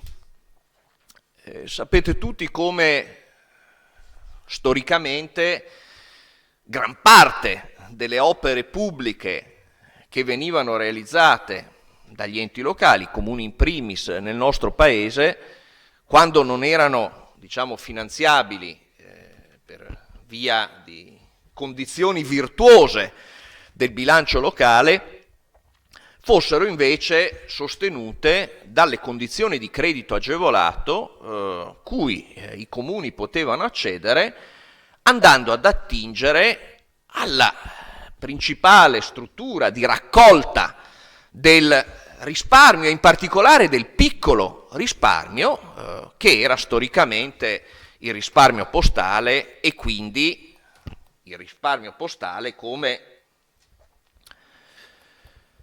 bacino di raccolta della Cassa Depositi Prestiti. Simili istituzioni, cioè istituzioni di credito pubblico fondate sul risparmio postale, esistono in tutti i principali paesi europei, la Caisse du Dépôt in Francia, in Spagna, eccetera. La Cassa Depositi Prestiti fino ai primi anni 2000 erogava ai comuni che dovevano realizzare opere pubbliche a beneficio dei cittadini dei mutui a tassi particolarmente agevolati, che erano di solito inferiori di almeno un paio di punti percentuali rispetto a quelli offerti dal mercato del credito bancario, per la realizzazione di queste opere pubbliche. Tra il 2002 e il 2003 si compie un doppio movimento. Anche qui scelte compiute dal governo e dal Parlamento. Si avvia un processo di privatizzazione della Cassa Depositi Prestiti, quindi di entrata massiccia della figura delle fondazioni bancarie in quella che era la cassaforte del risparmio delle famiglie, dei piccoli risparmiatori italiani, introducendo dei criteri di carattere privatistico nella gestione della cassa e quindi trasformando in prospettiva la cassa in una banca di investimenti che rispondesse più a logiche di carattere privato e che entrasse dentro i circuiti finanziari. Oggi abbiamo Cassa Depositi Prestiti che va in giro per i territori a proporre operazioni speculative immobiliari insieme ai fondi sovrani del Dubai o degli altri paesi del Golfo. Ecco, tanto per capirci che cosa è diventata Cassa Depositi Prestiti. Al tempo stesso che operazione si fa? Si rimuove il divieto per i comuni italiani ad investire su titoli della finanza derivata, speculativa, eccetera, ad investire sui mercati internazionali. In quegli anni di euforia finanziaria, no? In cui sembrava che il denaro si autoriproducesse da solo, cosa succede? Che grandi, ma anche medi e piccoli comuni italiani acquistano titoli derivati offerti spesso dalle principali banche d'affari internazionali e legano la propria capacità di investimento in opere pubbliche, la propria capacità di risposta ai bisogni dei cittadini, del tessuto produttivo del loro territorio, ai mercati finanziari globali. Salvo poi, come noto, essere essi stessi investiti dalla tempesta del 2007-2008. Ma qual è la ratio, qual è la razionalità che sta dietro questa scelta, così come alla logica che il sindaco ricordava del patto di stabilità? Quella di ridurre progressivamente i margini reali di autonomia e di autogoverno che le istituzioni locali e le comunità di cui queste istituzioni sono l'espressione più vicina possono godere. Guardate, questo esempio per dire che c'è un aspetto che spesso non ci raccontiamo della gestione della crisi intervenuta per quanto riguarda la scena europea, in particolare a partire dal 2011 in termini di politiche di austerità. Quello che non ci raccontiamo di questa gestione è che non solo si pagano in termini di drammatici effetti sociali il costo di queste politiche di austerità, e poi vedremo se queste politiche di austerità sono state e in che misura più o meno efficaci rispetto ai problemi che si proponevano di risolvere. Ma soprattutto questa gestione della crisi in termini di politiche di austerità ha comportato un grande, pesante processo di ricentralizzazione istituzionale.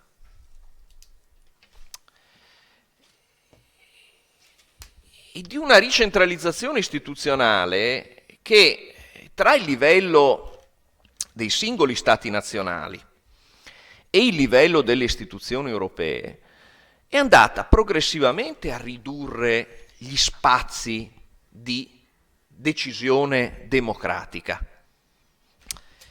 E qui vengo all'esempio della Grecia. Vengo all'esempio della Grecia perché, guardate, se ne è parlato tanto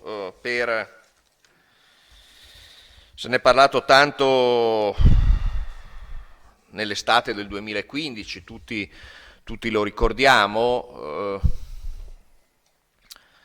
quell'estate 2015 che si è poi conclusa con la sottoscrizione, come è stato detto allora, con il coltello alla gola da parte del governo Tsipras di un memorandum nella notte del 13 luglio in sede di incontro con primi ministri, i capi di governo dell'Eurogruppo, che ha imposto una serie di misure pesantissime per quanto riguarda le politiche economiche e sociali di quel paese.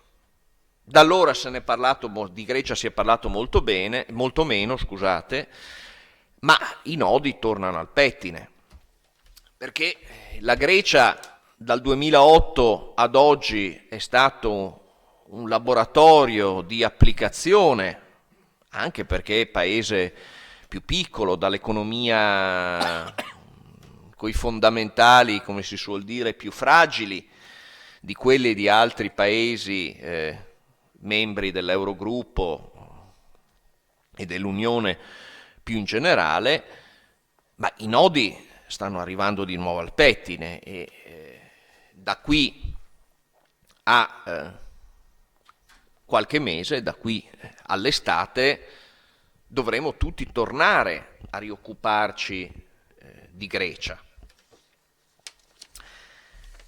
Cosa è successo alla Grecia in questi anni?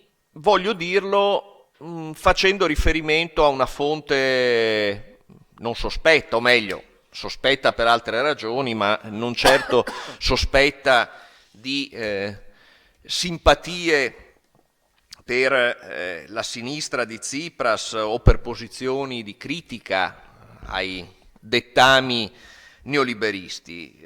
In particolare voglio fare riferimento al rapporto diffuso nel febbraio di quest'anno, quindi pochi mesi fa, dal Fondo Monetario Internazionale, cioè da uno dei soggetti principalmente responsabili delle politiche neoliberiste su scala globale e in questo specifico caso uno dei soggetti creditori della stessa Grecia, no?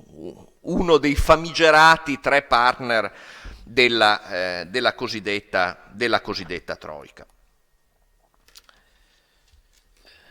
Come ricorderete, l'estate del 2015, dopo che Tsipras sottoscrive a Bruxelles l'accordo che impone nuove privatizzazioni, nuovi tagli alla spesa pubblica, in particolare alla spesa sociale, nuovi tagli al sistema pensionistico, eccetera, eccetera, eccetera, le ricette che in misura maggiore o minore tutti i paesi del sud Europa hanno conosciuto dal 2011 in poi, il fondo ESM, quello dello European Stability Mechanism, concede un finanziamento, fra virgolette, bontà sua, un finanziamento ulteriore da 86 miliardi di euro alla Grecia, corrispondente all'89% del prodotto interno lordo di 2 anni fa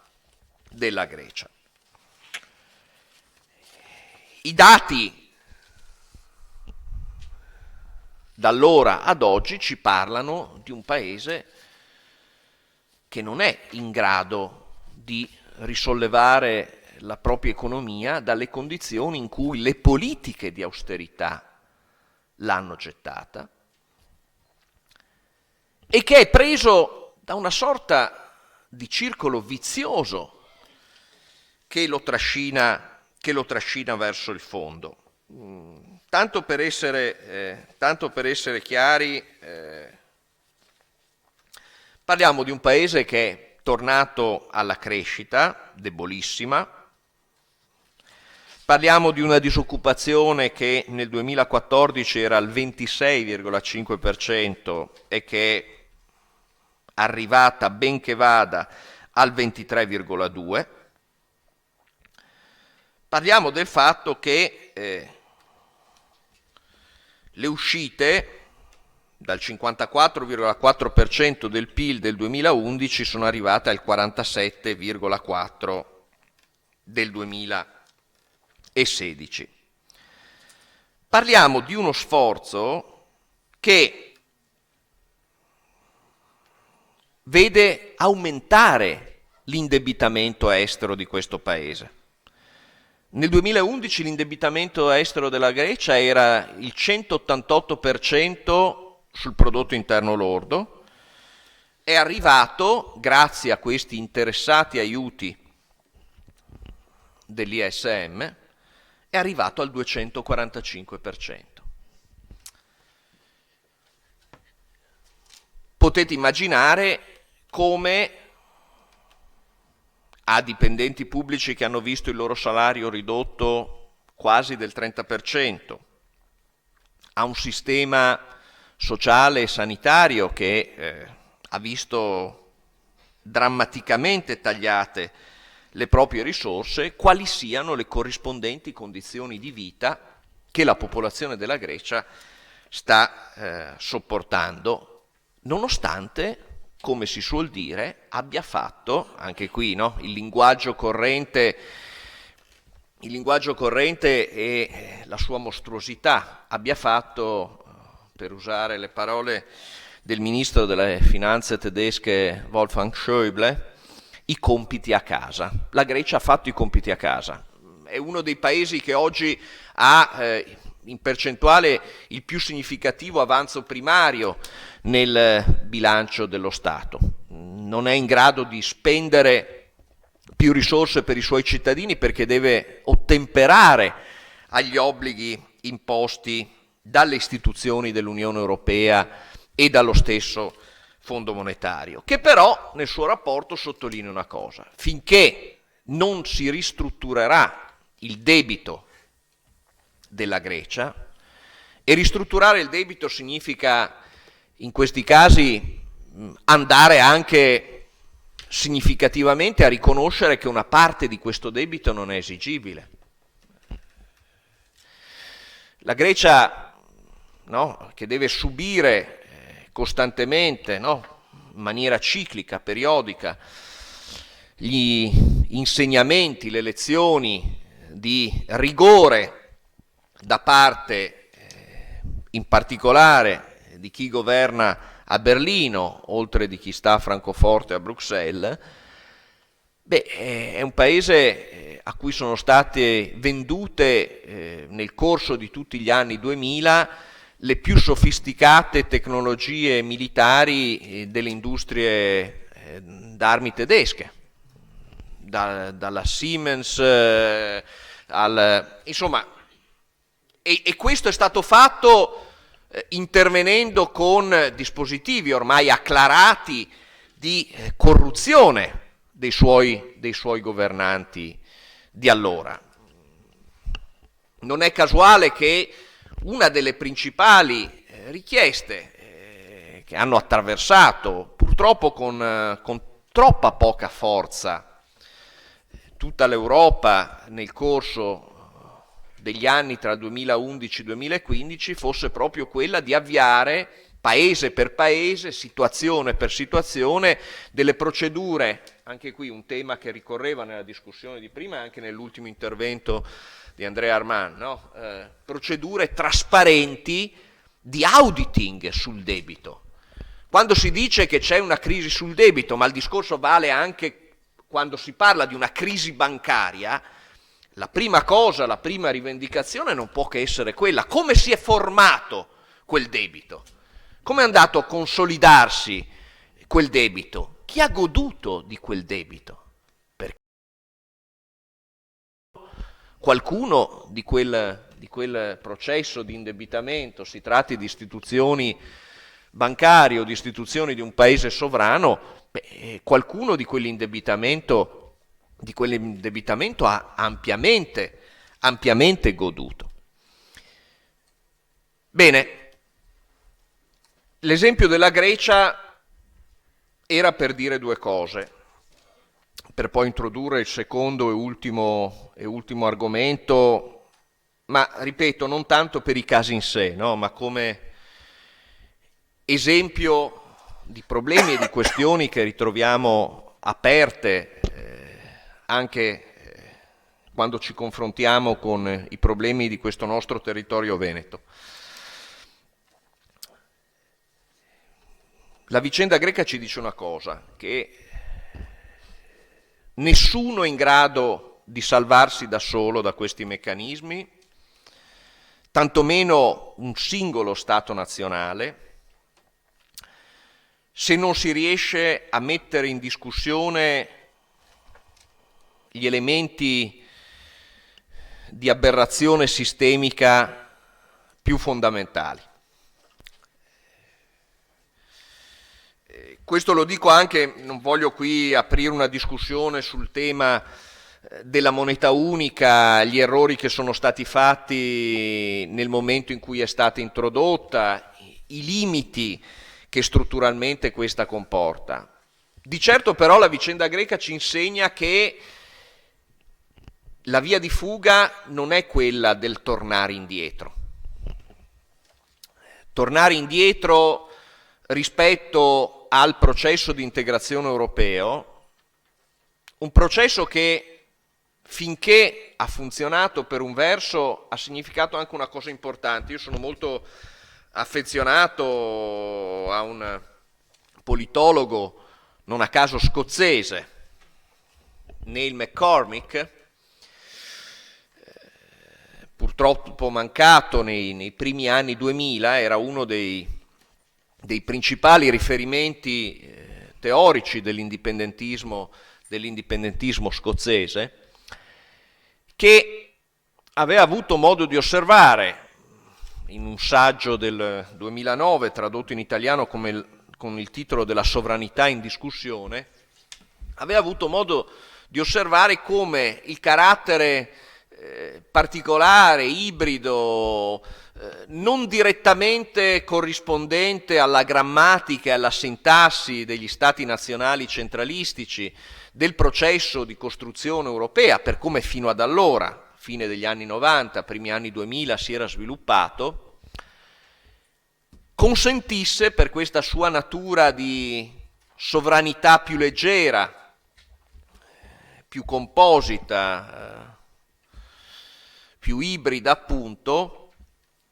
l'emergere di un nuovo protagonismo, un indebolimento della sovranità dei singoli stati nazionali e la possibilità dell'emergere di un protagonismo nuovo delle autonomie sociali, territoriali, come attori di questo stesso processo di costruzione di uno spazio economico, sociale e politico europeo. Evidentemente questo processo poi a un certo punto si è inceppato, anzi ha subito una mutazione genetica, una mutazione di segno nella vicenda della gestione della crisi.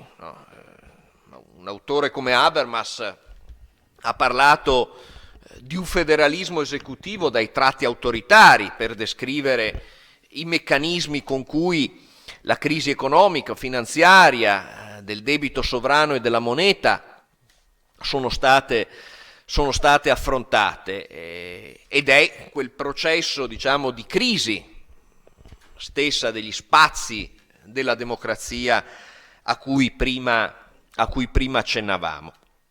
Però questo segno c'era e problemi come quelli della Grecia e oggi più che mai i problemi del rapporto tra le condizioni di vita, delle condizioni in cui si vive e si produce nelle nostre comunità e lo spazio, no?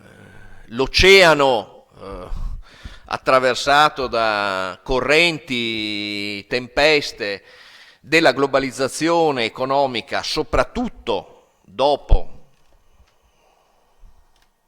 l'affermarsi della finanziarizzazione come elemento caratterizzante, strutturante questi processi della globalizzazione economica, non può essere affrontato sulla scala nazionale, non può essere affrontato se non, diciamo, con una scala maggiore in grado di aggredire, di graffiare, di prendere questi processi di scala più globale. E vengo a un altro tema, quello del ruolo e delle funzioni della Banca Centrale Europea. Come sapete, le condizioni fondamentali che hanno innescato la crisi del 2007-2008 e le forme che questa crisi ha assunto in Europa non sono venute meno. Quelle cause non sono state rimosse, nel suo insieme l'economia globale stenta a ripartire da una condizione di sostanziale stagnazione. Questi aspetti sono tanto più veri e tanto più pesanti all'interno del mercato europeo. Quei debolissimi, timidissimi segni positivi che appaiono negli ultimi 2 anni nelle statistiche economiche del nostro continente e di buona parte dei suoi paesi sono sostanzialmente legati ai programmi di iniezione di liquidità che la stessa Banca Centrale Europea ha avviato, che continua a mantenere e confermare, che vanno sotto il nome di quantitative easing. Quantitative easing che, e questo per venire alle questioni che più da vicino ci riguardano la vostra esperienza, riguardano la discussione di questi 3 giorni, ha però mostrato dei limiti sostanziali. Vado per sommi capi per non rubarvi troppo tempo. Gli obiettivi ufficialmente esplicitati dei programmi di quantitative easing della Banca Centrale Europea sono 2. Da un lato l'aumento della liquidità in circolazione per evitare la contrazione del credito e per aumentare il tasso di inflazione, dall'altro lo stimolo all'erogazione del credito e dunque alla crescita del PIL attraverso l'acquisto di obbligazioni pubbliche e private e la riduzione del rischio su una vasta gamma di attivi non solo finanziari. Cosa è successo invece? Che in realtà il contributo del quantitative easing alla crescita economica è stato minimo. Come sapete, i programmi di quantitative easing sono iniziati prima negli Stati Uniti, con massicce iniezioni di liquidità da parte della Fed, della vera banca federale di uno Stato federale, e negli Stati Uniti al massimo il contributo del quantitative easing al sviluppo dell'economia reale è stato valutato dalla stessa Fed intorno a 0,26 punti percentuali. Perché l'impatto dell'iniezione di liquidità, immaginiamoci poi in Europa, da parte delle banche centrali è stato così ridotto? Per il meccanismo stesso del quantitative easing, cioè il ruolo centrale, cruciale dell'intermediazione bancaria. Il fatto che questa liquidità finisce agli istituti bancari ed impedisce il ruolo stesso degli istituti bancari che questa liquidità creata ex novo dalle banche centrali finisca davvero iniettata in circolazione e, come viene detto con un termine tecnico, sgoccioli sull'economia reale. Gran parte, la stragrande maggioranza delle risorse iniettate in termini di liquidità dalla Banca Centrale Europea è finita ad alimentare il circuito bancario stesso, senza arrivare a quelli che dovevano esserne i suoi beneficiari finali, cioè le imprese, in particolare le piccole e medie imprese, e lo stesso credito al consumo. Il quantitative easing, passando attraverso i grandi istituti bancari, ha di fatto alimentato il circolo vizioso stagnazione con finanziarizzazione. È andato a concentrarsi sul 10% più ricco, che già di questo beneficiava, e non ha affatto favorito, come avrebbe dovuto invece fare, l'aumento di investimenti infrastrutturali che fossero socialmente utili. Nuove politiche per la casa, ad esempio, problema drammatico, magari non tanto nei nostri territori, dove ancora le reti familiari reggono e cercano di dare risposte, ma in contesti urbani, metropolitani, è sicuramente una delle grandi, drammatiche emergenze sociali del nostro tempo, ma anche banalmente il progressivo decadimento delle reti infrastrutturali di trasporto pubblico o la stessa sanità. L'effetto netto del quantitative easing in questi anni è stato quello di accrescere la ricchezza di chi già era ricco senza alcun effettivo contributo all'aumento generale dei redditi, e quindi anche con un effetto tutt'altro che positivo sulla domanda dei consumi. Questo ha a che fare con uno dei grandi problemi appunto strutturali, sistemici, con cui abbiamo a che fare quando parliamo di processi di finanziarizzazione, cioè col fatto che, come tutti sappiamo, le banche danno i soldi a chi ce li ha già, per effetto dei meccanismi di garanzie, soprattutto a chi può offrire garanzie o patrimoniali o, come verificato anche nel caso delle banche venete, garanzie di carattere politico-clientelare.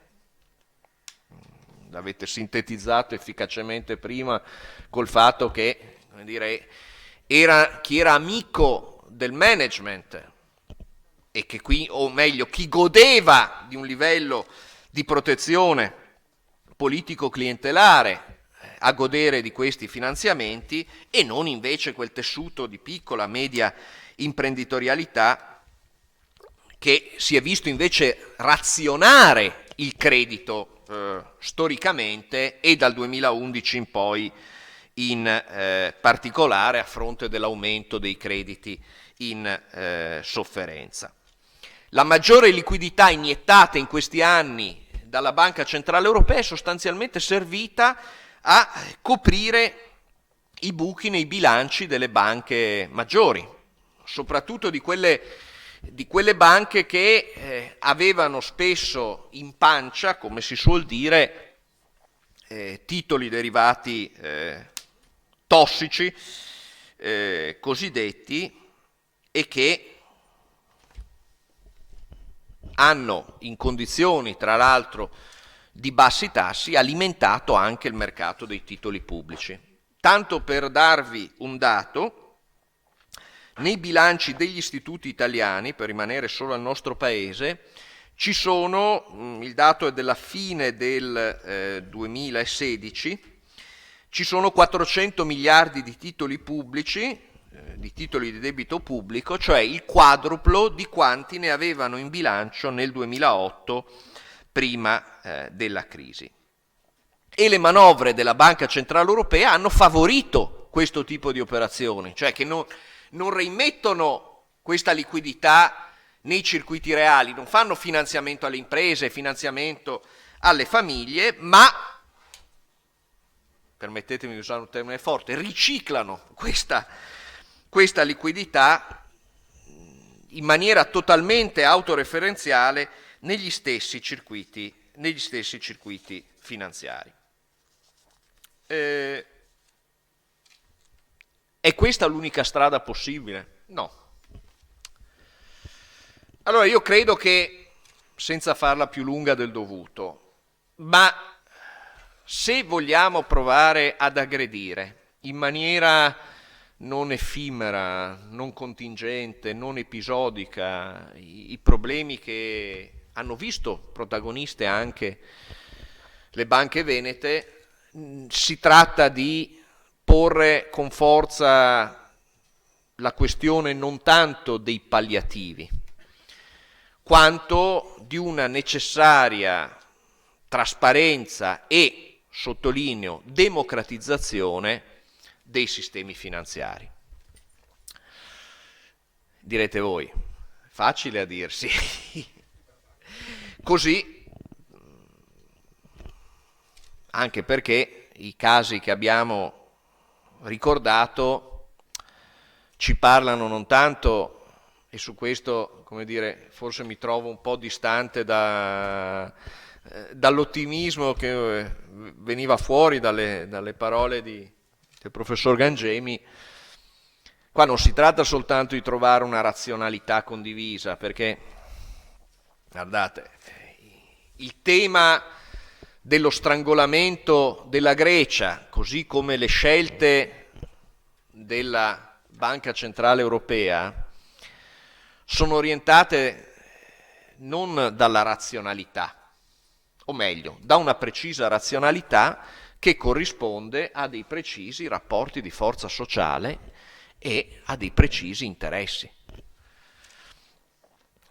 Che a ne accennavamo iniziando, no, questo ragionamento, a quel progressivo divorzio tra sviluppo capitalistico e sviluppo della democrazia politica ha corrisposto il ritorno a qualcosa che forse appunto prima delle tragedie delle 2 guerre mondiali che sono state ricordate era la natura del capitalismo. Il fatto che il capitalismo prima dei 30 anni gloriosi producesse un'estrema concentrazione di ricchezza e di potere politico. Gangemi ricordava prima, no, la democrazia degli ateniesi. La democrazia degli ateniesi era la democrazia di una sezione molto ridotta della popolazione a fronte di una gran massa di schiavi e di meteci.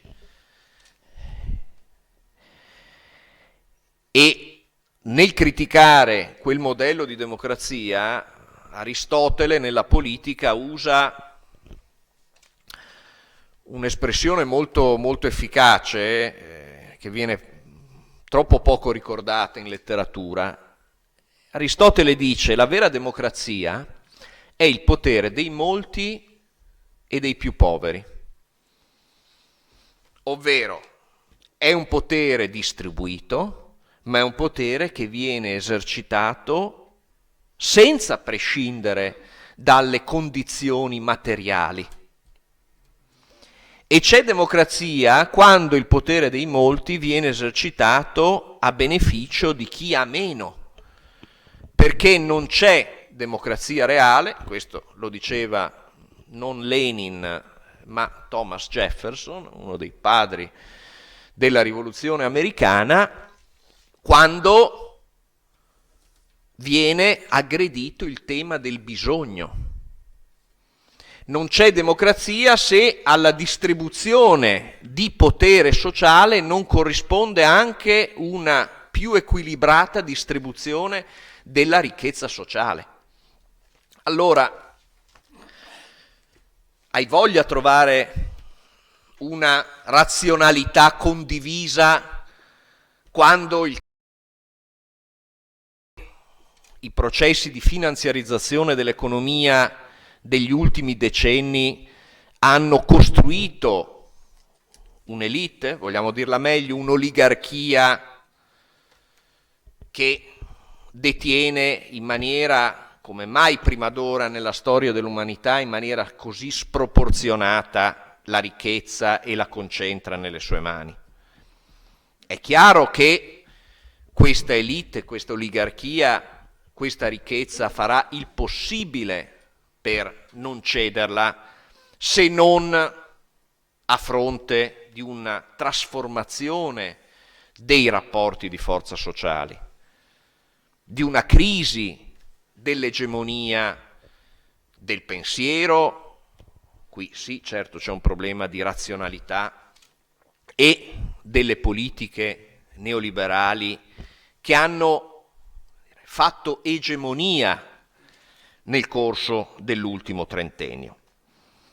O si riesce a innescare un processo, e questo è un processo che non può che partire dal basso, non può che partire dalle nostre comunità locali, non può che partire dal tentativo di sviluppare un'altra idea possibile di convivenza, dello stare insieme, o si produce questo processo, diciamo così, controegemonico, di messa in discussione, diciamo appunto, dei piloti automatici, del formula cara alla signora Thatcher che Pino Gangemi ha citato prima, no? Tina, there is no alternative, che non c'è alternativa. Quante volte anche se lo sono sentiti ripetere in questi ultimi anni i risparmiatori, i piccoli azionisti delle banche venete, mi spiace, è andata così. C'era un automatismo dell'economia, no? Non c'era alternativa a fare così. Bene, io credo che è questa idea del non c'è alternativa che vada fino in fondo messa in discussione prima di sviluppare strategie puramente adattative, puramente resilienti, puramente, diciamo, in fondo di resa rispetto a quei problemi sistemici a cui ho rapidamente accennato. Io mi fermerei qui per lasciare anche poi spazio alla nostra discussione, sperando di essere stato minimamente utile. Di certo io le cose che ho sentito, a partire da quelle che ho sentito in macchina venendo con uno dei vostri associati, ho imparato molte cose, grazie. Grazie dottor Caccia. E molti di voi si chiederanno perché abbiamo voluto introdurre questo argomento in questo ciclo. E la spiegazione è semplicissima, penso che la maggior parte l'abbiano intuito. Fra Italia e Grecia c'è una grande similitudine. C'è una grande similitudine di dissesto finanziario, c'è una grande similitudine perché siamo gli ultimi due in graduatoria per meriti all'interno della compagine europea. Siamo molto simili perché abbiamo delle grandi disfunzioni funzionali.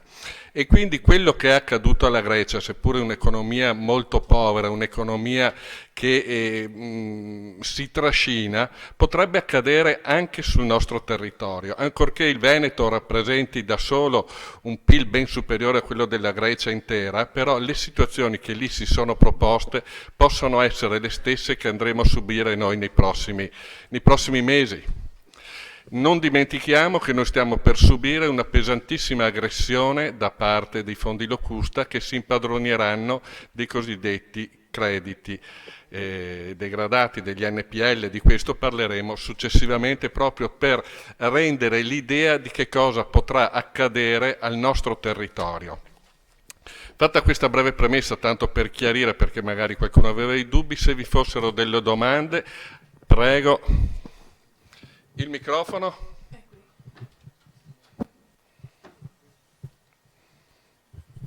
Grazie, splendido intervento, assolutamente condivisibile in tutte le sue parti. Una nota sulla Grecia. La Grecia si divide tra isole e continente. Le isole sono abbastanza indenni rispetto al continente, quindi la crisi è ancora più feroce perché è localizzata soprattutto nelle grandi città. Questa differenza tra isole e continente forse conviene sottolinearla, come il localismo crea una differenza sostanziale.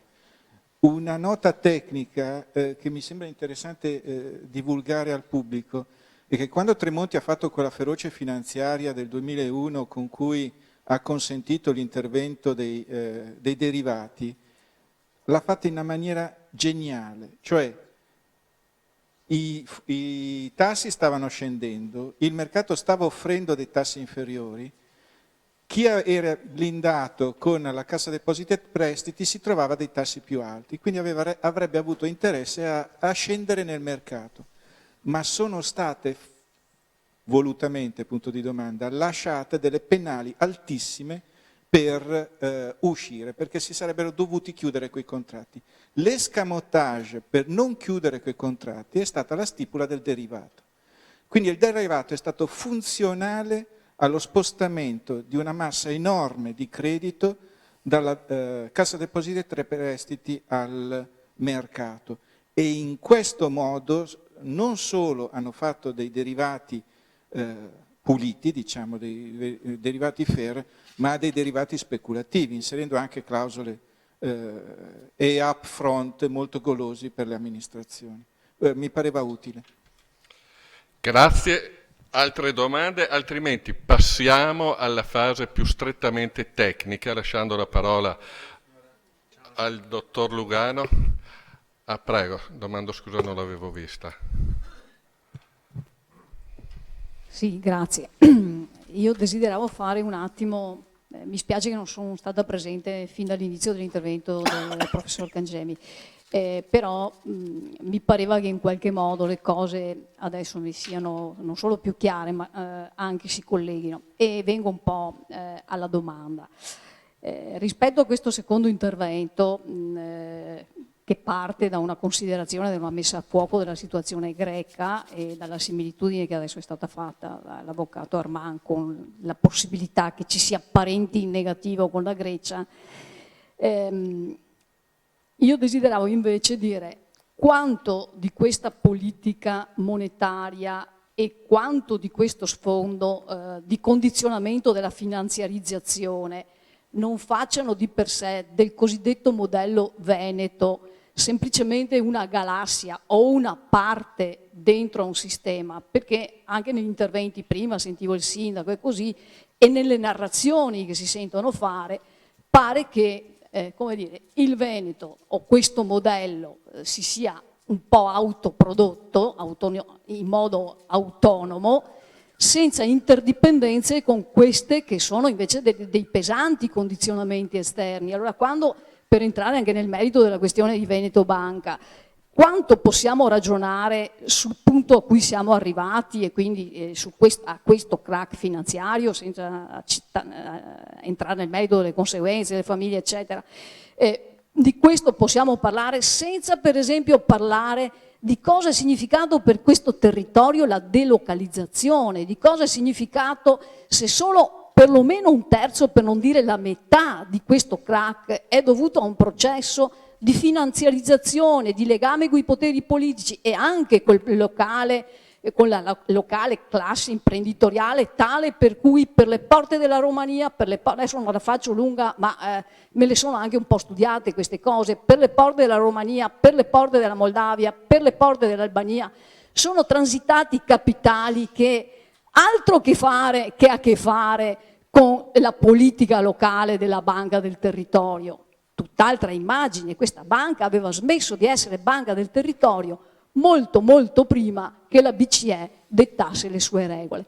Quindi torno alla domanda, possibile pensare a questo modello veneto che poi, al quale dovremmo aggiungere la questione del Mose, la questione attuale della Pedemontana, pensandola come ancora un'isola o è un'isola dentro un processo di finanziarizzazione, di corruzione e di sistema e non possiamo più pensare che un federalismo buono come quello di Trentin ci salvi da questi guai internazionali. Grazie.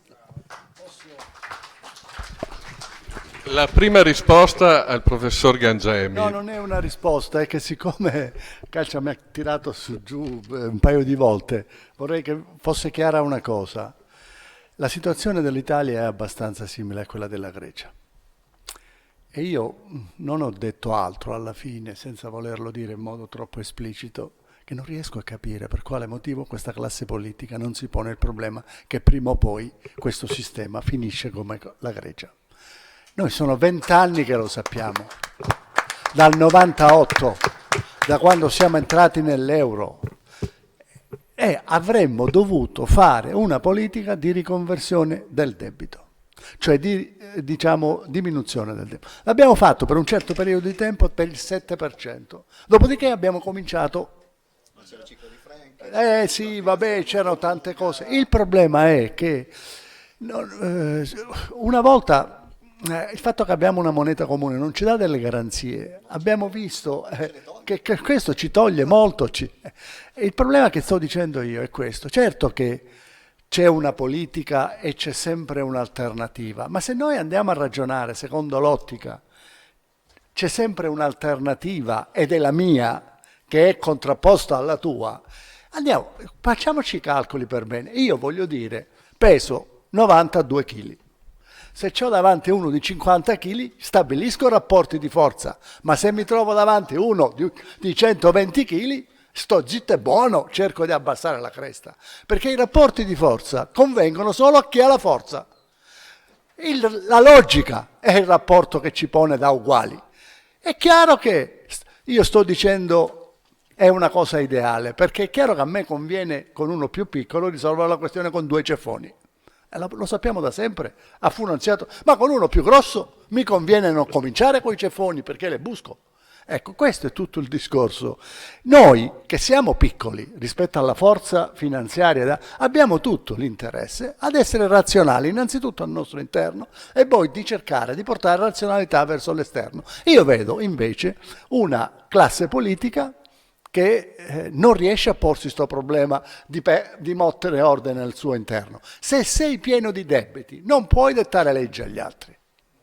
Allora, io aggiungo una cosa che va proprio però nella dizione della signora. Io dividerei il sistema veneto dalla classe, adesso dirò una cosa, premessa, io non sono veneto, non so se la mia parlata l'avete capito, io sono di origine piemontese, di Tortona. Vengo da una zona che per le banche è incredibile, perché io sono socio di una banca che ha il 2,7% di NPL e la banca della mia città, quando fu ceduta a UBI Banca, la fondazione uscì completamente. L'allora rappresentante del vescovo che la fece uscire disse: perché questa non è più la nostra banca, noi non comanderemo più niente, allora tanto vale che i soldi ce li teniamo. Fu una mossa incredibile, gli criticarono, era il 1999, furono criticatissimi, ma la mossa fu eccezionale, perché i soldi ce li hanno, l'unica fondazione bancaria ancora piena di soldi. Detto questo, io non sono veneto, ma separerei il sistema veneto dall'imprenditoria veneta. In questo senso, il sistema veneto è fatto di tante piccole aziende, di gente che lavora, che si impegna, che lavora 20 ore al giorno, che si dà da fare. Secondo me c'è solo un difetto, che certe volte lo sento, io guardo Canale Italia, quindi guardo proprio i programmi più popolari possibili, e vedo che c'è un'esaltazione incredibile del lavoro, che è giustissima, molto spesso a discapito della cultura. No, la cultura e il lavoro devono andare avanti di pari passo. Cioè, chi mi dice... io ho smesso a 16 anni di studiare perché lavoravo, volevo ricordare che mio papà a 16 anni lavorava e studiava e io a 20 anni lavoravo e studiavo andando all'università. Quindi bisogna esaltare tutte e due sono un popolo è fatto di cultura e di lavoro. Se non c'è la cultura, il lavoro è inutile, se non c'è il lavoro, la cultura rimane un qualcosa di etereo. Detta questa cosa, io direi che il sistema veneto è buono, è una parte dell'imprenditoria, direi purtroppo quella più elevata, veneta, che in molti casi ha lasciato che fare, a desiderare. Io separerei il singolo, io dopo parlerò rapidamente di quello di cui dovevo parlare e capirete cosa significa, perché il singolo è spinto dal peccato, non più che dal reato, cioè dall'avidità, mentre invece la collettività può essere buona, quindi bisogna separare il singolo. Io dico che ci sono stati tanti singoli che hanno sbagliato e purtroppo sono stati i singoli più grandi, quando la collettività magari è positiva. È questo il discorso che posso dare. Grazie, scusate. E l'ultima battuta. Sì, ma io provo a rispondere attingendo a, come dire, anche un ricordo personale. Io mi sono occupato, ho conosciuto Montebelluna da piccolo, da piccolo relativamente, nel senso che sono venuto a fare qui ricerca sociale tra il 96 e il 97, sulle trasformazioni che investivano allora il il distretto dello Scarpone. Ed era il primo momento di crisi, quello del distretto sotto la pressione dei processi di delocalizzazione produttiva, e credo che quello sia stato uno dei momenti storici di passaggio troppo poco indagato da narrazioni molto invece autorassicuranti. Perché se la vogliamo un po', adesso taglio con l'accetta, no? Per fortuna non è andato via il professor Roverato perché sennò mi bacchetterebbe, ma se la vogliamo un po' tagliare con l'accetta, no? Questa storia dei sistemi produttivi localizzati, dell'impresa diffusa, della microimpresa in Veneto, ci sono state fasi diversi e cicli storici diversi che hanno corrisposto anche a dei processi molto spesso feroci di selezione. Cioè, quando negli anni '80 da un tessuto diffuso, distribuito, penso ad esempio nel tessile, iniziano a emergere delle figure di media taglia, no? Poi diremo due cose su cosa è stata l'epopea Benetton, no? Che diventano gli organizzatori della produzione degli altri. E già lì si determina una gerarchia di tipo diverso. Quando nei primi anni 90 inizia a distinguersi tra chi delocalizza e chi resta magari perché non ha strumenti sufficienti culturali o altro per delocalizzare, anche lì si determina un ulteriore salto che seleziona e definisce delle nuove gerarchie. E da questo punto di vista l'epopea Benetton, guardate, andrebbe un po' raccontata, perché come da imprenditore schumpeteriano capace di fare dell'innovazione, no? della scoperta del ciclo stagionale, della colorazione dei tessuti, eccetera, no? L'intuizione che consente l'avvio di una grande storia imprenditoriale, si finisce a fare i rentier finanziari, perché sta storia è finita così, che è molto più facile entrare nel gioco delle concessioni autostradali che misurarsi con le condizioni dei cicli produttivi e dei mercati globali. È molto più facile ricavarsi una posizione di rendita. Capite che però su un territorio come questo passaggio non è stato un passaggio da poco, perché già alla metà degli anni 90 il ruolo, ad esempio, del gruppo Benetton nello Sport System era, tanto sempre per parlare di questo territorio, era un ruolo tutt'altro che secondario e rilevante. Ma se la scelta poi è quella di trasformarsi in macchine di o estrattivismo, perché tutta la vicenda che riguarda il rapporto tra il gruppo Benetton e l'America Latina è una storia fino in fondo estrattiva, o in redditieri finanziari. Poi, come dire, quando diciamo ci sono alcuni problemi strutturali, sistemici che vanno affrontati, se no non ne usciamo fuori, questo è uno di quegli esempi che mi spiega che non è solo la cattiva qualità delle classi dirigenti che mi produce i disastri, perché se no, come dire, basterebbe cambiarle. No, già sarebbe un ottimo primo passo, ma non è da solo sufficiente, perché questo, diciamo, gioioso banchetto della finanziarizzazione ha coinvolto tutti, ha cambiato questo anche la natura del rapporto tra impresa diffusa e credito locale. Cioè è su questo che finisce la storia di municipio, campanile. Io me lo ricordo come ancora nei primi anni 90, nella metà degli anni 90 in questi territori, tutti gli elementi locali, comunitari, sistemici si tenevano, no? Tra il campanile, il municipio, la banca, le strutture di servizio al distretto, eccetera. Questa roba qua è venuta meno sotto la pressione dei processi di finanziarizzazione. Allora, o si aggrediscono i fondamentali, ma non è che con le aspirine e i pannicelli si viene fuori da questa situazione, o si riesce a costruire, vengo incontro al professor Gangemi, o si riesce a costruire una razionalità di segno diverso, una razionalità che metta al primo posto le persone, le comunità, le loro relazioni, metta al primo posto il tema del benessere diffuso e non dell'accumulazione finanziaria e della rendita finanziaria di pochi a vantaggio di un'oligarchia che, se va bene, è il 10%, o si rovescia la razionalità o difficilmente usciamo dalla situazione in cui ci troviamo. Grazie. Grazie, davvero interventi straordinari.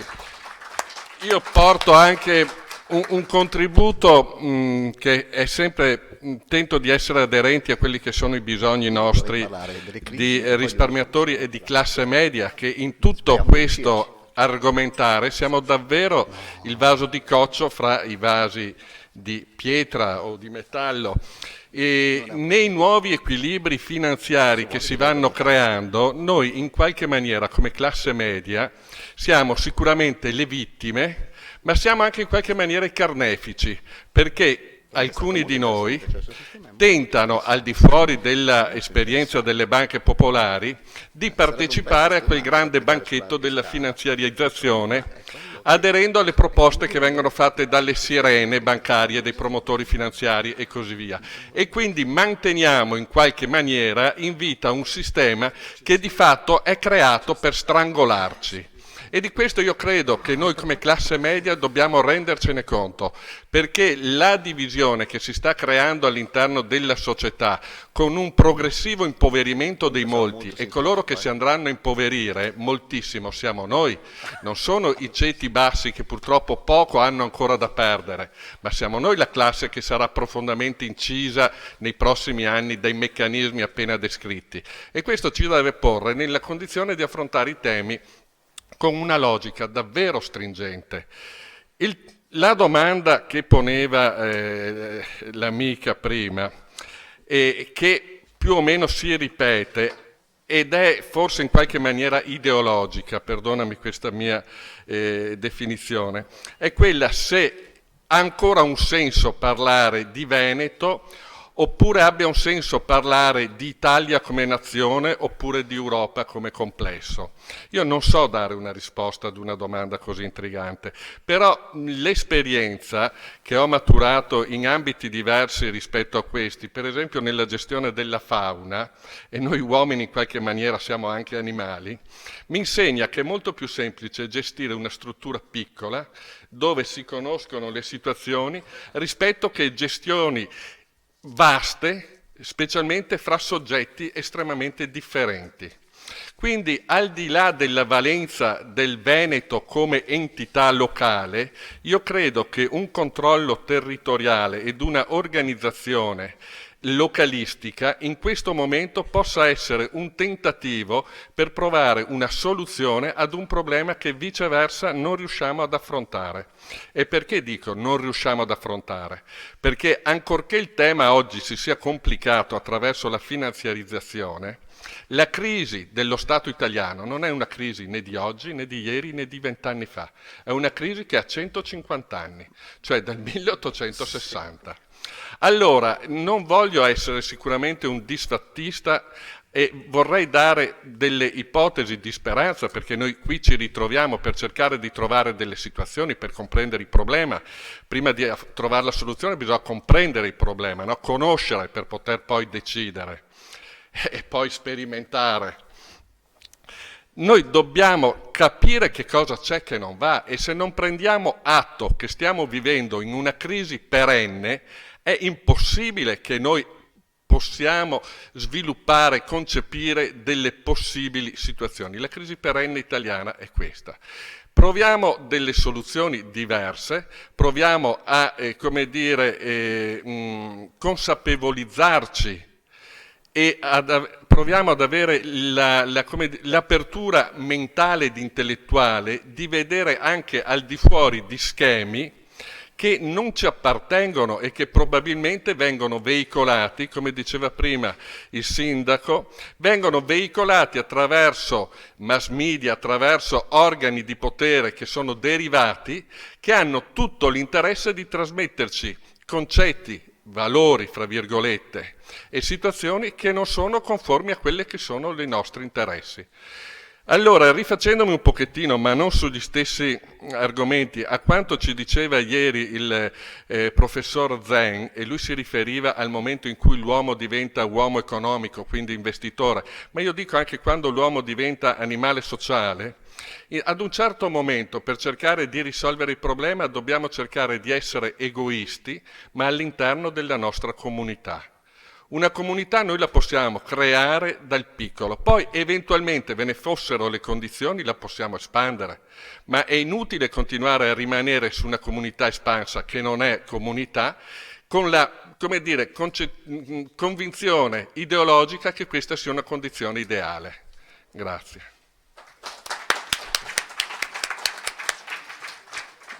Se posso dire, io non sono d'accordo col discorso della Grecia, cioè ho una confusione in testa, perché mi dicono l'Italia è il made in Italy, noi siamo capaci di fare le navi, fare gli aerei, fare quello, abbiamo industrie che lavorano con la NASA, sì, vabbè, e poi voi mi dite facciamo la fine della Grecia. Ma se siamo il 7° paese industrializzato, perché devo fare la fine della Grecia? Perché se vuole glielo spiego io molto rapidamente. Perché glielo spiega chiaramente il dottor Lugano. Perché faremo molto rapidamente, allora non faremo la fine esatta della Grecia, perché la Grecia non aveva praticamente una struttura industriale.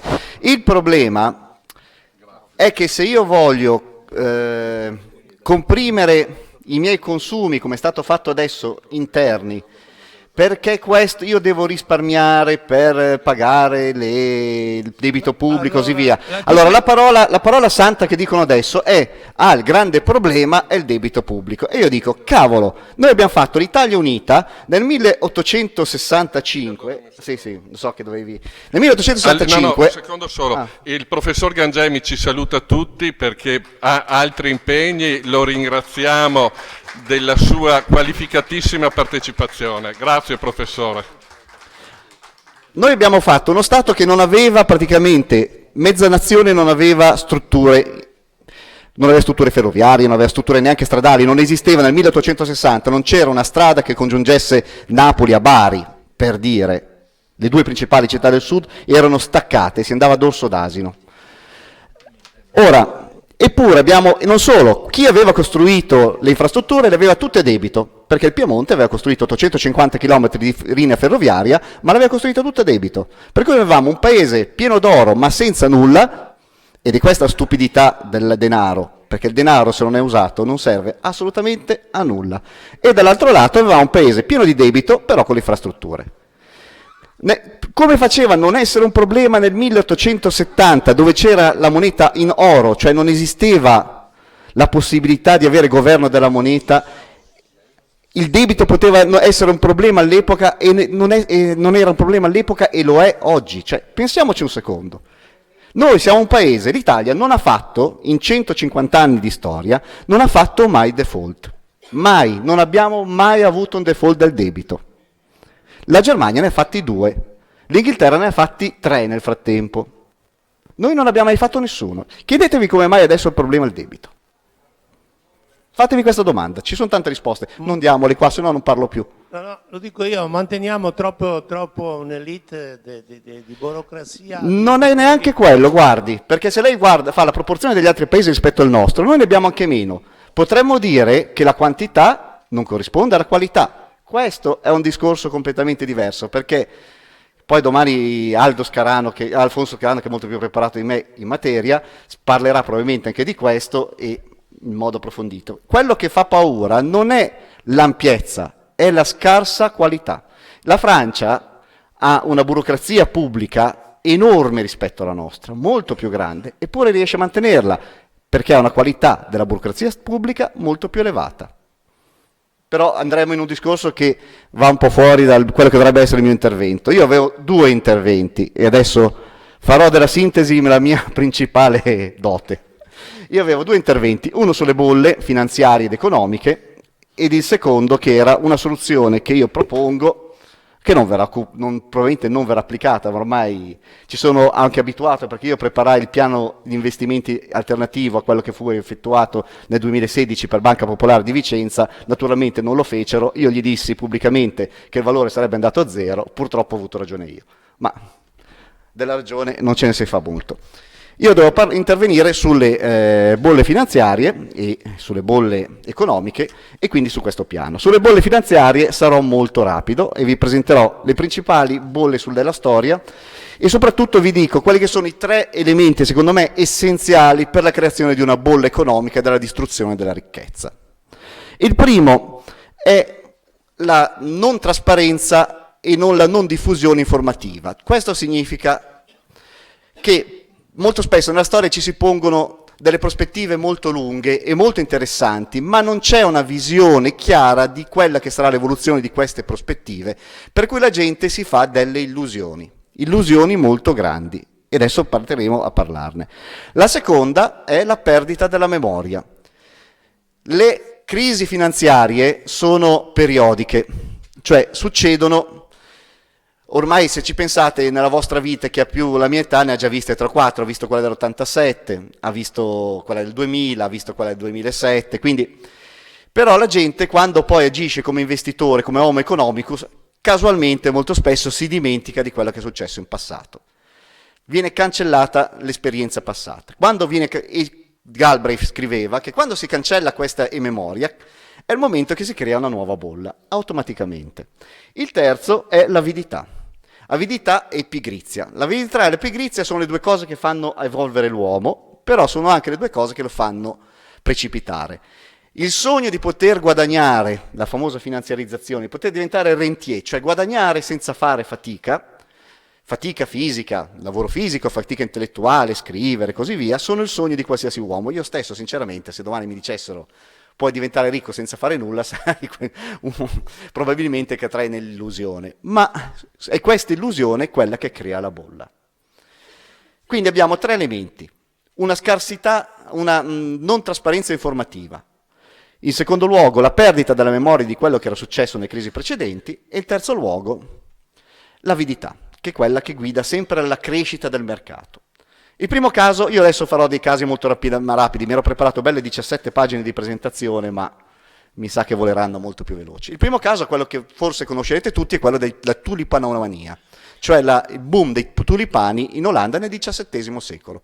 In realtà le crisi economiche sono molto precedenti. La prima crisi economica che abbia un ricordo storico addirittura è premonetaria, è il primo periodo intermedio. Se uno si va a vedere c'è un bellissimo papiro che si chiama Le lamentazioni di...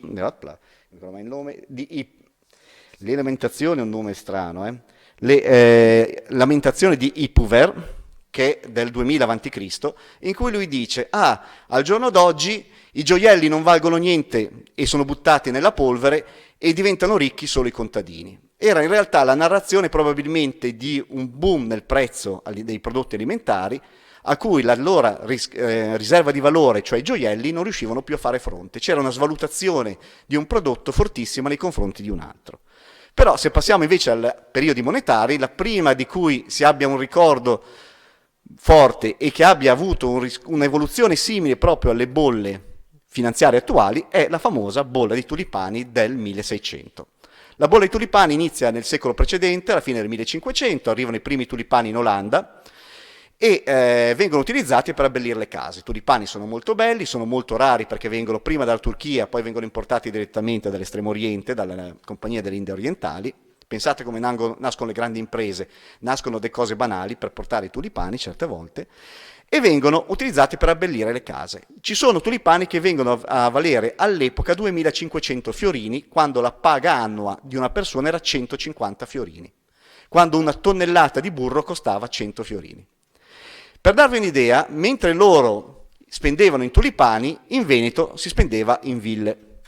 Diciamo che forse è stato un investimento migliore perché la villa comunque è rimasta ancora oggi. A un certo punto c'è una crescita continua nei prezzi e vengono trattati con i future, perché i contadini vendevano il tulipano prima di averlo piantato, quindi c'era letteralmente un mercato del future. Questi tulipani venivano trattati nei caffè con una percentuale del 2,5% che rimaneva al proprietario del caffè. Quindi abbiamo proprio un sistema borsistico quasi equivalente al nostro, derivati, borsa, prodotto immateriale alla fine, perché parliamoci chiaro, abbiamo tutti gli elementi perfetti della crisi. Infatti avevamo un'avidità incredibile, avevamo scarsità informativa, perché quanto può valere un tulipano? Ora sì, c'era il costo di portarlo dall'estremo oriente, ma non c'era una chiarezza di quanto fosse il valore del tulipano stesso. E quindi abbiamo, e tra l'altro c'erano già state piccole crisi precedenti e si era persa la memoria delle crisi. Morale della favola: il prezzo dei tulipani viene a cadere nell'arco di pochi mesi del 90% nel 1637. E c'è stata una crisi economica talmente forte in Olanda che se ne sono sentiti i risultati per oltre 30 anni e probabilmente fu questa crisi economica a portare alla sconfitta dei Paesi Bassi nelle varie guerre con il Regno Unito successive. E questa è la prima.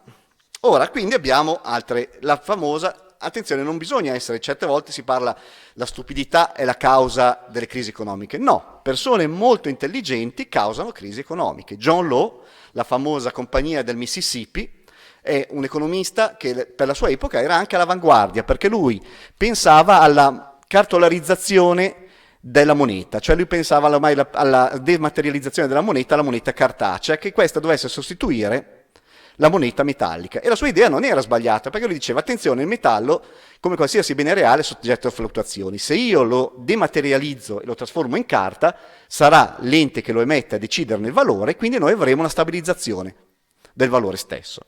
Era anche un giocatore d'azzardo e questo naturalmente non aiutò nelle sue attività bancarie. Ora, praticamente lui, la crisi succede al momento giusto, nel posto giusto. Si è persa notizia della grande crisi olandese dei tulipani. C'è una grandissima richiesta di ricchezza, perché sono finite le guerre, è finita la guerra di successione spagnola, la gente spera di arricchirsi dopo una guerra che era durata decine di anni ed era stata estremamente pesante, e c'è un governo, che è il governo della reggenza in Francia, che è favorevole a far arricchire la gente, soprattutto per tenerla tranquilla. Era morto Luigi XIV, Luigi XV era bambino, c'era un reggente.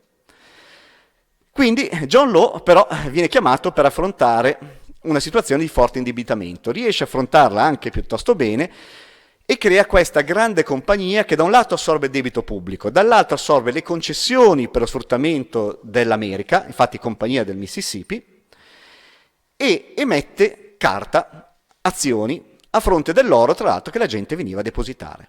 Perfetto, un sistema che sarebbe stato perfetto e probabilmente avrebbe retto se l'avidità non avesse vinto. Avidità in due modi: prima di tutto il corso delle azioni andò alle stelle. Si scrive che furono donne che si prostituirono per poter avere almeno una fetta di queste azioni. Oltre ad andare alle stelle, si esagerò nell'emissione di carta moneta.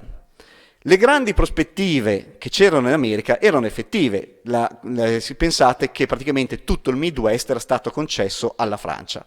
Peccato che all'epoca in tutto il Midwest abitassero solo 6.000 francesi. Lo Stato francese fece di tutto per sfruttare queste grandi ricchezze. Ne narrò, si parlò di oro che si trovava nei fiumi, di qualsiasi cosa. Si liberarono i galeotti, si fecero sposare le prostitute e si spedirono là. Però nulla funzionò. A un certo punto si arrivò a una crisi, anche qui. Iniziarono ad arrivare i primi venti che in realtà le cose non andavano bene, la vita era durissima e non si riusciva a ricavare così rapidamente un ritorno economico dalla Louisiana. I primi nobili, per questioni personali, iniziarono a vendere i titoli e questo portò alla caduta. John Law fu costretto a fuggire e morì nel 1721 a Venezia. Nello stesso tempo noi pensiamo, la Francia è un paese. L'Inghilterra ebbe la stessa identica crisi basata su un'illusione. In questo caso l'illusione era quella dell'asiento, cioè del commercio col Sud America spagnolo. Il Sud America era spagnolo e portoghese ed era vietato alle navi inglesi. Dopo la guerra di successione spagnola e dopo la guerra dei Quattro Re riescono a ottenere una concessione, l'asiento, una nave all'anno. Sulla base di questo viene fondata da un bravo imprenditore una compagnia che tra l'altro anche qua si prende la gestione del debito pubblico emettendo titoli cartacei. Quando però il commercio degli schiavi da un lato e l'asiento, cioè questa nave che doveva essere mandata tutti gli anni, si rivelano non redditizi, e si rivelano logicamente non redditizi. Daniel Defoe, il grande romanziere, quello di Robinson Crusoe, dice: allora, gli spagnoli o impazziscono e ci regalano il loro mercato, cosa che mi sembra impossibile, se no non potremo mai ricavare dei soldi sufficienti dal commercio di una singola nave. Tra l'altro gli inglesi sbagliano e la prima nave che mandano la mandano in Argentina carica di tessuti di lana. Esatto, non era proprio il clima adatto, per cui questi tessuti vengono sbarcati e marciscono fuori dalle navi. Il mercato degli schiavi, che gli era stato concesso in 4 porti, viene anche esso a non essere così redditizio anche per una questione di concessioni. Morale della favola, le azioni che avevano avuto anche in questo caso un boom straordinario, si era arrivati ad avere una crescita del 100% nell'arco di pochi giorni, anche queste crollano. Bisogna dire che la Compagnia delle Indie Occidentali continua a sopravvivere fino al 1800. Quindi siamo già arrivati a un periodo abbastanza vicino, iniziano le prime bolle tecnologiche, la bolla delle ferroviarie inglese e la bolla dei canali negli Stati Uniti. Simili, il retrostante diverso, in un caso sono le ferrovie, anche qua una grande invenzione che effettivamente avrà un grande futuro, la ferrovia. Però non si capisce, per la persona singola è difficile capire l'evoluzione di questo mercato. Una grande avidità, sempre presente, si usciva da un periodo di guerre, dalle guerre napoleoniche, quindi da un periodo, siamo all'800, da un periodo di grandi ristrettezze economiche, e nello stesso tempo vi è anche il terzo elemento essenziale, che è quello della perdita della memoria. Si era perso la memoria, erano poi passati più di 60 anni dalla fine della crisi della Compagnia del Sud, quindi si era persa la memoria della crisi del Settecento. Anche in questo caso vi è un boom che inizia nel 1800, appena dopo il periodo del 1837 e finisce negli anni 40-50, una nascita di una miriade di aziende ferroviarie. In questo caso avranno anche un lascito positivo, perché costruiranno una rete ferroviaria estremamente diffusa, ma al 1850 vi è una caduta tremenda di borsa. La stessa operazione avviene negli Stati Uniti con canali, grandi investimenti nella costruzione di canali per il collegamento dei vari stati, anche in questo caso società create ad hoc, società che falliscono, sempre per l'illusione, cioè non si era capito bene quale sarebbe stata l'evoluzione del mercato. E adesso anche noi abbiamo la nostra bella crisi, flash crash, in America un flash crash, per non un crash serio, nel 1907, borsistico. Da noi fece passare, allora da noi l'illusione del 1907 furono le automobili. Nel 1906 avevamo 143 società che producevano automobili. Dopo la crisi del 1907 si riducono a 37. Perché noi eravamo un Stato in grande crescita, erano gli anni anche in cui la lira faceva aggio sull'oro, cioè valeva più la lira cartacea che quella in oro, però eravamo ancora un po' presto per diventare una nazione di automobilisti, al massimo andavamo in bicicletta. Quindi una grande speranza di sviluppo viene tradita, non si capisce bene, c'era stato nello stesso tempo grandi investimenti e tutto questo viene a cadere. Arriviamo alle 2 grandi crisi degli anni 20, 1926, crisi immobiliare in America, una grande crisi immobiliare in Florida. Era stata costruita la prima ferrovia che arrivava a Miami e questo aveva fatto sì che tutti i newyorkesi che abituati ai climi freddi potessero andare tranquillamente a Miami e godersi il caldo. Che bello, mi compro la casa. Speculatori capiscono il business, vendono fronte casa terreni che erano a decine di chilometri dal mare, fronte mare terreni che erano decine di chilometri dalla spiaggia. Tutto bello, peccato che non ci fossero neanche le infrastrutture per trasportare i materiali necessari alla costruzione. Nuova bolla, anche questa finita con la distruzione di ricchezza. E arriviamo al 1929.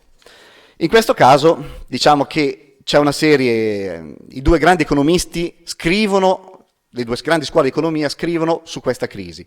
Keynes dà una spiegazione, Hayek dà una spiegazione diversa, probabilmente Io sinceramente sono più per la spiegazione di Hayek, cioè c'erano stati dei tassi di interesse troppo bassi e c'era stata una crescita economica falsata prima. Comunque abbiamo il classico. Non si capisce bene, cioè vi è un'euforia grande, si vede grandi innovazioni, l'energia elettrica, l'elettrificazione anche delle ferrovie, grandi evoluzioni in America, le automobili che diventano fenomeni di massa, quindi c'è una grande euforia da un lato, però un'euforia che non c'è una trasparenza e una comprensione di dove porterà, però c'è euforia. Nello stesso tempo vi è una grande avidità, sono periodi in cui si esce appunto dalla guerra, anche in questo caso, di solito dopo le guerre ci sono questi grandi fenomeni speculativi in passato, e nello stesso tempo si era persa la memoria delle crisi del 1907. Mix perfetto. Uniamo i comportamenti criminali di una serie di banchieri, possiamo anche fare nomi e cognomi, Morgan, Rockefeller, eccetera, qualcuno fu più furbo, perché sappiamo che Kennedy uscì prima della caduta delle azioni, quindi la famiglia Kennedy salvò tutti i propri beni, però anche grandi economisti come Irving Fisher presero una cantonata bestiale.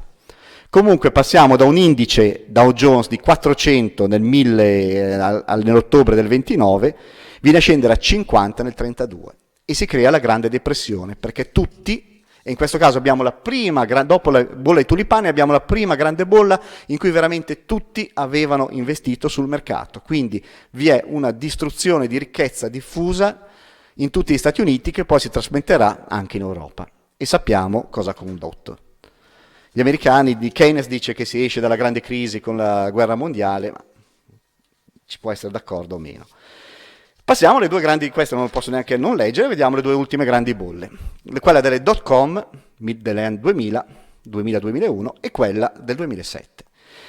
Anche qua, scarsa, una grande innovazione, una grande euforia, scarsa comprensione di cosa comporterà. Internet è una grande invenzione, enorme, cambia tutta l'informazione, la struttura, la sua diffusione, cambia i contatti con le persone, lo vediamo, tutti noi siamo connessi. Pensiamo quando ancora non si aveva neanche l'idea di cosa questo avrebbe portato. Uniamo la volontà dei singoli imprenditori di diventare leader sul mercato subito nel più breve tempo possibile, quindi investendo somme enormi senza senso. Amazon investe, va in borsa chiedendo grandissime somme sul mercato, sapendo e dicendo pubblicamente che per almeno 10-15 anni non farà utile. Quindi in questo sono stati anche onesti, non avrebbe fatto utile per 10-15 anni, eppure il suo prezzo esplode. Di 140 società che fanno l'IPO nel 1999 ne sopravvivono ancora una trentina. L'indice Nasdaq raggiunge nel 2000, nella prima parte del 2000, raggiunge quota 5.000 per ridursi a, vediamo un po', a poco più di 1.000 nel 2003.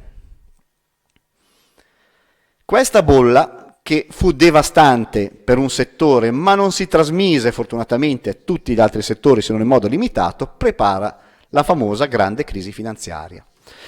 La Federal Reserve vuole limitare gli effetti di questa crisi e per limitare gli effetti di questa crisi abbassa i tassi di interesse. Cosa succede quando abbassa? Questo dice Hayek. Allora, quando gli interessi si abbassano troppo, il mercato non riesce a scegliere bene gli investimenti.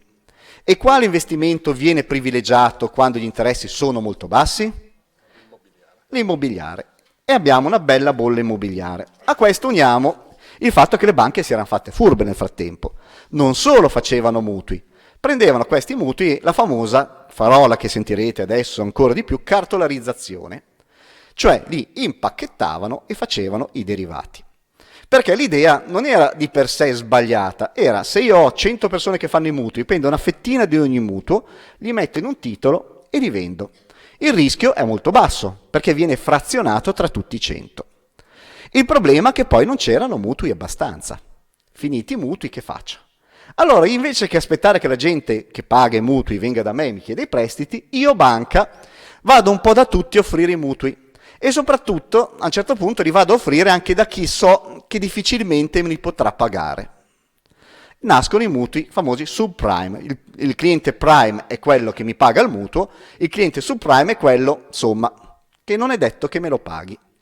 Intanto io cartolarizzo, quindi questi 80%, magari io avrò un bel derivato in cui l'80% è fatto da buoni mutui e il 20% da mutui meno buoni. Poi sono un po' più avido, l'avidità. Faccio il 50% di mutui buoni, il 20% di mutui così così e il 30% di mutui cattivi. Tanto è tutto frazionato. Cosa volete che possa succedere? Queste operazioni si facevano dagli anni 70, solo che si facevano solo su mutui buoni. C'è un film molto bello che è la grande scommessa in italiano, The Big Short, in cui dice sì, ma alla fine loro pensano di essere sicuri per aver impacchettato in cacca di gatto, cacca di cane. Perché sì che io ho frazionato, ma se quello che fraziono è di cattiva qualità, non è che miglioro la qualità del prodotto che vendo sempre un prodotto di cattiva qualità. Morale della favola, a un certo punto inizia la Federal Reserve dice bene, l'economia sta andando bene, iniziamo a ritoccare i tassi. Quando si inizia ad alzare i tassi, iniziano i default della gente che non riesce più a pagare i mutui e non riuscendo più a pagare i mutui iniziano a defaultare anche tutti i derivati e tutta questa roba salta. Chi salta? Salta la banca due banche che avevano giocato su questo. Una era Bear Stearns, che faceva proprio questo tipo di attività, e l'altra si chiama Lehman Brothers, che era una delle 4 grandi sorelle. La devastazione è talmente grande che ci sarà il QE della Federal Reserve, che però serve solo a salvare gli istituti bancari, perché dopo, in realtà, quello che sarebbe stato bello vedere dopo questa grande crisi, sarebbe stato bello vedere un po' di banchieri che andavano in galera, un po' di banche che saltavano. Io non sono né un austriaco né un keynesiano, mi cerco di prendere il buono da tutti e due. Lui mi tirerà una freccia. Cerco di prendere il buono da tutti e due. Hayek aveva una ragione in queste cose. Diceva, quando ci sono questi fatti, le banche devono fallire. Perché si può garantire il deposito, ma non bisogna garantire il banchiere. Perché se io garantisco la banca nel suo toto, garantisco anche chi mi ha causato la crisi. È questo l'errore che è stato fatto nella crisi del 2007 ed è anche l'errore della crisi attuale delle banche popolari venete. Casualmente, se parliamo delle popolari venete, vogliamo trasmettere, io ho qua tutti i dati, poi li pubblicherò, chi ha voglia di leggere su scenari economici si potrà vedere quello che avevo preparato da dire oggi, è che la loro crisi, che già aveva dei semi piantati dalla fine degli anni 90 agli anni 2001, io invito qualcuno a trovare, io ho avuto la fortuna, qualche vecchio membro del consiglio di amministrazione di Banca Nazionale del Lavoro e chiedergli ma come mai Zonin a un certo punto lo avete mandato via? E lui vi darà una spiegazione molto chiara. Banca Nazionale del Lavoro era stata partecipata da Banca Popolare di Vicenza e Zonin era stato nominato nel consiglio di amministrazione di Banca Nazionale del Lavoro, quindi di una grande banca italiana. C'è un motivo per cui è stato mandato via. Nel 2001 vi aveva un'ispezione, nel 2001 ci sono diverse ispezioni anche in Veneto Banca. C'è però quella non trasparenza e qui ci siamo, abbiamo l'avidità. Avidità unita a una non chiarezza degli obiettivi. Una banca, come qualsiasi società, è brutto dirlo, ma avrebbe un obiettivo chiaro e immediato, fare utili. Non crescere. La crescita non è l'obiettivo degli azionista, la crescita è l'obiettivo dell'alto management. Perché se io comando una banca con 100 dipendenti non ho tanto potere. Se io ne comando una con 5.000 dipendenti e con 600 filiali, ogni riferimento è casuale, e magari con tutto l'Est Europa, io ho un potere molto più grande. Quello che viene a corrompere le grandi aziende è che si sostituisce a quello con l'obiettivo di pulito di profitto che sarebbe necessario sul mercato, si sostituisce l'obiettivo della crescita e del potere del management, che non corrisponde a quello che sarebbe l'interesse degli azionisti. L'ho sempre detto, fin dalle prime volte in cui andavo a parlare alle conferenze prima delle operazioni del 2015 e del 2016, dicevo, ma il problema è che la banca non sta facendo i vostri interessi, cioè ma già adesso non li ha mai fatti, ha fatto l'interesse di un gruppo di potere, ha fatto l'interesse del management, ma gli interessi degli azionisti no, perché se li avesse fatti avrebbe detto anni prima che stavano andando le cose meno bene. E anche nelle crisi delle banche popolari venete abbiamo questo mix, abbiamo il fatto che ci si fosse dimenticati della vera grande crisi del 1930, quella che portò alla nazionalizzazione e ai pasticci che si erano fatti allora.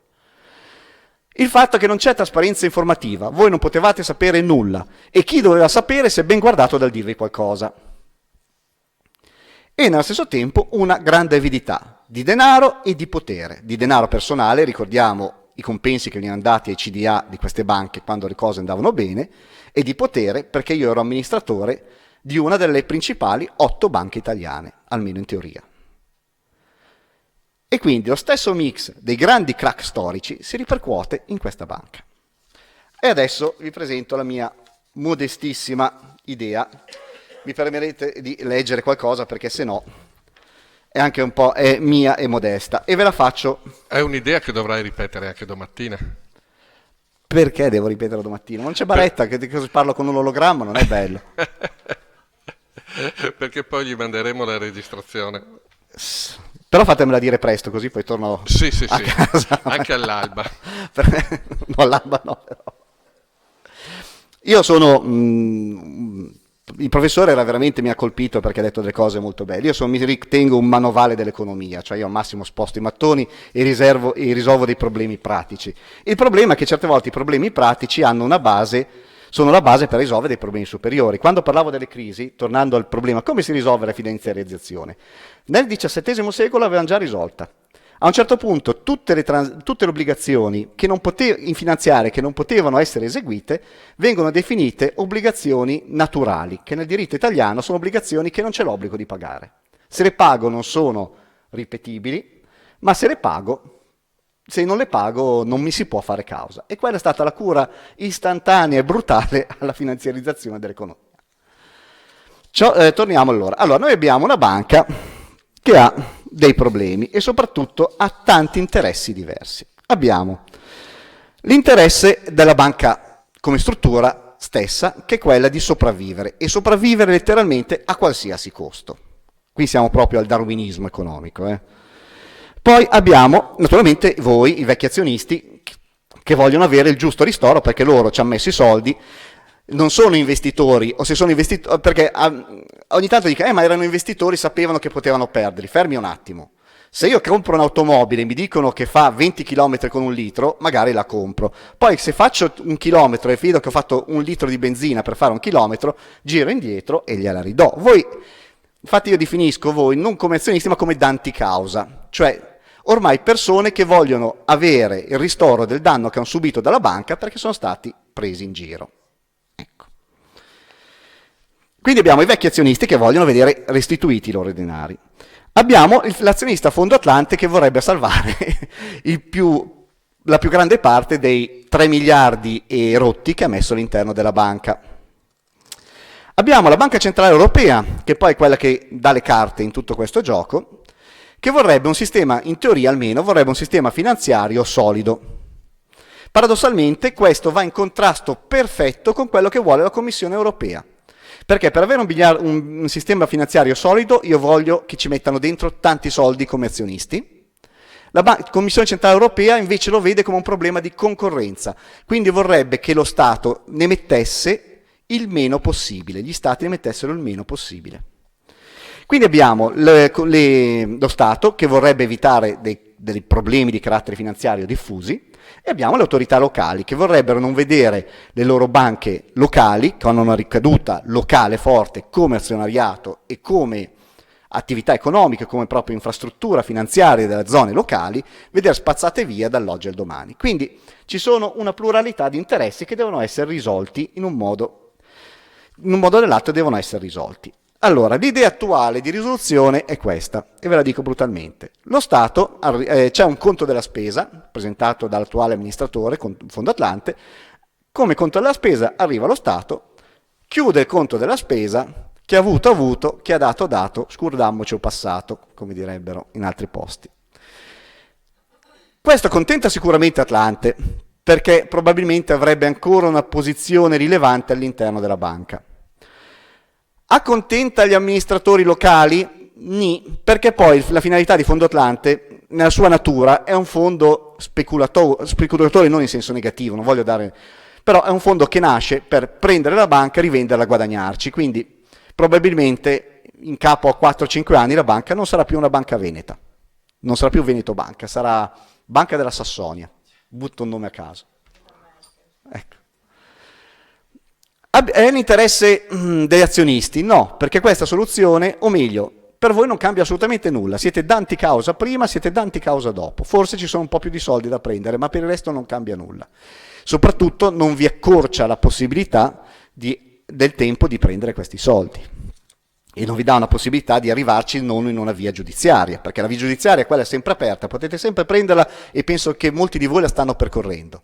Però se ci fosse una via che non fosse quella giudiziaria potrebbe anche essere meglio, anche per non intasare. Allora, sono 200.000, non accettato il 45%, parliamoci chiaro, quindi su 200.000 sono 90.000 cause. C'è da far lavorare i tribunali italiani da qua al giorno del giudizio, conoscendo la velocità media. Sarà la paralisi della giustizia con tutte le ricadute. Anche perché io, quando ho letto Viola che diceva la grande notizia, abbiamo il 70% dell'85%, io dicevo sì, e gli altri, quelli che non ti hanno aderito, ti fanno tutti causa. Cioè adesso sei riuscito a capire esattamente quanti ti faranno causa, 90.000, complimenti. Mentre prima avevi almeno il dubbio. Ed aggiungo io, ed è riuscito a portare anche quelli che non avrebbero fatto causa sulla posizione di far causa. Esatto, perché a questo punto quindi, dal punto di vista del marketing è stata proprio un'azione poco accorta. Allora, inoltre le due banche hanno un altro problema che si chiama not performing loans, cioè sofferenze e di dubbia esigibilità. Sono 10 miliardi tra tutte e due le banche.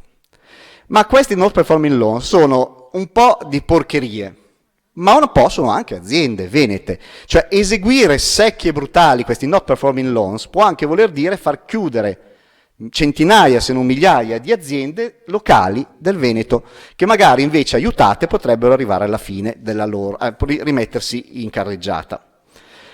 Queste sofferenze sono in parte coperte. Io ve la dico, ve la faccio molto breve. Poi se volete, chi ha interesse a leggersela con calma, gli do il link all'articolo perché dovrei adesso dire, sfiorinare una serie di cifre che tra l'altro aggiornerò tra una settimana perché sto leggendomi il nuovo bilancio. Nella vita ci sarebbero cose migliori che leggersi un bilancio bancario, ma... Sì, anche venire in assemblea, ma quelle di Veneto Banca posso dire, visto che quelle di Veneto Banca sono molto più divertenti di quelle di Banca Popolare Vicenza. Banca Popolare Vicenza sono veramente tristi, due scatole. Quelle di Veneto Banca ogni tanto ci sono degli sprazzi di arguzia locale che fanno meritare il viaggio.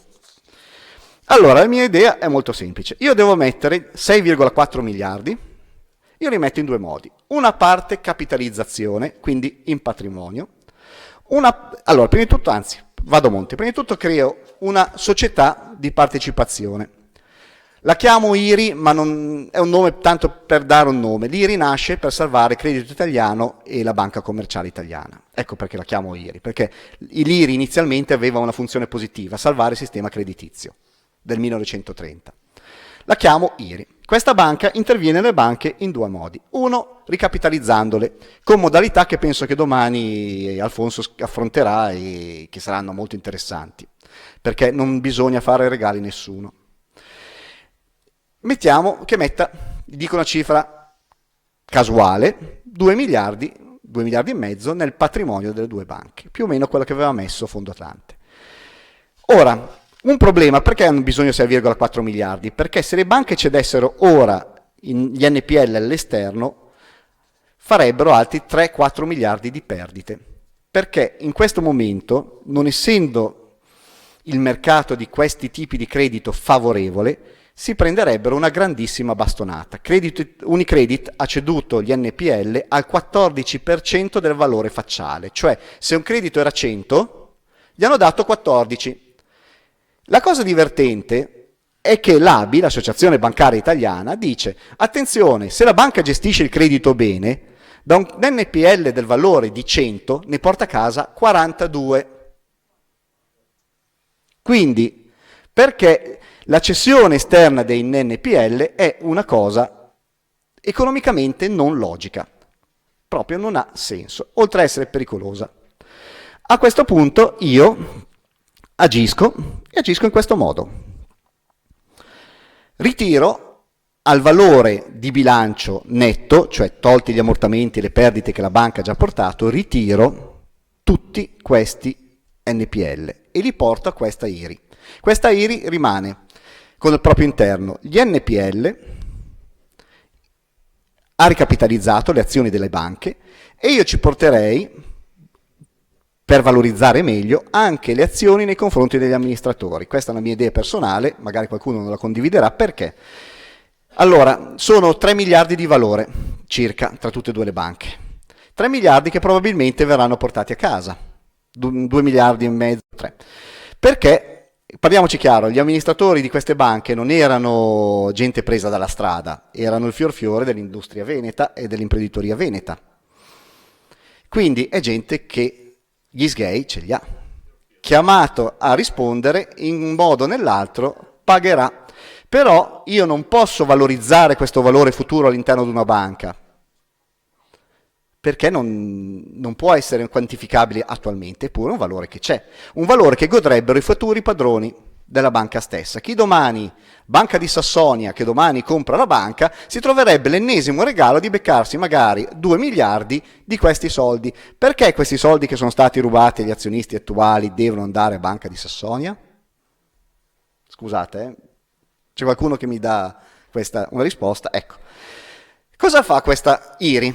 Questa IRI, nella mia idea, emette dei titoli per il valore pari alle partecipazioni azionarie di chi aveva le azioni delle due banche e li consegna, quindi chi aveva messo 100 ottiene 100 e li consegna a queste persone, in cambio della rinuncia ad ogni azione legale nei confronti della banca e degli amministratori, semplicemente perché le farà lei tutte le azioni necessarie. Queste persone, questi titoli non sono titoli, cioè sono titoli obbligazionari, ma trentennali.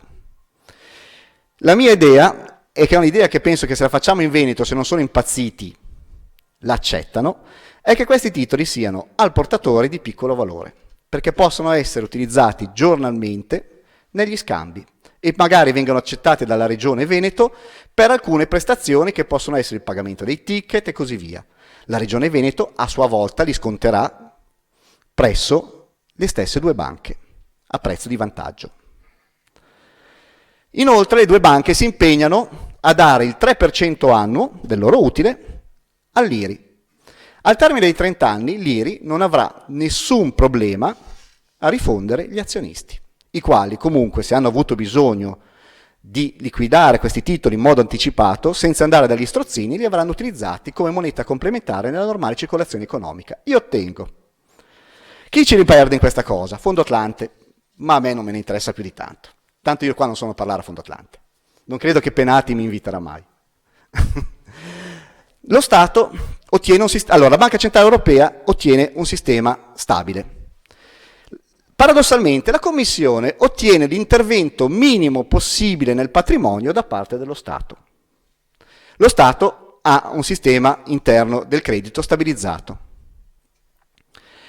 Le economie locali, quindi Regione Veneto, comuni e così via, dovrebbero essere felicissimi perché da un lato vedono le aziende che sopravvivono e dall'altro questa è un'iniezione di valuta locale. Abbiamo un aumento della massa monetaria locale che porterà ad un aumento della circolazione locale del denaro e quindi più ricchezza.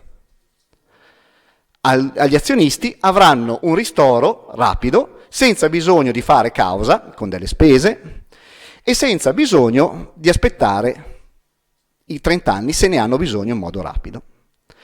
È una cosa molto difficile da fare, non è una cosa semplice, è una cosa che richiede anche un consiglio di amministrazione che dopo si impegni veramente a risanare le banche, che sia veramente onesto e che faccia veramente gli interessi degli azionisti. E questa forse è la cosa più difficile. Io quando andai a colloquio con i grandi azionisti di Banca Popolare di Vicenza a presentare il mio piano, glielo presentai, dopo 2 ore di discussione, c'era Zingales contro di me, dopo 2 ore di discussione uno mi disse, ma allora lei praticamente vuole risanare la banca, vuole fare dei tagli, risanare la banca, ho detto certo, mi sembra l'unica cosa da fare. E ho detto, potrebbe essere anche un buon piano, però chi mettiamo del consiglio di amministrazione? E allora io a quel punto ho detto, benissimo, ho perso 2 ore della mia vita che potevo risparmiarmi. Signori, io vi ringrazio, scusate se vi ho fatto perdere tempo. Dica. Allora Zingales era lì, probabilmente, premessa, mi hanno chiamato a sorpresa, io avevo iniziato appena a essere consulente di un'associazione di Luigi e mi trovai abbastanza sorpresa. Zingales era contrario perché diceva che non aveva visto che dentro la Banca Popolare di Vicenza c'erano 4 licenze bancarie. Lui disse, ma noi dobbiamo chiedere 4 licenze, fare una scissione, eccetera. E lui dice, no, noi abbiamo, e lui disse, non facciamo in tempo. Tutta sta maledetta fretta. Le cose, la gatta frettolosa fece i gattini ciechi e fece fallire le banche. Le cose fatte di fretta nel settore creditizio finiscono sempre male. In quel caso lì comunque gli dissi, no guardi, lei non ha visto che all'interno di Banca Popolare di Vicenza ci sono 4 licenze bancarie separate, autonome, per cui io al limite faccio una riorganizzazione, cioè le filiali le ridistribuisco in modo da avere 4 banche uguali. La mia idea era 4 banche uguali, cioè tagliare un po' di roba, 4 banche, 3 banche le cedo a aziende, a banche estere, ecco perché questa non sarebbe piaciuta tanto al sistema bancario italiano, 3 banche le cedo a quelle estere, una banca rimane supercapitalizzata con i ritorni dalle vendite. Le azioni, io parlo di Vicenza, non sarebbero state 62, ma non sarebbero state 0,1. Sarebbero 0,1. Scusate, grazie.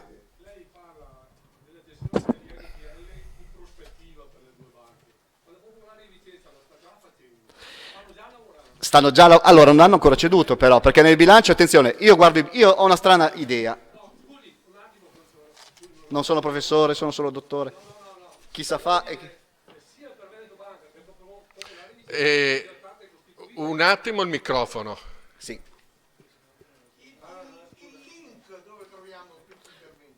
Poi ve lo faccio avere. Scenari economici, cercate Fabio Lugano, una soluzione per Banca Popolare, per le popolari venete. E comunque per tutti coloro che si sono registrati all'entrata, con un attimo di pazienza, verranno inviati gli atti di questi 3 giorni. Allora, sono state costituite, lo so. Sono state costituite e quello ci dovrebbe parlare per Popolari Vicenza, Ambra SPV SRL il 6 gennaio 2017. Per Flaminia SP, Flaminia SPV SRL per Veneto Banca il 29/12/2016. Ha anche visto chi è amministratore in queste due? Sì, ho visto. Tutti e due hanno lo stesso amministratore. Sono state costituite in un tempo, cioè in un periodo abbastanza strano, perché di solito gli studi notarili prima di Natale chiudono e aprono dopo Epifania. I tempi di costituzione sono abbastanza strani, però per quanto riguarda Vicenza stanno già facendo la cartolarizzazione per un numero importante di operazioni, per cui lei parla di cessioni in prospettiva, queste sono di fatto già Allora, prima di tutto ce ne hanno talmente tanti, perché io stesso sto guardandomi il bilancio di quest'anno e quindi ne abbiamo, anzi se ne hanno cedute un po'. Io avevo lavorato sulla chiusura il 30 giugno 2016 quando avevo fatto questo piano. Io sto vedendo adesso un nuovo bilancio e ho visto che comunque se ne cartolarizzano anche 1 miliardino ciascuna, male non fa. Lo so, le operazioni sono circa 11.000 da quello che ne so io, da quello che ho sentito. Allora, attenzione che più si cedono NPL, più perdite si creano. Quindi, attenzione, non è che non li vuole nessuno. Allora, io parlavo con un operatore finanziario una settimana fa e mi diceva, guarda, quest'anno vedrai che il mercato sarà inondato di NPL. Perché? Unicredit ha fatto l'operazione. Ci sono le operazioni delle Venete che vorrebbero iniziare ma non sono ancora giunte a fine, cioè sono iniziate. Non è così facile far vendere un NPL. Non solo, c'è una marea di banche di credito cooperativo, di piccole banche, che quest'anno sono, tra parentesi, obbligate a liberarsene. Quindi lui mi disse, vedrai che quest'anno, l'anno scorso era difficile trovare NPL, vedrai che quest'anno ne troverai una marea. Ce ne saranno una marea sul mercato. Quindi, qual è l'errore di fare questa operazione? L'errore si chiama tempistica. Perché la stessa operazione fatta magari tra 18 mesi o tra 24 mesi magari potrebbe essere meno nefasta. Cedere, siamo in una zona agricola, se io porto gli asparagi al mercato quando li portano tutto il prezzo va a zero. E la stessa cosa gli NPL, cioè i meccanismi di mercato valgono per gli asparagi come per gli NPL. La domanda più o meno è stabile. Se tutti andiamo al mercato, tutti assieme con gli NPL, ci daranno una bastonata, spiegato in buona parte il 14% che ha pagato Unicredit nei confronti del 17,5% che fu pagato alle banche risolte, alle banche risolte, sì, esatto, e al 23,5 che viene normalmente pagato dalla centrale delle BCC di Roma. Ok. Ecco, Giusto. chiaro che se noi andiamo tutti questi... Allora, io quell'operazione vorrei sapere chi c'è dietro, ma non è nei miei poteri e... Io ho detto quello che si dovrebbe fare, quello che si sta facendo, lo so che non è quello che si dovrebbe fare, ma ragazzi, io faccio quello che posso. Da quello che si sa, sembra che ci siano già le società di gestione, dietro sia Ambra che Flaminia, per cui di fatto ci sono delle società che lavorano per loro, poi non si sa dove verranno ricondotti questi NPL, probabilmente allora io le faccio l'esempio all'estero che hanno sede legali all'estero. Per dirle quanto sono fatte in modo sporco queste operazioni, ne abbiamo uscita sui giornali quella di Unicredit. Unicredit cede, quanti erano, mi sembra, diversi miliardi, adesso non c'ho sotto mano i dati, 17 miliardi, grazie, 17 miliardi di NPL. E li cede al 14%. Li cede a due fondi americani, uno è PIMCO e l'altro è Fortitude, che non hanno strutture in Italia per incassare in NPL. Quindi uno dice, ma perché hanno comprato, lo so la questione, perché hanno comprato al 14% questi NPL? Semplice, perché prima avevano comprato dalla stessa Unicredit la struttura, a 300 milioni, la struttura per incassarli. Quindi Unicredit gli ha venduto prima la macchina per incassare gli NPL e dopo gli ha venduto gli NPL, al che un azionista normale di Unicredit, che è stato pelato da tutta questa operazione, perché a perderci sono gli azionisti, dovrebbe alzarsi e dire, mi scusi, ma perché non abbiamo incassato noi 17 miliardi? Ma questo discorso inizialmente poteva essere fatto anche dal nostro governo, perché all'interno del Fondo Atlante c'è la SGA. C'è qualcuno, e adesso io non vorrei dire, ma mi è giunto un refolo di voce, che qualcuno al governo incomincia a pensare che stanno passando un po' da stupidi, mettiamola così. Sì. Ma è una cosa talmente evidente che stanno azzerando il sistema bancario italiano, che c'è proprio una volontà di azzerare il sistema bancario italiano per arricchire un gruppo. Alfonso, vuoi parlarne tu perché tu sei... No, vi interrompo su questo argomento perché altrimenti togliamo l'argomento al dottor Scarano ed è un argomento estremamente interessante. Infatti io non volevo parlarne di questo, era solo un passante. La gestione degli NPL è un pochettino come la storia del buco nero. Cioè, qua bisognerebbe capire dove conduce questa voragine. Una domanda però io vorrei fare al dottor Lugano, ma dov'è la logica che impone di liberarsi in fretta degli NPL? Non si possono neutralizzare. Allora, nella mia idea... Non riesco a comprendere, come dico 1000 volte, io sono un avvocato del montagna, arrivo fin là. Nella mia idea, gli NPL non vengono... Allora, prendiamo un bilancio di una delle due vendite, c'è un valore, facciamo ipotetico così, 100 di NPL. Per fare un minore intervento dello Stato, io prevedo addirittura che quei 100 vengono ritirati e sostituiti con 100 della famosa IRI, che però sono garantiti da parte dello Stato. Quindi hanno, si dice un RVA, cioè hanno un valore molto migliore per la valutazione. In realtà chi ci chiede, chi sta fatto pressione, salvo poi rendersi conto di aver sbagliato, perché questi NPL fossero ceduti? La Banca Centrale Europea.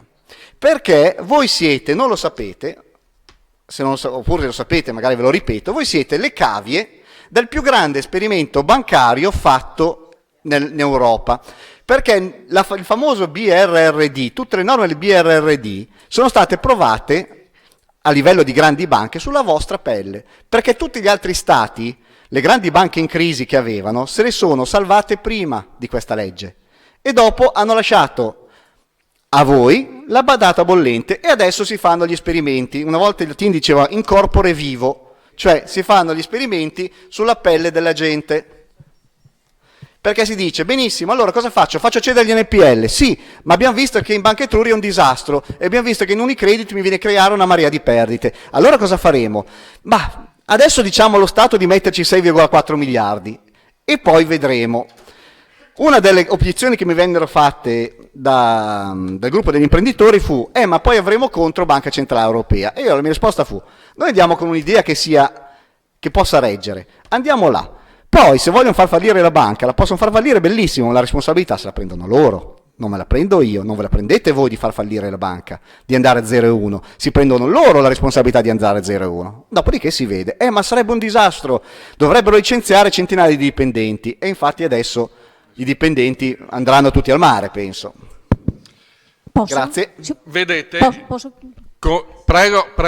Ho bisogno di un paio di chiarimenti tecnici. Allora, questo accantonamento dell'ipotetico IRI, come lo chiama lei sì. nel suo modello, relativo alla parte che riguarda le azioni contro gli amministratori, Sì. intanto che fetta occuperebbe dentro il suo, Guardi, alla sua ipotetica tecnicamente torta? potrebbe, visto... E che allora, io mi sono già sicurezza- fatto due conti. Posso Io fare tutte e tre le domande Dica. insieme Sì. così dopo? Ecco. E che sicurezza potrebbe effettivamente esserci rispetto al fatto che questi siano quantificabili e percorribili dal momento che questi amministratori Allora, potrebbero guardi. risultare nullatenenti. Allora, ormai allora, prima di tutto non è così facile diventare nullatenenti. Posso Perché... scusi.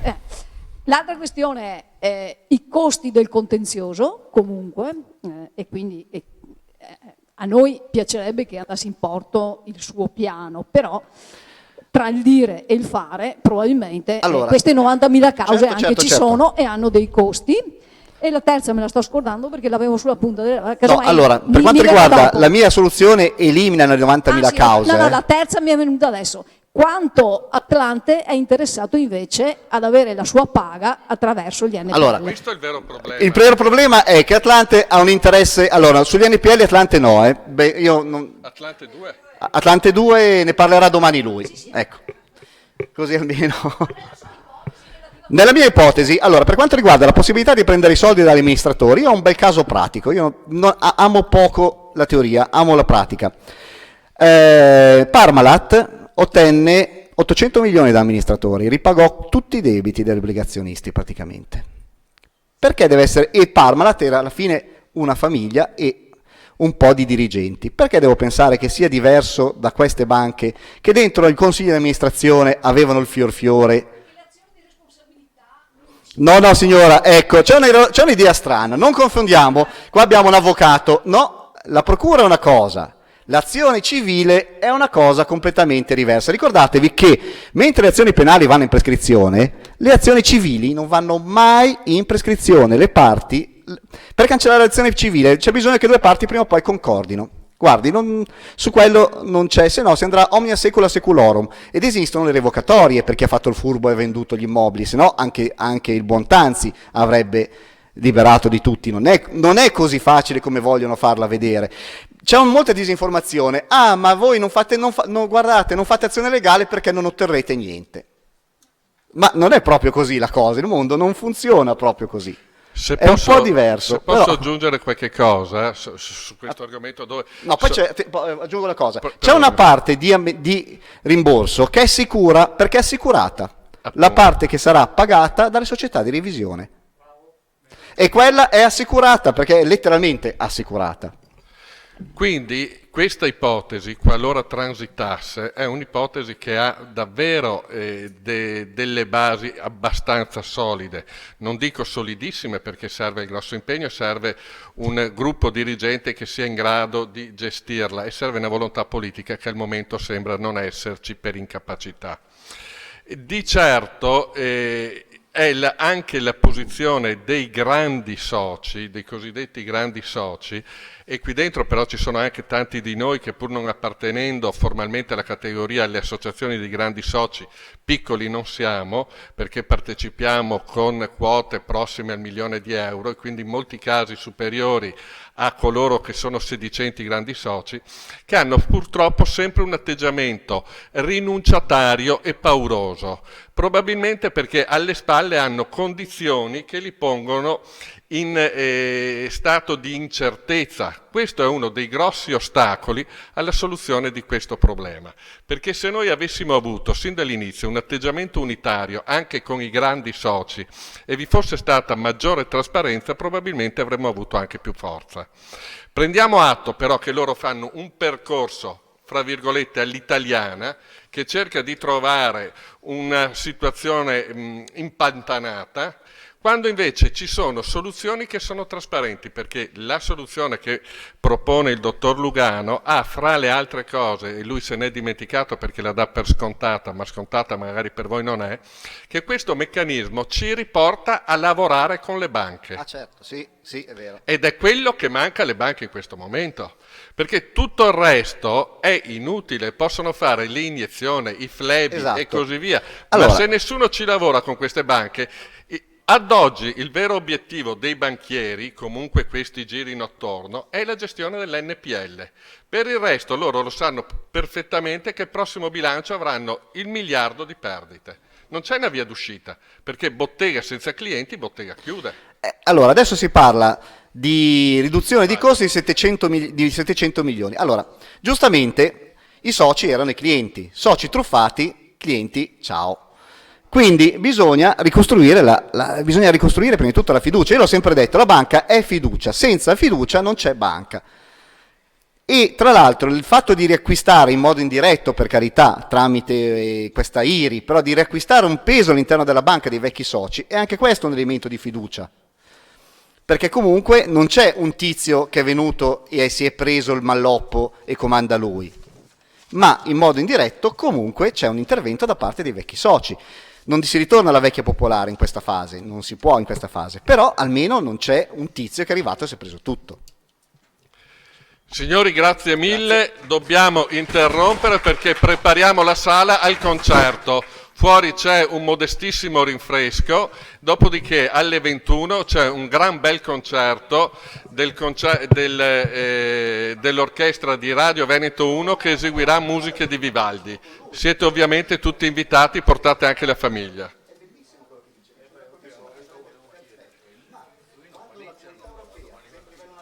Paniccio dovrebbe venire. Sì, Ghene Barretta è già arrivato.